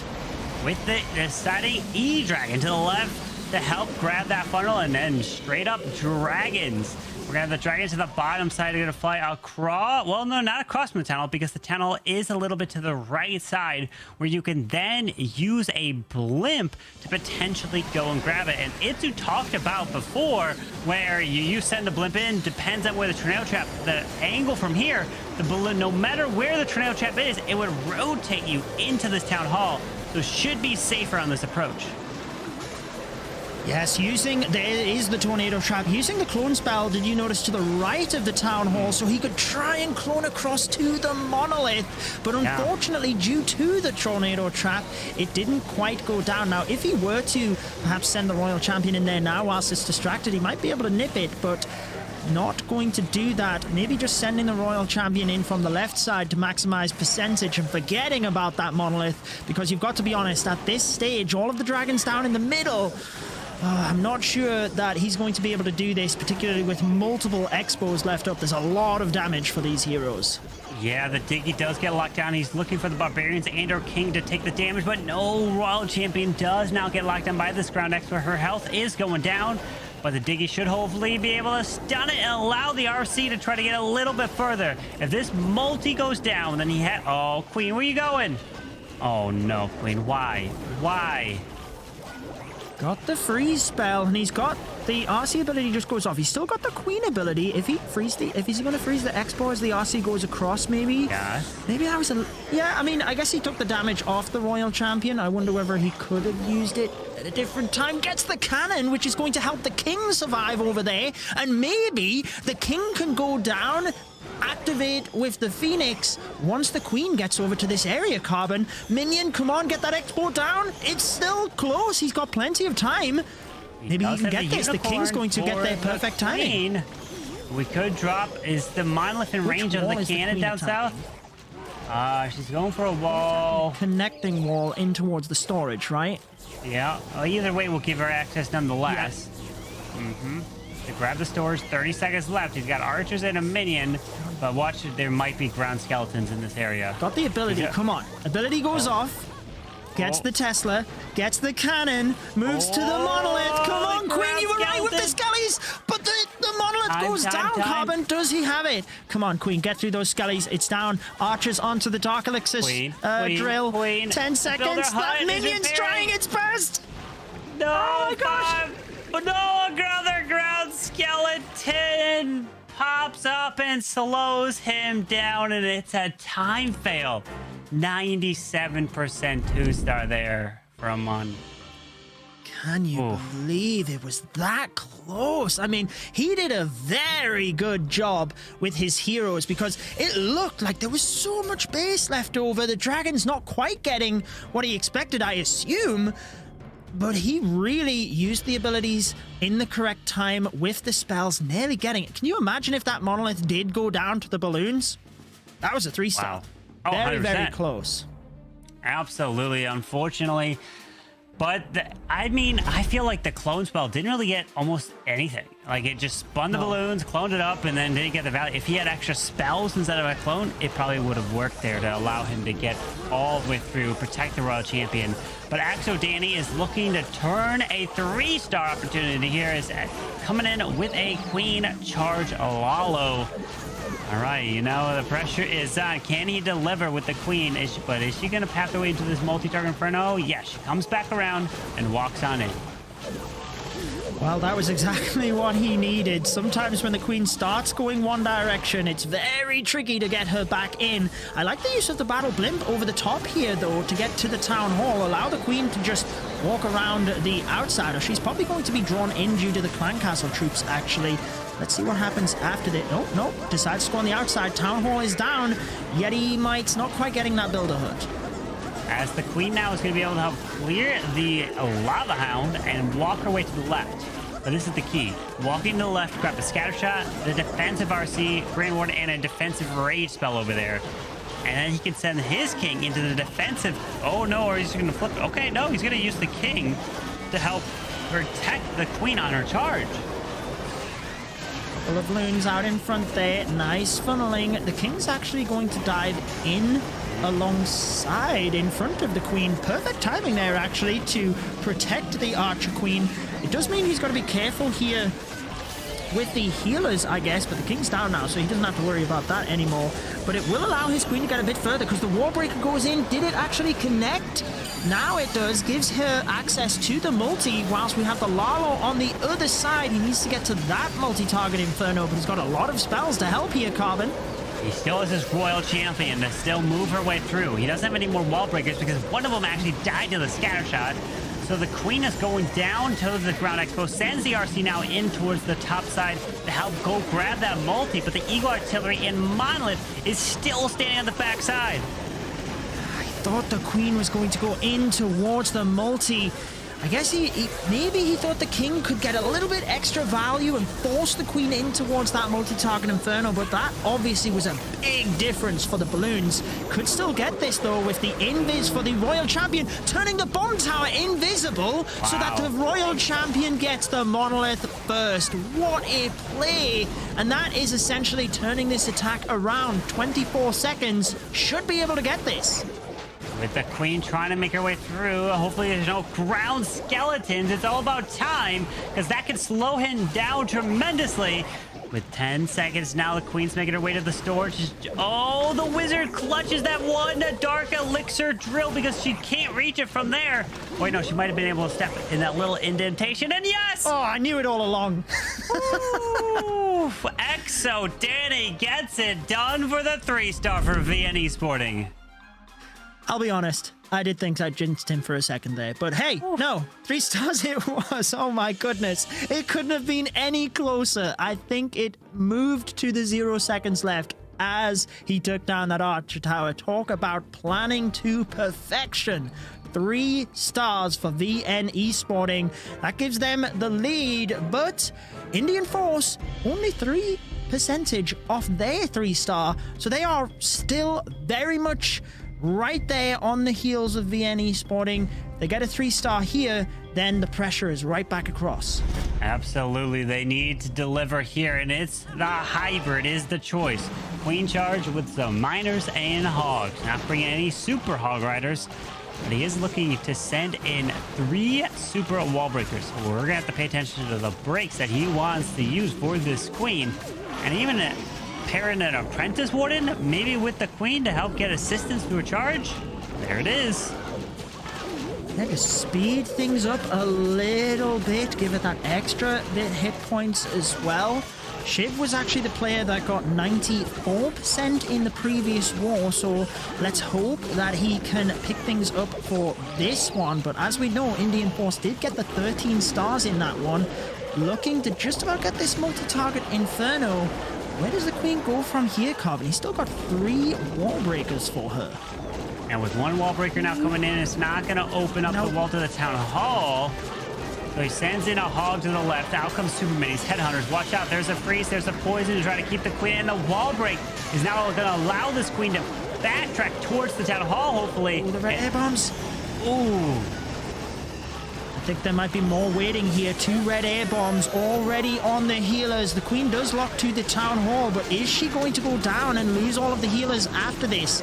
Let's find out, I guess. Monolith is going to get frozen. Healers look like they've dodged that area so far as the hybrid moves in from the left. He's got good pathing for it as well. Oh, there's a couple more red air bombs right there. Healers might not be able to stay alive, but the queen, unluckily, is grabbing the monolith with her ability. Yes, ability goes off, grabs the monolith, double giant bombs. Now trying to take out the defensive RC as the warden ability is activated.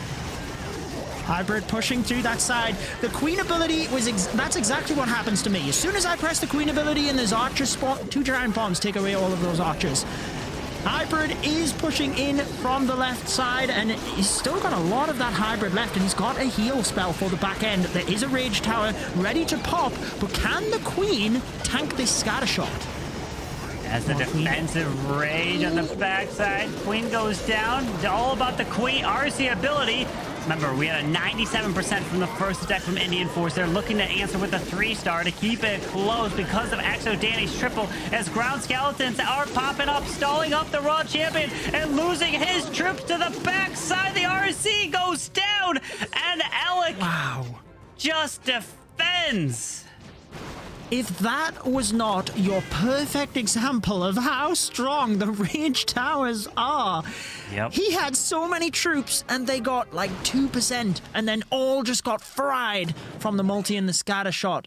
So unfortunate not to have a little bit extra health on the queen, because she could have tanked that scatter shot, could have made the difference. But hey, when you are at this stage, little things all have to be right for you. And you know, so far, it's just fell short both of those times for Indian Force. Yeah, all it takes is the small details in those attacks. So close. It could be a completely different war of 2 triples for Indian Force, forcing VN to have to get a 3-star just to tie it up.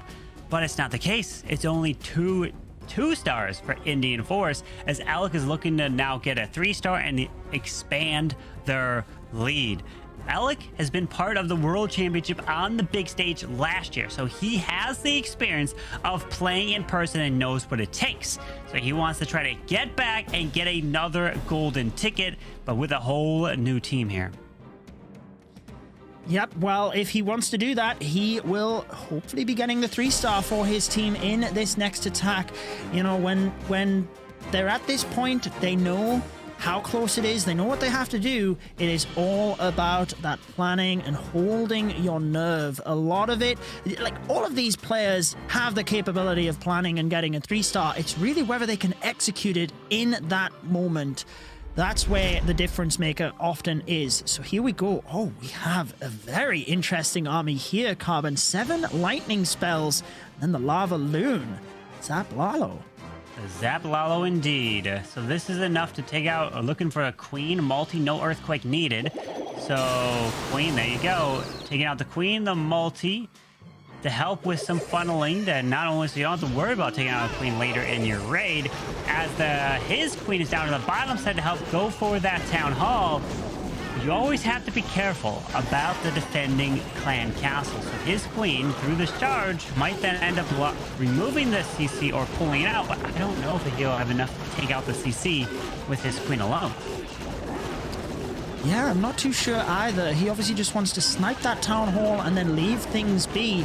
That's the beauty, actually, of these open wall compartment bases, is you can be almost guaranteed that your wall breaker is going to just go for that open junction at the bottom, because there's no other closed compartment for it to get to. Here we go though, Carbon. This is what you called. So the queen gets the town hall. She's still got a lot of health. She's going to step in, and she is luring that CC exactly like you said. It's got some archers though where he could just pull those ice hounds across to the side. As the RC ability is off, at least his ice golems, meaning he just leave them be, don't have to really worry too much, but they can play a role when it comes to cleanup, because minions can get stalled up on them and cause you to time fail, as the Lalo is now starting over the top side with the Stone Slammer to move through behind the Hound, but he's still waiting on that Warden to be deployed. Yeah, interesting use of that Dragon Rider in order to get the Wizard Tower there and just make sure that his balloons weren't going to take much damage through that, and then can move on in towards the Eagle Artillery.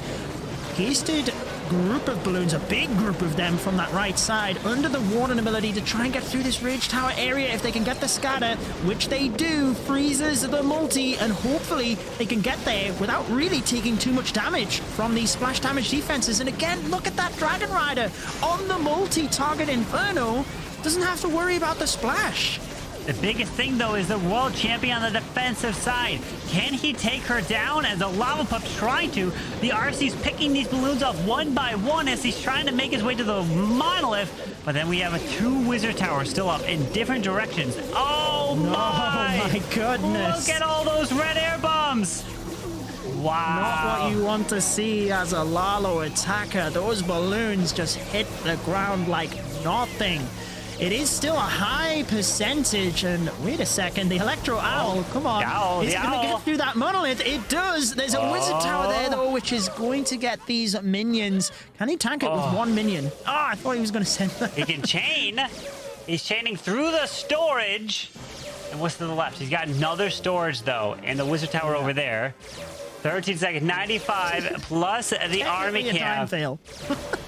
Yeah, because he can chain through the other one as well, unless there's a Seeking Air Mine or something. Because I don't think he flew this way, so there might be a trap on his way over there. But 96%. This is exactly what Indian Force needed. Granted, it is a 2-star in the high 90s, so Indian Force was hoping for a lower percent 2-star. But Alec, you know, if you're going to fail, you gotta fail in the mid to high 90s. Yeah, I feel that's the benchmark that's getting set at the moment, isn't it? Into that mid-90 range, especially in this meta. You know, the higher you can get that percentage, obviously, the better. But we do have 11 attacking next, who has a lot of experience himself. You might recall him from the Marcus Esports team a few years back. So he certainly has the experience in these tournaments as well, with the recall spell ready for the Archer Queen. With that Queen charge, he's using the Flinger to the top, and then he has the Hydra attack. Interesting approach here, Carbon. Yeah, with that Queen, typically this tends to want to pull the Queen back after she can secure the Town Hall, essentially. So he's going to have to really invest. That monolith, yeah, that was a lot of damage. No! The Queen ability being forced. You cannot afford to lose a Queen ability, as we're seeing the stats of other wars on the bottom of the screen. If you want to take a look at some wars that maybe you're keeping an eye out for. But as a Flame Flinger is trying to go to the top side, no Queen ability is going to really hurt this attack. Yeah, no queen ability is going to hurt. I'm not sure whether he did press. I'm just trying to look at the scores at the same time. Some really good scores coming through. A couple of teams perfect so far, even though we are just a couple of attacks in. There is that recall. Didn't want to take too much damage from the Expos, but, you know, he took out a huge amount of that left side of the base. Obviously, he knows Tesla's out of the way there as well. So the Archer Queen now about to pick off that air defense, and his Hydra moving through the middle, but he's going to have to battle a sweeper and raged up multi. Yeah, with this Warden ability protecting all these dragons moving in, but is it protecting well enough as he didn't get all the way deep into the core? So that means there might be a lot more traps waiting for him after he gets past these multis. Plus, the defending clan castle is going to be a huge pain. Certainly is, and I can just see that defending rage tower as well towards the back. Even if he gets through these, the dragons themselves have got to get through the storages as well, right? And they've got to get through every building, even if it's not defense. So that's how the regular dragons are just peeling off to the side there.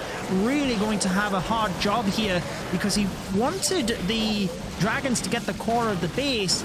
Now those back expos are going to be troublesome for his heroes, but the good thing is the Rage Tower should be out of action. So let's see whether he can hold it together and get this. He's still got a couple of spells to support. Yeah, that Rage spell has disappeared now with no queen ability, but the RC's got her ability here. Hang on, but it's 2 ground expos, but he's got another rage. Rage and an invis. He's got a rage and an invis. What is he gonna do? There's a wall break for his queen, but that won't do anything. He makes the RC invisible. He rages her up to get through this expo. With her ability, he's gonna be clutch through this. Queen's gonna help assist, and is looking good here for 11 as the ability goes off. He needs to finish this off, but the ground skeletons are popping. Diggy stuns the Expo though, Carbon, so he gets another couple of seconds. Come on. RC, Diggy stuns it again RC! because Diggy retargeted onto the skeletons, then went back to the Expo. Queen gets through the Diggy, wall. 3, 2, OP. yes! 3 stars for 11 of Indian Force, keeping them in this one. That is exactly what they needed after a defense. This one just stepped up the heat. Way more exciting towards the end of this now. They've got their first 3-star. They've been so close. Can VN Esporting bounce back after that 2-star and immediately keep the pressure on? What a great finish there. 11 getting it done, but iPro is up for the next attack, looking to deliver. Can he bring it for VN Esporting? Because this is an elimination match. If you're just joining, if you lose this, you are out. All that work to get to this point in the Clash of Clans World Championship is gone. No prize money. You have to be in the top 20, and then if you make it a top 20, that's $5,000 minimum to those teams, and then it significantly goes up every place you go up. About 5 places up is huge, especially if you make it in Worlds. It's like $30,000 just for making it a Worlds or more. So it's a lot of money that they're fighting for. Absolutely, right up to 300,000 for first place alongside that trophy. One step at a time though. VN Esporting with iPro. Just looking at the stats there now, it's definitely so much closer. The pressure is on. Starting this one with the Grand Warden Walk. He's actually got 5 Electro Titans in this one, Carbon. Often we only see 4 in order to allow other troops in order to adjust. He feels confident he can set the funnel, do what he needs to do in order to push as many Electro Titans into the center of the base as possible. Yeah, as the Warden is grabbing this funnel value, but the nice thing is, why did he use a Flame Flinger? Well, the reason is because he can help have the Flame Flinger go for the Town Hall, but the Lightning was to remove the Expos that would threaten the Flame Flinger. So now he doesn't have to think about it. He can then help secure the Town Hall as long as there's no Teslas that sneak up on him or something, and then he can smash his way through with a couple wall breaks and then a jump towards the backside of the base.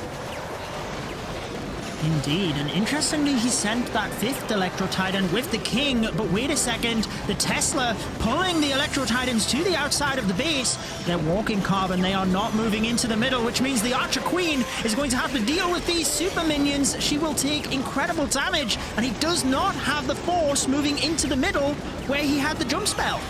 Those Electro Titans don't know what they're doing. They need to come back to jump to that multi. They finally are coming there to help assist.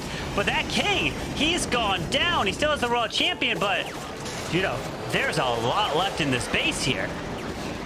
It certainly is. The Electro Titans took way more damage than he expected by doing a zigzag around, getting drawn up with the skeletons and the Tesla. Finally, they're actually into the middle of the base. He's still got the healers alive, thankfully, and the Archer Queen ability still there alongside the Royal Champion, so he's managed to keep his cool.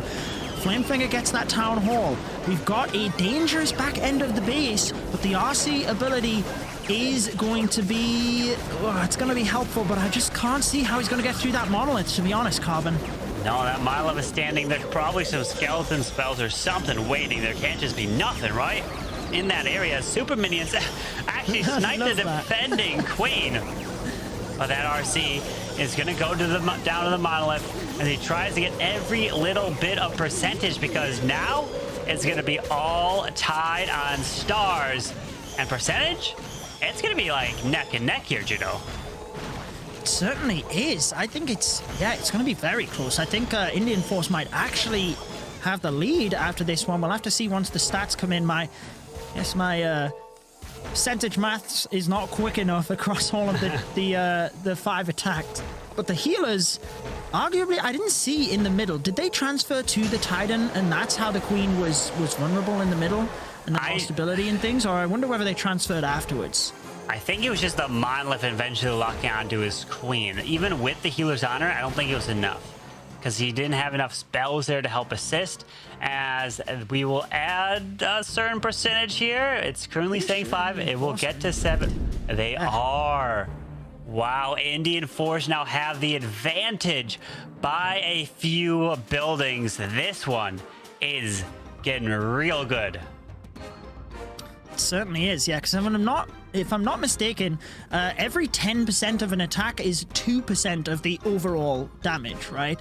So that's where the 80% there means around about 4% that he missed out on. Piyush, another very experienced attacker that, again, he was part of Marcus Esports as well, so maybe he can follow in 11's footsteps, get another 3-star. Imagine what that would do moving into the final part of this. We did look at the stats beforehand. VN Esporting ahead in the ladder stage, if you will, in terms of their stats. But like we've said, it all comes down to this wall. Archer Queen used to initially tank, get those defenses for the Flame Flinger, who was then aiming towards the scatter shot. And the Archer Queen should be able to tank that expo for, well, pretty much the entire time for this Flame Flinger. Yeah, that wall break opens up real early, but the World Champion... Come on, Queen. Take that RC down, and he does indeed, as he sends a Hog Rider into the scatter shot. Why not? To test for traps of giant bombs and things like that. It doesn't lure out the CC because it's too far away. But this Queen's going to continue her way to the multi and charge her way into a Lalo. Wow, I really like how he set up that Flame Flinger, using the Queen to just have the expo on her for longer. Look at the invisibility. What an aggressive invisibility to protect the Queen. I don't know whether it protected the wall breaker there. I'm not sure whether that's what he was doing. But either way, he got the wall open with now the King setting up the funnel up that top area. The Queen can walk straight in and get that monolith. Beautiful use of the freeze to make sure that it is not turned invisible. But maybe it was a bit early, so he has to freeze again. As he does use that freeze to prevent the invisibility spell from activating, the Mylif goes down. Well done, but he still has the Lalo with the Warden to use. So you're going to have to fly his way into the Town Hall as the defensive rage over the Queen activates as a scatter shot. And look at all the skeletons with the Tesla button that pops up. He's got the Queen ability, which he now press. Come on, get that enemy Queen. Oh, enemy Queen goes down. Can she get a couple of more things?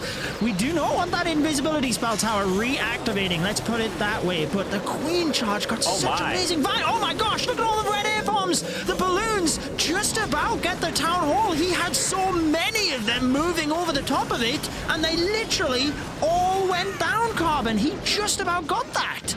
Those balloons were outside the Warden ability. They ran way too fast ahead of the Warden, which didn't follow him, which caused him to miss the ability over the Town Hall. But even if the Town Hall went down, the Tornado Trap would have then pulled the balloons nonetheless and spun them around. So the balloons almost had no chance, to where if he started the wall to the left side, it could have potentially maybe would have had a chance to 3-star, but it would have been way riskier, as it could have led to a 1-star if that Town Hall didn't go down there. But 90%, which means that if VN Esporting don't hit this mark, then Indian Force will still have the lead.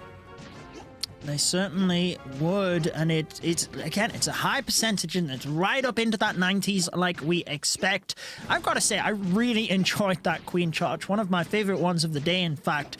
Just unfortunate that, you know, the Lalo not really as effective down to the bottom area of the base. I always wonder when you watch attacks like this, and they seem to get so much value from the Queen charge, is there something else they could have done and utilized to maybe, you know, get the other side of the base? But either way, 90% 2-star it is, which opens the door for VN Esporting. It does. It keeps that door. The opportunity is there. Lower bracket, meaning you have to take advantage of every moment. You'd hate to be doing your attack and be like, you know, that could have been the last attack I did in this year's Clash of Clans Esports. I would have to wait till next year. You're like, no, please don't. I want to play the next war. Hopefully we can advance and keep our hopes alive, as Demo is bringing the Super Dragons. 4 Super Dragons. You know what? He's also got 2 E-Dragons in the mix. Yeah, this is going to be interesting, especially because we've seen how well the Super Dragons dig. And I do want to quickly call out, by the way, Carbon, I quickly checked Eric's stream. Obviously, we have a lot of community casters covering these matches as well. He's covering the Dark Phoenix War. They went perfect in the last one. Currently, 3 attacks, 3 3-stars. So 8 attacks, all 3 stars for them at the moment. Getting back to this one, though, I always enjoy these surgical Electro Dragon hits with the Rage. Just a couple of Electro Dragons aiming to get the Eagle and those Expos, but the Barbarian King just distracting them way too much here, and finally they get to the Eagle. Ooh, look at that. He gets at least one final shot off with the Rage of the E-Dragon. Eagle goes down, but he also removed the defensive King, which will be very beneficial when it comes to a Royal Champion, so the King doesn't slow her down. Very nice funnel setup alongside the Flinger on that opposite side. Then using one of these Super Dragons to set the funnel and then just merge in. The defending Royal Champion can try her best, but with 5 Super Dragons surrounding her, it is good night to that defending Royal Champion. Rocket Loons coming out of the Flinger, caught in the Tornado Trap, not quite getting that Expo. What's the plan for the Town Hall here? Is he then just sending the heroes into that area? Or do you think the Super Dragons can get it? Well, those rocket loons from the Flame Flinger were able to successfully not only pull a bunch of traps, but also pull the Tornado Trap, which won't affect the Super Dragons since it won't be there. But can these Super Dragons alone take... No, wait, what? They just disappeared.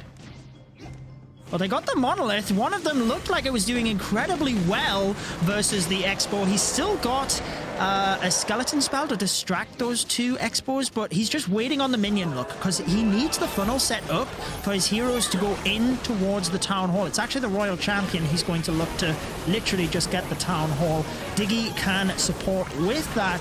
Uses the skeleton spell for as the Archer Queen moves in towards this bottom area, and he's got the hero abilities and a rage spell, so he could get this if all goes in his favor. Oh, but the Warden comes back to life with that Phoenix, clutches up the multi-target Inferno as the RC grabs the Town Hall.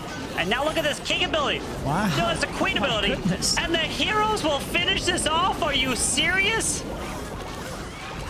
I thought everything had gone south. I'm not going to lie. I was watching it thinking, wow, like this. But he had it in control all of the time, just waiting for the right moment to deploy them. And in the end, it is a crushing 3-star by Demo. What an attack that was. Just pure confidence in his heroes. That was impressive. And this is the reason why you put the Phoenix on your Warden when you're doing an air attack just like this. He snipes those important buildings at the last possible moment. He comes back to life, and not only does he come back to life, obviously, where he's immune, but then the Phoenix will be there to also fly and help assist. While the Owl, let's say, for example, if you had the Owl from the start, it will be taking damage from different defenses. It will go down. You won't have that new pet that would just come out of nowhere, just like what the Phoenix would do. So that Phoenix clutch, removing the multi. Great job putting that pet on the hero. That literally could have saved the 3-star just like that. Granted, it looked like his heroes would have been able to overwhelm the multi nonetheless. But here we go. Can Indian Force answer with their own Super Dragon attack? And attack number 5. Yeah, interesting. He's got the battle blimp with the clone and 5 invis. So is this super minions inside there, do you think, to try and get that town hall as he moves through? A similar approach with the surgical E-drag, but not raging it up, just letting it do its thing.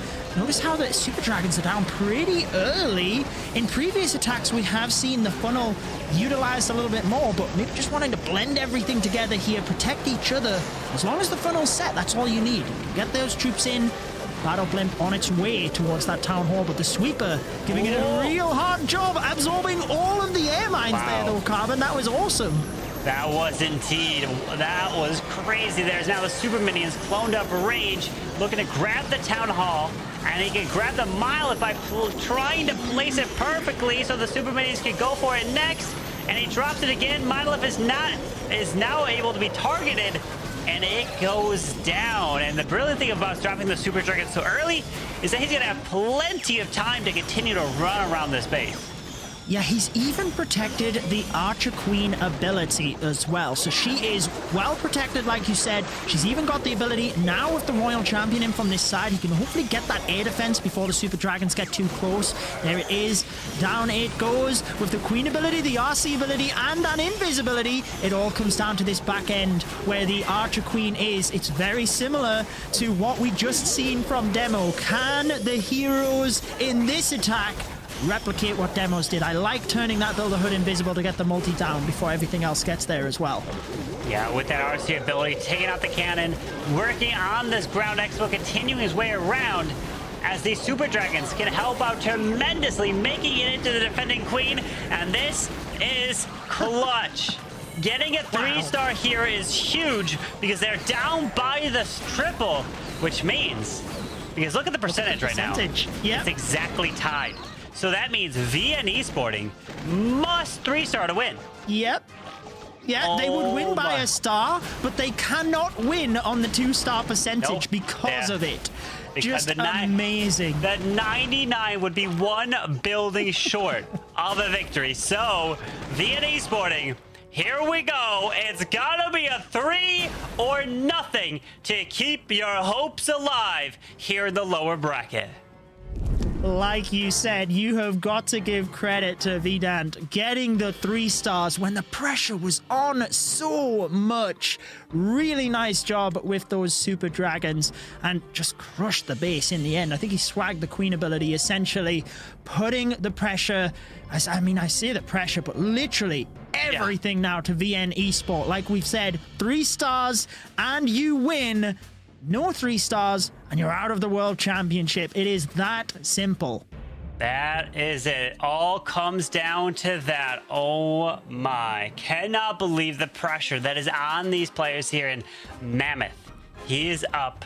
He has the responsibility of trying to carry VN Esporting to the next round. Granted, it's not all on his shoulders because it's a team game, but it feels like it's all on his shoulders because he's the last attacker.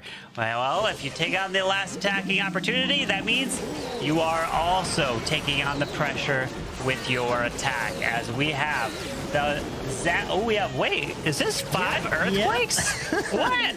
I'm intrigued. I think he's I guess he's opening part of the base, but also combining it with the lightnings. Oh, wait a second. He used 1 on the town hall with the lightnings, and then he's using 4 for the pathing of his electro dragons. But can he get really good damage? Like this, look at a lot of the buildings in the middle there. He could get significant damage onto those high hit point buildings as well. But is it enough? Typically when you're raging through that, the electro dragons take it down pretty quick anyway. Look at the quad quake, giving him access to the eagle and the multi to the backside. Once that expo goes down, now he can start going towards the top side and let that flame flinger try to secure the town hall. He's got a lot of confidence in his flame flinger, let's put it that way. Let's find out though, using a giant to tank that expo, very nice timing as well. Then with the Barbarian King, and like you mentioned, the Earthquakes created a fantastic path here for the Electro Titans to literally just run straight down there. Should be able to get the CC troops momentarily with the Warden ability going off, but you can see Flame Flinger getting drawn across to the defenses. I'm interested to see what's inside that as to whether they will get the Town Hall, because everything in the middle is taking damage from it right now. Yeah, that Flame Flinger does not look like it's going for the Town Hall. Tassels have popped up all around it. RC ability has been forced. He's got one more range as he continues his way around this base. He needs his queen to potentially go into the Town Hall after the fact, because he knows it's got to be a 3 or nothing. If this is a 2, 99%, it's going to be a fail as the Flame Flinger is now locking onto the Town Hall. It locks on, but how many shots can it get? And what is inside there? He has full confidence in it, and he has literally given everything. Oh, we've got 2 super seeking air mines. They're on the Town Hall. Can they get it down? I think they might. Oh my goodness, it's so close. The Fire Spears will get it though. Yes. Wait a second, he's got 3. He ranges up this queen. He's got the unicorn. He's got the unicorn Jordan for Judo to help keep the queen alive. No way with Queen ability for the king.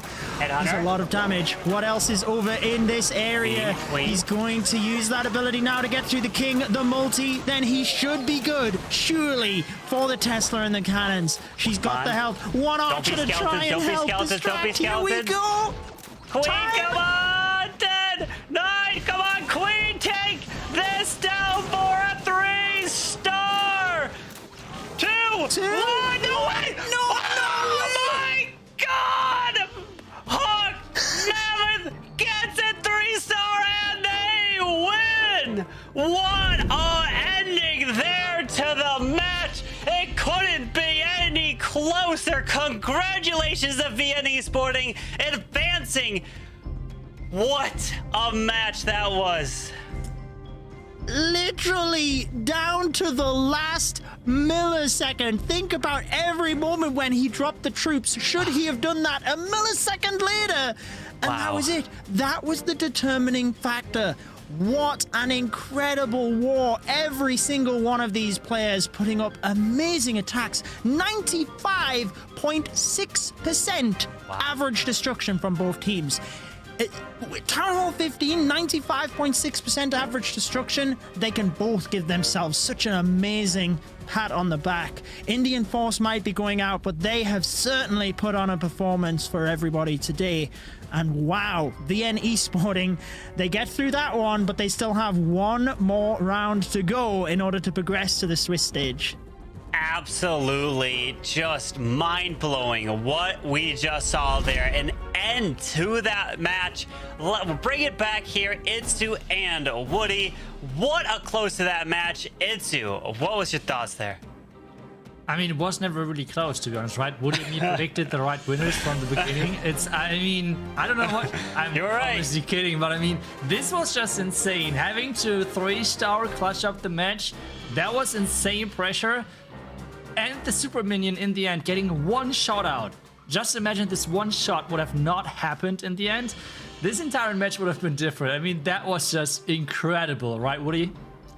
Absolutely was, man. I thought that the 2 matches that I got to cast earlier today were really close wars, but that one could not have been any closer. Requiring a 3-star finish and getting it with just a second left. That was surely the most tight war of the entire day. Let's take another look at some of those replays where we can see 11 making a valiant stab into the end, grabbing that triple so desperately needed by Indian Force at that point to keep alive. And it really forced VN Esporting to a very tight finish in the end. Piyush from Indian Esporting also getting a really strong attack in here. I know you're also watching this one, Judo. Feel free to hop in.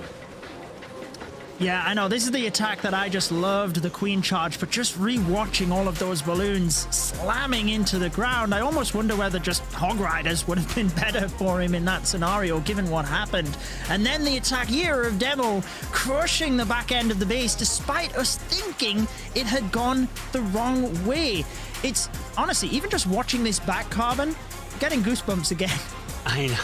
I can't believe what we saw. The ending of this match, incredible. You can't be any closer. It seems like the Queen's final shot went in the air and hit and took down that building as the clock was going down to 0. I just want to get like an instant replay, you know, of see where the clock was, where the Queen shot was. Was it like go from 1 to 0 or like 2 to 1? It's just okay, wait, here. This is kind of the close off here that we could take a look. Oh my goodness. This is just so crazy, iTzu. It's like always those moments, like let's imagine the last shot of the Queen would have been in the air and he would have time felt. Those are the moments where you would have thought, wait a second, what happens if I try to reset the attack animation of the Queen with the ability? Maybe I should have done that more often. Like then people will find those really small things which they can point out. And I mean, wow, this is just, look at this. It's in the air. It's in the air, literally hitting then the last defense. This can't get any closer than this. And that was just crazy. That was just really crazy. I'm really happy that he got this because, as I said, otherwise people would be like, yeah, why didn't you reset your Queen animation with this and that and whatever? Like, that would have been easy, right? Yeah, of course. In that moment, like, that's exactly what you're thinking about at this stage. More like, he already got an heart attack because the town really did not go down. That was the first thing. And then in the end, a time attack, like time-based attack like this. I mean, I think there were a lot of things happening in this ad right as this attack ended. Right, Woody?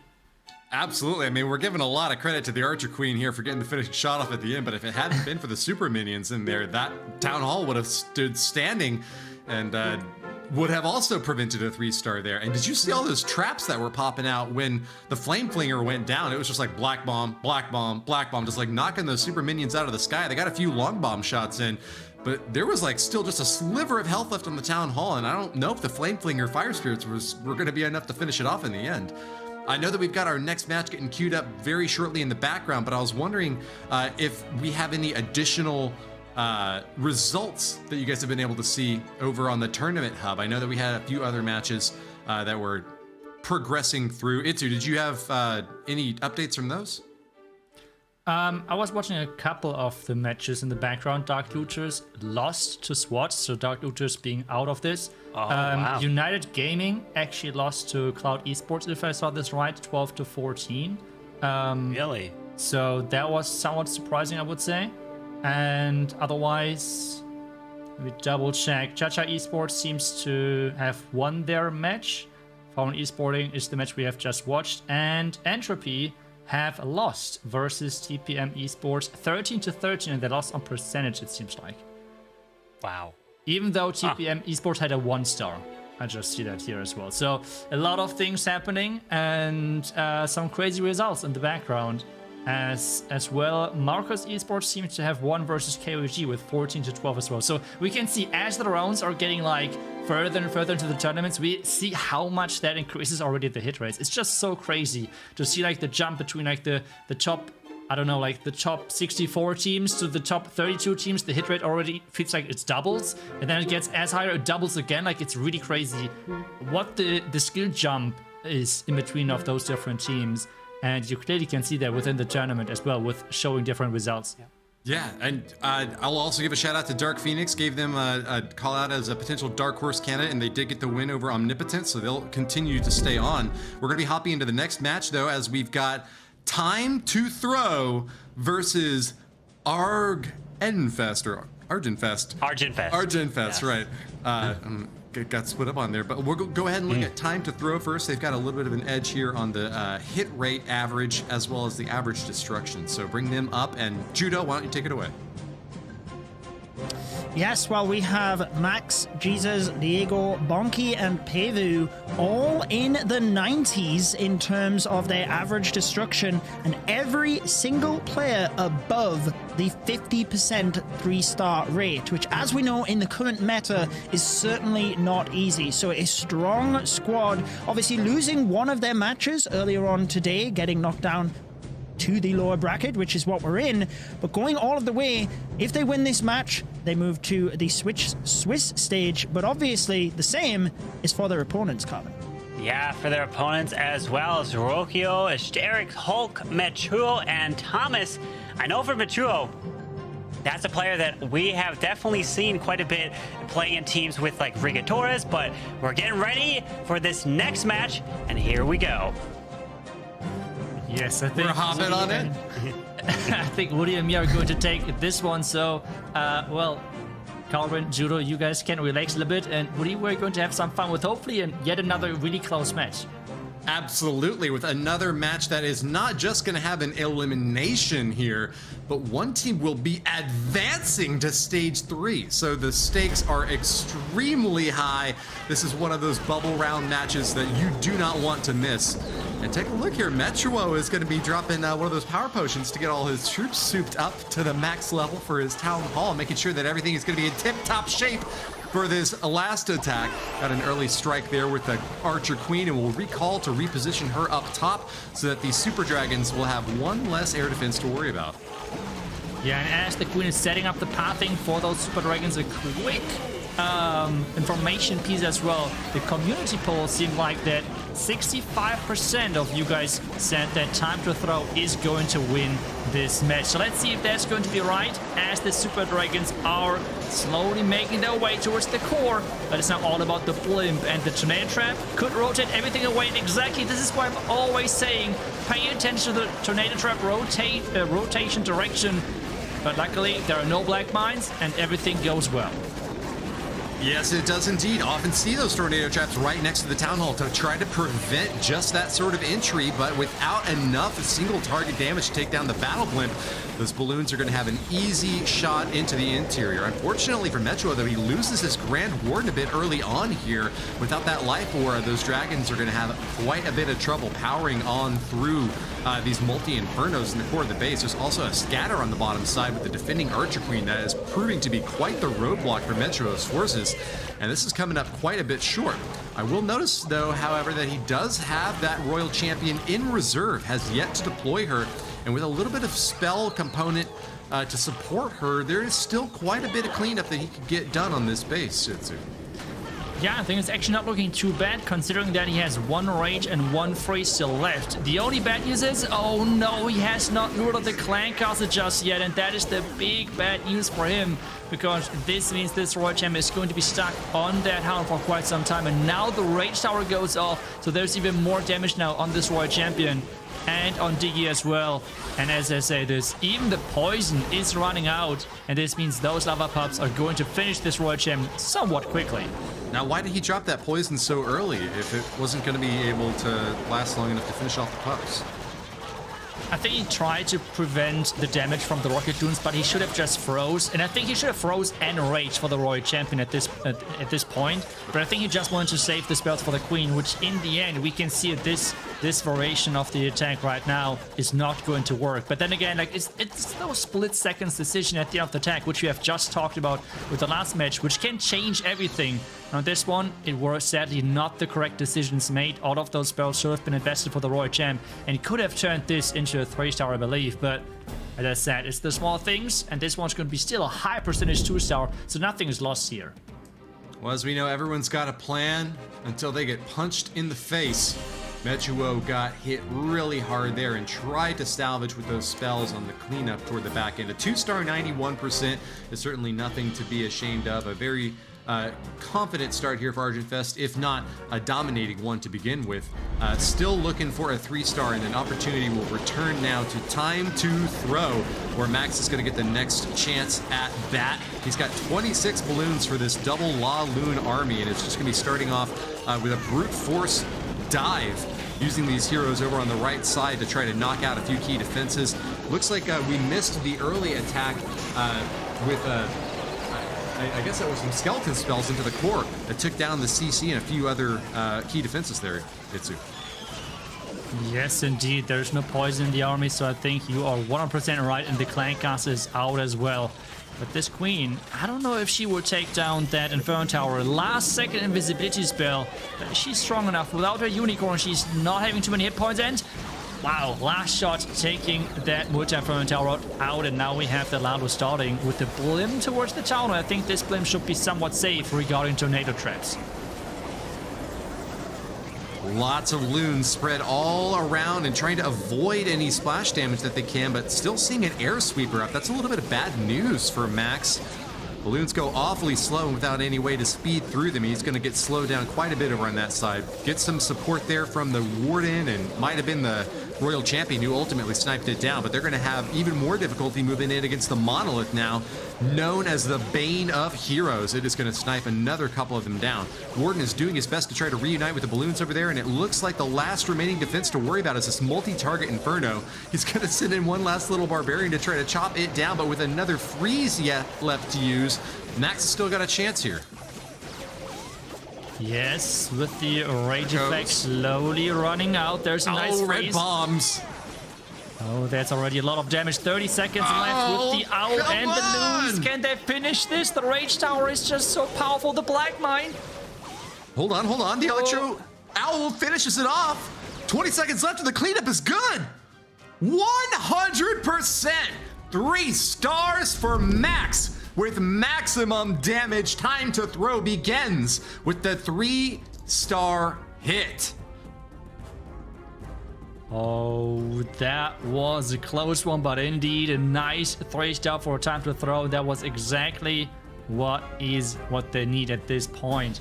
Making sure that in this situation, getting a 3-star is such an important thing for your teammate to rely on. We now see on the other side the next attacker getting ready. They have the option of deciding between 4 different bases, as one of the bases already got hit. Well, Garrex will be the next attacker, and it looks like he's mixing up with both a Lava and an Ice Hound. Gonna be going in super heavy with this assault. 36 balloons. You rarely see that many. And no healers at all for an early stab. It's just gonna be Sui heroes to try to get some sort of setup against the space. But kind of doing a little bit of poke early on here with these balloons, setting up an entry point for this battle blimp to safely go in toward that town hall. It's gonna pop right above, and we'll get all the damage that it needs to finish that thing off. Big commitment early on here from Garrex. So I'm really looking forward to seeing how he follows up here. If he's got a good read on this base, this could be a confident 3-star because nothing has gone wrong yet. But man, has he spent a lot of firepower early on here.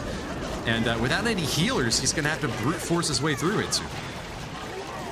Yeah, but I think the setup so far looks incredible. He should get his queen towards this top side while his king taking down this multi-Inferno Tower compartment. But wait a second, those tests are popping up. This means there is more damage than what he expected. The Expo switched to his queen. A giant bomb dealing a lot of damage to the queen and to the unicorn. He has to force that queen ability early, so I'm not sure if he was expecting more out of her. But the Lalo on the left side now is starting. As we can see, the loons are approaching towards the next rage tower, and this is where the damage lies. Early Eternal Tome as the Warden goes along the bottom side to protect those balloons, pathing right into a huge amount of splash damage. Raged up Scattershot is going to get frozen. Shut it down as Garrex will continue on through with another freeze spell and drops more spell support, trying to keep those defenses shut down as long as possible. Multi-target Inferno right next to that Eagle, though, is going to prove to be very difficult to deal with as the balloons are just popping out of the sky one by one. Garrex has met his match on defense in the top compartment here and will have much difficulty finishing it off. Sends in the Royal Champion for one final stab, but without those balloons to assist in cleanup, it looks like we are going to be left with just 2 stars on this strike, iTzu. Yeah, it looks like a 2-star indeed, with a lot of time still left, but just the power is missing with having the ground expo and that monolith left alive. I feel like those Tesla inside the first compartment really cost him quite a bit, as the king was not powerful enough to get out of the value. And then it's always those rage towers really messing things up big time with having just so much power. So you need to either use the Warden ability, use the phrases. It's really hard to get through them. as the minion are picking up the last couple of percentages, as this might be an important factor moving on, getting every single building possible. Barbarian waddling along down there like clockwork, just doing his best to distract and slow down. Looks like that is going to be the end of this hit from Garex, as we are stopped short at the 2-star 87% spot. Bad news for Argentfest, who have yet to find the 3-star that Time to Throw got on their very first hit. And this could just be a runaway success for Time to Throw if they can follow up with another strong strike here. Checking out the stats from that last hit, a dual ice and lava hound strike really requires a strong, heavy, and fast hit to finish off a base that isn't really going to get very much cleanup support from the heroes. Didn't get it that time, and so we're going to be switching back over to Time to Throw, where Jesus will have the chance to respond it soon.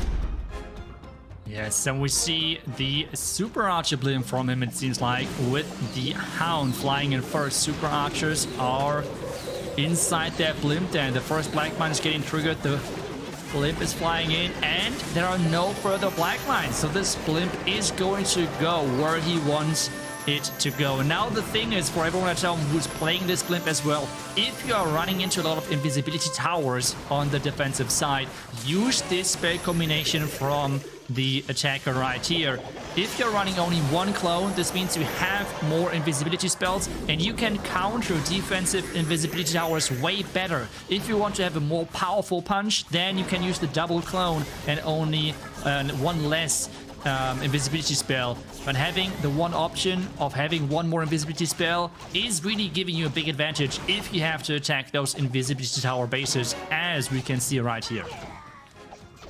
Well, that sort of entry is just about as meta as it gets. Some players, in fact, were complaining about the strength of these Battle Blimp Super Archer entry points, hoping to see them get nerfed, but they are still viable to be sure. Jesus shows us that with his strike here against the Town Hall, claiming the first star, and then we'll be following up with a lot of these Super Barbarians.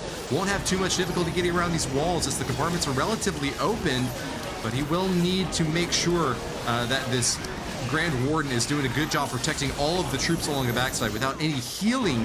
He needs to stay topped off as best he can. I've seen a lot of ice golems coming on through here to try to get the Freezy pop off, and it looks like as soon as one goes down, it will be able to shut down the multi-inferno, so good positioning there. Also grabs the Eagle Artillery and will prevent it from raining down damage anymore. Jesus adds on a few more Barbarians along the outer edge to get some additional clean on that top side, and will be trying to push down into the core. But iTzu, I'm already noticing once again, another monolith at the center of this base is going to be tough to deal with.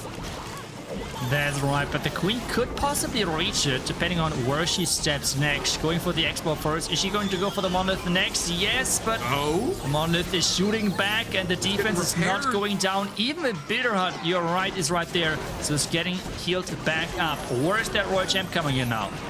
I don't know, but she better come in fast. That repair is just going to make that Monolith even more difficult to deal with.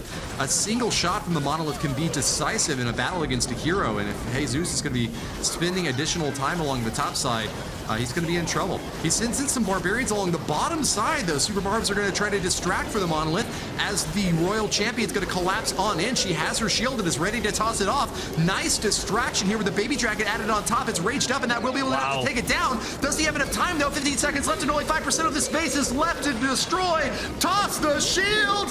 There it is. Hey, Zeus walks on water with a 3-star strike to follow up, and Time to Throw maintain their dominant edge.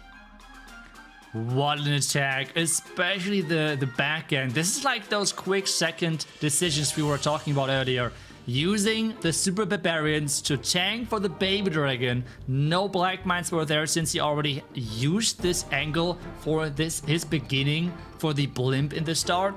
What a genius follow-up, making sure they're just looking incredibly good in this match. They're looking perfectly fine with 2 3-stars back to back. And now we have to see the other side again and see if they can come up with their first 3-star. Next up will be Rocio, sporting a Super Dragon army and 4 healers as well to get the early stab in over here on the right side corner. Takes a few pop shots in, and we'll be setting up for a Battle Blimp to follow through later on.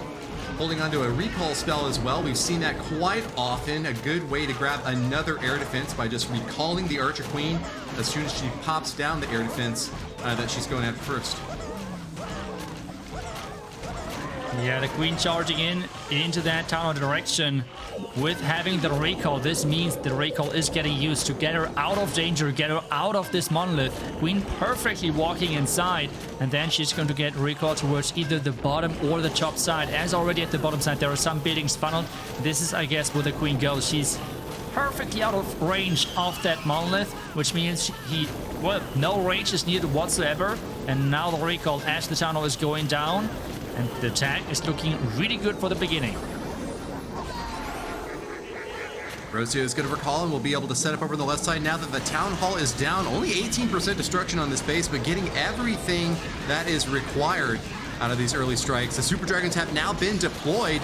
And if we zoom out a bit, we'll be able to find them somewhere along the bottom right side of the base now with those Grand Warden giving that Eternal Tome protection.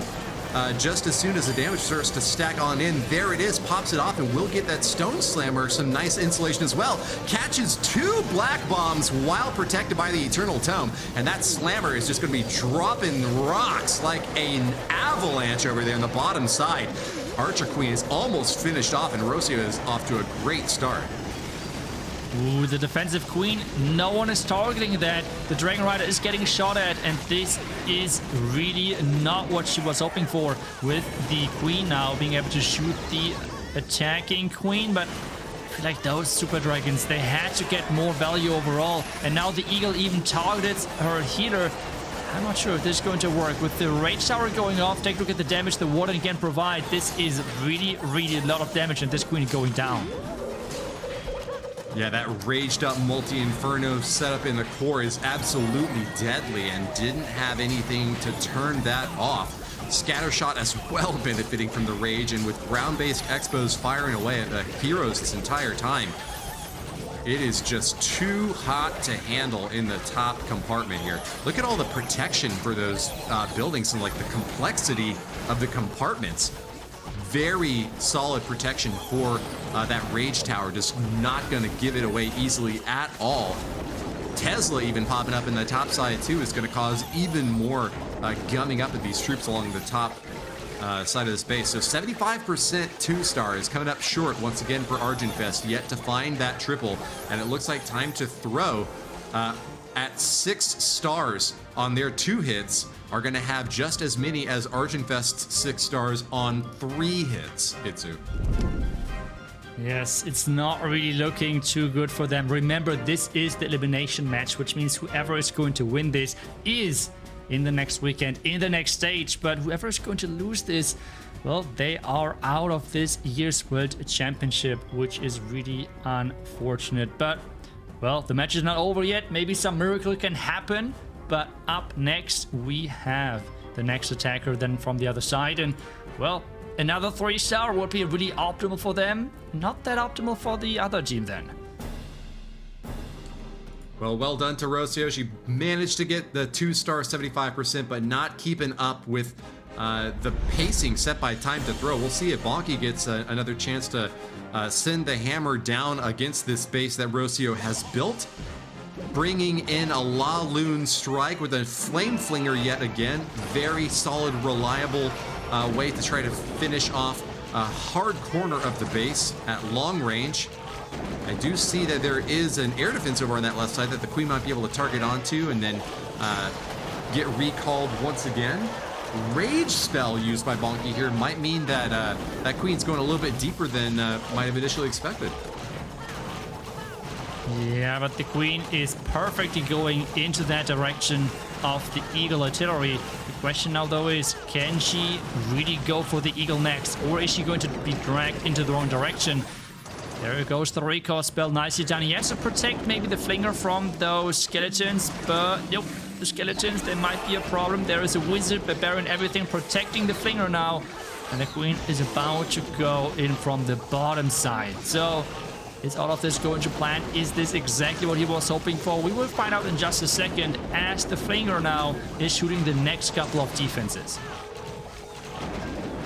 Nice little splash damage popping off with those flame spirits, but these buildings aren't all that clumped up. So Bonky seeing a few key defenses still standing, notably that scatter shot in the bottom left side, is going to have to be very careful about trying to pat these balloons so that they don't take too much splash damage at any one given point.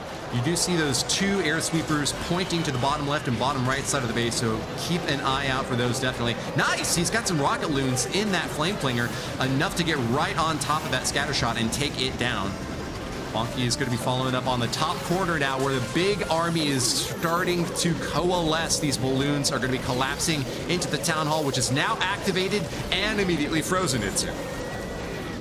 Yeah, but there's a lot of multitasking going on right now. Warden, the ability use at the job site, the Queen taking down the Lava Hound. There's not that many more spells left to use, but he has to keep those loons alive through the Town of Poison now. And there is still 3 multi-inferno towers left alive, which is never good news if you're playing a Lalo. Monolith going down, which is huge, considering that the Roy Champ is marching through. There's more loons on the back end. Can he take this out with having still the freeze? The freeze is getting used, but the multi-inferno on the back end. Is this going to be enough, Woody?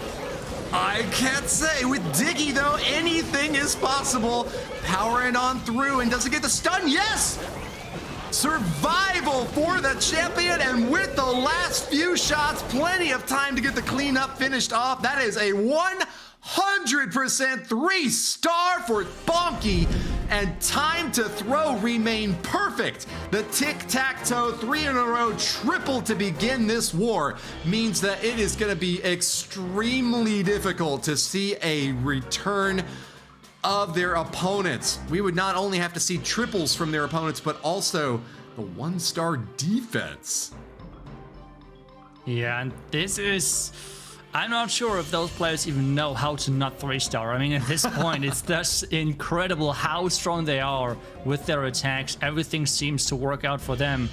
But on the other side, nothing really has worked out for them. It's really, really tough at this position to come back from that. But let's see, maybe he can somehow make this work. Hulk is up next, and he can decide between 2 bases, Diego or Bonky. Who is he going to attack? And what strategy is he going to bring to the attack? Well, is he going to stay Bruce Banner, or can he unleash on this next base? It is going to be an overpowering performance if he could just manage to get the first triple for his team and try to keep Argentfest in the fight. This being an elimination match, one team will be knocked out of the World Championship, while the winner will still have that chance to contest in Stage 3 next week. Hulk is bringing another Lava Loon army with 5 healers to support likely a Queen walk along one side. A bit more protection for the air defenses on this base built by Bonky. We see ground targeting Expos though, so that should give a little bit more cover for these aerial troops.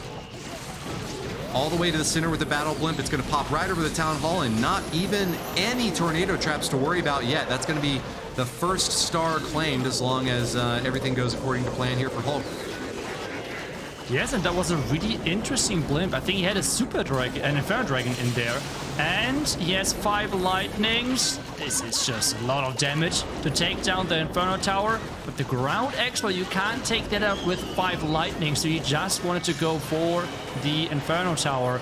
Now he needs to make sure that this queen is staying alive. He has not too many spells left, but at the same time, the right tower is far away, so maybe he can keep that queen alive. But this one ground expo on the left is on that queen, and that could cause some problems. Yeah, locked on, and it's long range. The Queen is going to get the retarget onto the Rocket Loons, though, and she's staying pretty healthy here. Lava Hound can't do a whole lot of damage. It's really just there to distract. And with only 1 point defense firing away on the Queen, she should be safe for now. Hulk is ready to engage, and he finds another air defense down on the bottom side of that base. Using some more support troops to get on through. Phoenix is going to bring that king back to life for another few swings. But here comes the main phase of the attack now. Monolith is locked onto a Phoenix of all things, popping away on the side of the base. But as it gets pushed away by the sweeper, it's actually going to survive and continue to help. Grand Warden is here to protect these balloons, but it is a very slow-going assault as these air sweepers are just pushing the loons back as best they can. Hulk's Archer Queen is still in the fight, though, and is engaging the CC now. Can she get into the core and take down some more juicy targets? A multi-target Inferno and a scatter shot still remain, iTzu. Yeah, it feels like this sweeper is just the MVP of the defense. Take a look at that. The loons just cannot move forward. There's no more spells left, and they're just getting pushed back and getting pushed back. And at this point, there is not that many loons left. The Royal Team on the left side tried their best to take down as many defenses as possible. And maybe this is going to be yet again another miracle run. But I feel like with this ground expert, which survived in the beginning, this is not going to work. I mean, the one last hope just went down as the Queen now walking around the bottom side towards the defending King, and 27 seconds left. Woody, I think this is not going to make it all the way with quite a few defenses staying left alive. It's just so difficult to see these balloons get one step forward and two steps back as they get shoved around by these sweepers. Hulk did need to commit those spells to the Inferno Towers earlier on, so wasn't able to get all the way to the end. This will wind up being, in fact, a time fail. Clearly has got enough overpowering DPS to finish off those defenses, but the time will be a factor here, and Hulk smashed through most, but left 2 buildings standing. That leaves Urgent Fest at just 8 stars now out of their 4 attacks, but with their best hit yet from Hulk at a 2-star and 98%. That's right, and now we're going back to time to throw. From one of the teams, for them everything is working, it seems like. On the other side, nothing is really working and nothing really is going in their favor.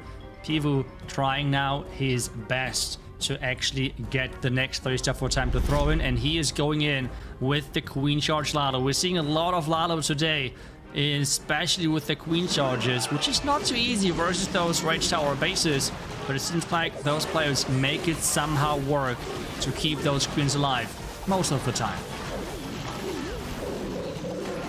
Next up is Peivu for time to throw up against Hulk's base now, and bringing in a La Loon Assault Force. Taking down 1 air defense over on the left side. No recall this time, so it's just going to be a full send for this Queen, getting as deep as she can, and trying to extricate these anti-air defenses. Balloon is checking around for some black bombs, but hasn't yet found any. He does crash down onto the Eagle, and it will be finished off. Raged up multi-infernos are going to be some juicy targets for this Archer Queen, though. Takes down the first one, and those healers behind her have taken a bit of damage, but they're still doing their job, iTzu. Yeah, they're doing their job really nice. The clan castles coming out as the Rage Tower is running out, or like the effect of the Rage Tower. And luckily, I mean, I have had this many times. It's the Super Minion clan castle. The Super Minions are being raged up inside a Rage Tower. Even if you use your Queen ability at full hit points, it sometimes feels like you have no chance of keeping her alive. She's going down in her ability, no problem whatsoever, and those Super Minions are just forcing the ability of that Queen. She should be able to get that multi-inferno tower, and with the Lalo from the chop side, the tower should go down with this blimp at the same time. That is a lot of rage defense over there in that bottom right compartment, but excellent job piercing through those defenses. Peivu doing his best to make sure that time to throw stays on that 3-star track toward victory. Wouldn't it be a fine way to finish out stage 2 to get a perfect war to clean up things? But with that multi-target Inferno not being an immediate target for those balloons, forcing out a freeze and another one, it's going to be a lot of spells required to finish it off. Peivu did bring a lot of spells though, so might just be able to do it now. Looking for the final cleanup in the last minute of this hit. iTzu, is he going to get it? It looks like it. Ooh, 50 seconds and a couple of spells left. You are definitely right. He can still turn the King as well invisible if he wants to, but he has already used those spells as there are just too many loons and troops left alive. And as we have said it, it's like really day and night right now between those two teams. For time to throw, everything is working. Everything they are trying is working. It's a 3-star. It's really, really great attacks. And then on the other side, nothing really works for them. There's always small things not being in their favor or small execution mistakes. There's always something going wrong, which is really unfortunate and really makes this match to kind of one-sided one with time to throw, having their match of their life right now. Well, he could have given that king a stay of execution, but I think he's been a bit more interested in the Clash of Clans and chess.com collab. He knows you got to take out the king if you want to win the game. So finished off that Barbarian king in style, and will keep time to throw on the path toward a perfect war against Argenfest. Tomas 95, the next to move in with a triple hound Lalo. Gonna send in the heroes on the left corner first to dive on in and look for a little bit of value toward perhaps that multi-target Inferno there. Yeah, this is where it looks like that the king is supposed to go, but more like the queen.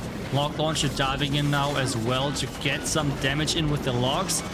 Let's see how that's going to work, as the king is having a lot of fire on him. The queen slowly making her way towards that scatter inside the base. Really great pathing as he's setting up his heroes for success. Now we have the Lava Hound, double rocket doing flank also coming out to deal some more damage, as the king is still tanking for the other troops. Multi-Infernos just burning up these attacking forces over on the left side. Didn't get all the way in, and that is just going to be some really good base building by Diego, denying access out there. Tomas can take a little bit of relief in the fact that that Lava Hound is going to be stuck over on the outer edge of the base and might not even cause any problems counterfeiting the CC defenses that Diego set up. But still, it is going to be a long slog to march all the way through from this town hall to the top side of the base where the Archer Queen is still up on defense. Tornado Trap pops, and man, that town hall is still hanging on, iTzu. Yeah, we see so many tornado traps today near the town hall. I feel like this has for sure changed. I don't think we have seen that many tornado traps recently in front of the town hall, but today for sure, this is what we have seen all day long. And the question now is, are they even going to finish this off with a 1-star? I feel like this is so unfortunate. Nothing is really working in their favor, and this is really showcasing this perfectly. The town hall should survive, and the Royal Champ going down, and there is nothing to save this. It was not their match, and this is how they're going out of this competition, but still really, really strong showing over it to make it to this stage of this competition, which is not that many people, not that many teams have done it, so congrats on that. The time to throw just being a bit too strong on offense and defense, and they still have an attack left. Right, you are, iTzu. Out of 5,000 teams that competed, we are now down to the top 64 that remain. Argenfest will be among those that are ranked between 33 and 64, though, because they will not be in the top 32 to move on to stage number 3. With the star count as it stands already, 12 stars to time to throw. It's not a question of will they win, it's only a question of will they get a perfect war to finish off the day. So now the question is, did you jinx it? I mean, at this point, I think they're too strong to be jinxed. They've got the anti-jinx juice. Fair point, yeah, I can totally see that. And we see one of the coolest strategies, in my opinion, in the current meta, which is the Queen Charge Recall Smash. In this one, it's combined with the Electro Titans. A really interesting located Rage Tower, because it only rages up a couple of Tesla in a cannon. But hey, even that is forcing the Queen ability, which is maybe not optimal. But he's having 2 jump spell, he's having a lot of Titans still left, and he wants to make this count to go for the 15 stars, as you said it. Charging into the bottom corner, both the Warden and Queen are going to get raged up with healers to support. Diego is making a very interesting play here for the final strike on this base. Is he just bringing a little bit of creativity for the enjoyment of the viewers, or does he think that the Electro Titans really are the best setup to take this base down?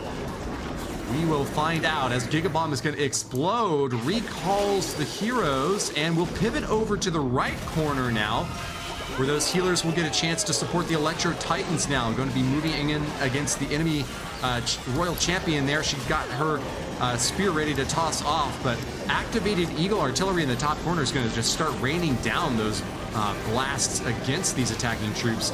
Diego is going to get a CC pull out now, and this is the crunch moment for him, iTzu. Ooh, the Queen so far is not really walking inside, and this monolith is just out of range for all of his other troops. The Titans are not a ranged troop. So yes, they have the aura, but that is really limited. There is the next jump spell leading into the back end, as there are now Super Hawk Riders coming out of the siege barracks. But take a look at that. Everything is avoiding that monolith. This is just not getting attacked. The Queen is doing everything she can to avoid it.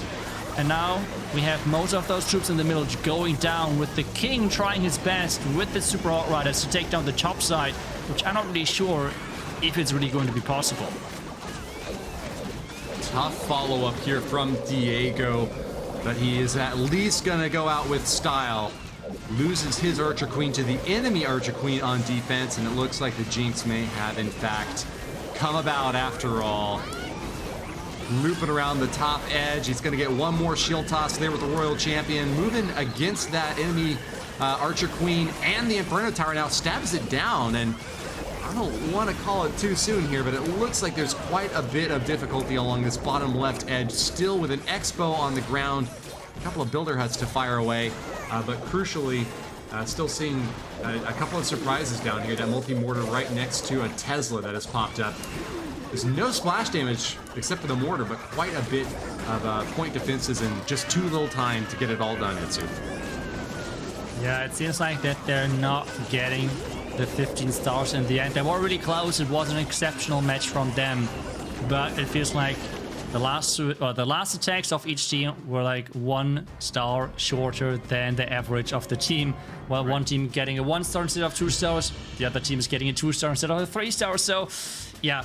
Overall, 14-9, I think it was. We have to say it was a somewhat one-sided match, but GG's to both of those teams, reaching that far into the tournament. And for Time to Throw, it's not over yet. They are going to make it to the next weekend, to the next stage of the champion qualifier for this year's World Championship. Congratulations to them. It's a squad that I've been following for a while. They performed very well in not just global, but also some regional competitions through the Snapdragon Pro Series, and might get a chance to see them competing again and moving on with the possibility of another golden ticket this year. But why don't we go ahead and bring back our other 2 casters? I know that JudoSloth and CarbonFin have been waiting in the wings to rejoin us now, and I'll pass it off to you next. Please, JudoSloth, take it away and let us know what you've been keeping your eye on. Yeah, I mean, I've been just doing the process tax stats, actually. I haven't been able to keep up with many of the other wars in the background. I let Carbon take that one, but I will say I'm disappointed, Woody. You jinxed Diego. You said you couldn't, but you jinxed him. Yeah, I can't Carbon, believe take it away, my friend. Can't believe it, Woody, but it's time to take a look at all the advancing teams that will be heading to next weekend. And we saw these were the first 16 teams that won from the upper bracket. So some notable teams: ETX Badzinger, who went undefeated, was not lost yet. We have Inquisition, TWOB, Strat, Clash Champs, and Melzamine MG. All 3 of those teams were the ones that played in last year's World Championship, so that is something to keep an eye out. But now we also have 16 more teams that are going to be joining from the lower bracket. As we take a look at these, are there any that stand out here, iTzu? I think there's a lot of good teams in there, but I feel like Marcus Esports, that's a name which is around in the scene for quite some time. Foreign Esporting for sure on the list as well. Chacha Esports, X-Team Esports. We see those names quite often. And just to round this up with Time to Throw, I think there's quite a few names on the list which we all know, and I think are quite active in the scene. So I'm looking forward to see how they do next weekend. All right, we're going to be taking a look at our Stage 3 bracket format for next week. All 32 of these teams will be moving on, and they'll start out in Stage 3 with a 0-0 record. The Swiss bracket's a little bit different from our double elimination bracket because the teams are not going to have the exact structure prepared ahead of time. They'll need to prepare against a field of 31 opponents because depending upon the results of their initial matches, they'll be matched up against other teams that have the same record. So all teams that win their first match will play against other teams that also won their first match. Teams that lose their first match will play against other teams that lose their first match. And in this way, we'll continue matching them against other teams with the same record until they either get 3 wins and advance on to stage 4, or they get 3 losses and are eliminated from the tournament.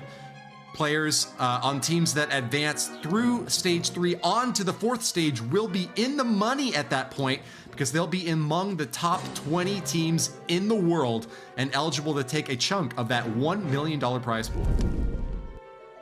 I certainly will, and that will take place next weekend at 1400 hours. So be sure to mark your calendars for that one. UTC, that is Carbon. I think we are ready to sign things off for today, though. So any final thoughts? I can't wait till next weekend. We had an incredible day. My final thoughts is I cannot wait to see the attacks that are to come in next weekend, especially maybe we can see, are we going to see more Super Dragons, more Lalos? Typically, those are the attacks, but I mean, Woody wants to see some Super Witches. Maybe we get a surprise. Who knows? Or even a couple Super Bowlers in the mix. Can't wait to next weekend as we're getting this much closer to the World Finals, and especially finding out those last 4 golden ticket teams. How about you, iTzu?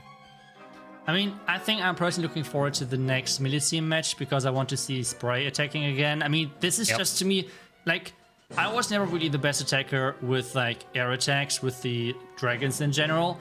So watching him do his magic with that, I mean, watching Lalos already pretty much feels tough to copy, but watching this to me feels somehow harder to do. I don't know why, but it just impresses me, so I'm looking forward for sure to some of his attacks, as they are just super impressive, especially with the hit rate.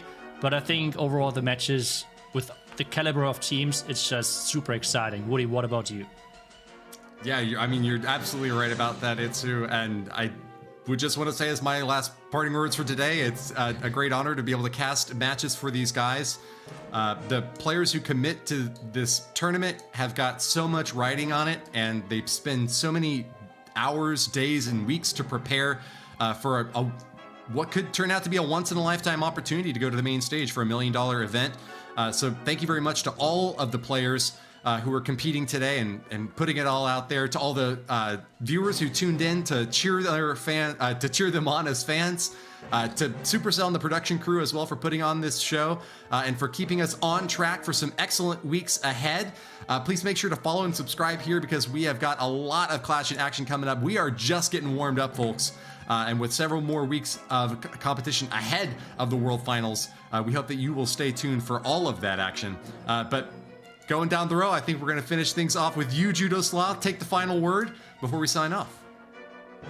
For sure. Well, I'd just like to echo exactly what you said to, thank everybody that was involved with the stream today. All of the viewers, please keep the conversation going on social media as well. And be sure to, again, mark your calendars because we are progressing forward to stage 3 next weekend at 2 p.m. UTC. We will see you there right here. Have a good one.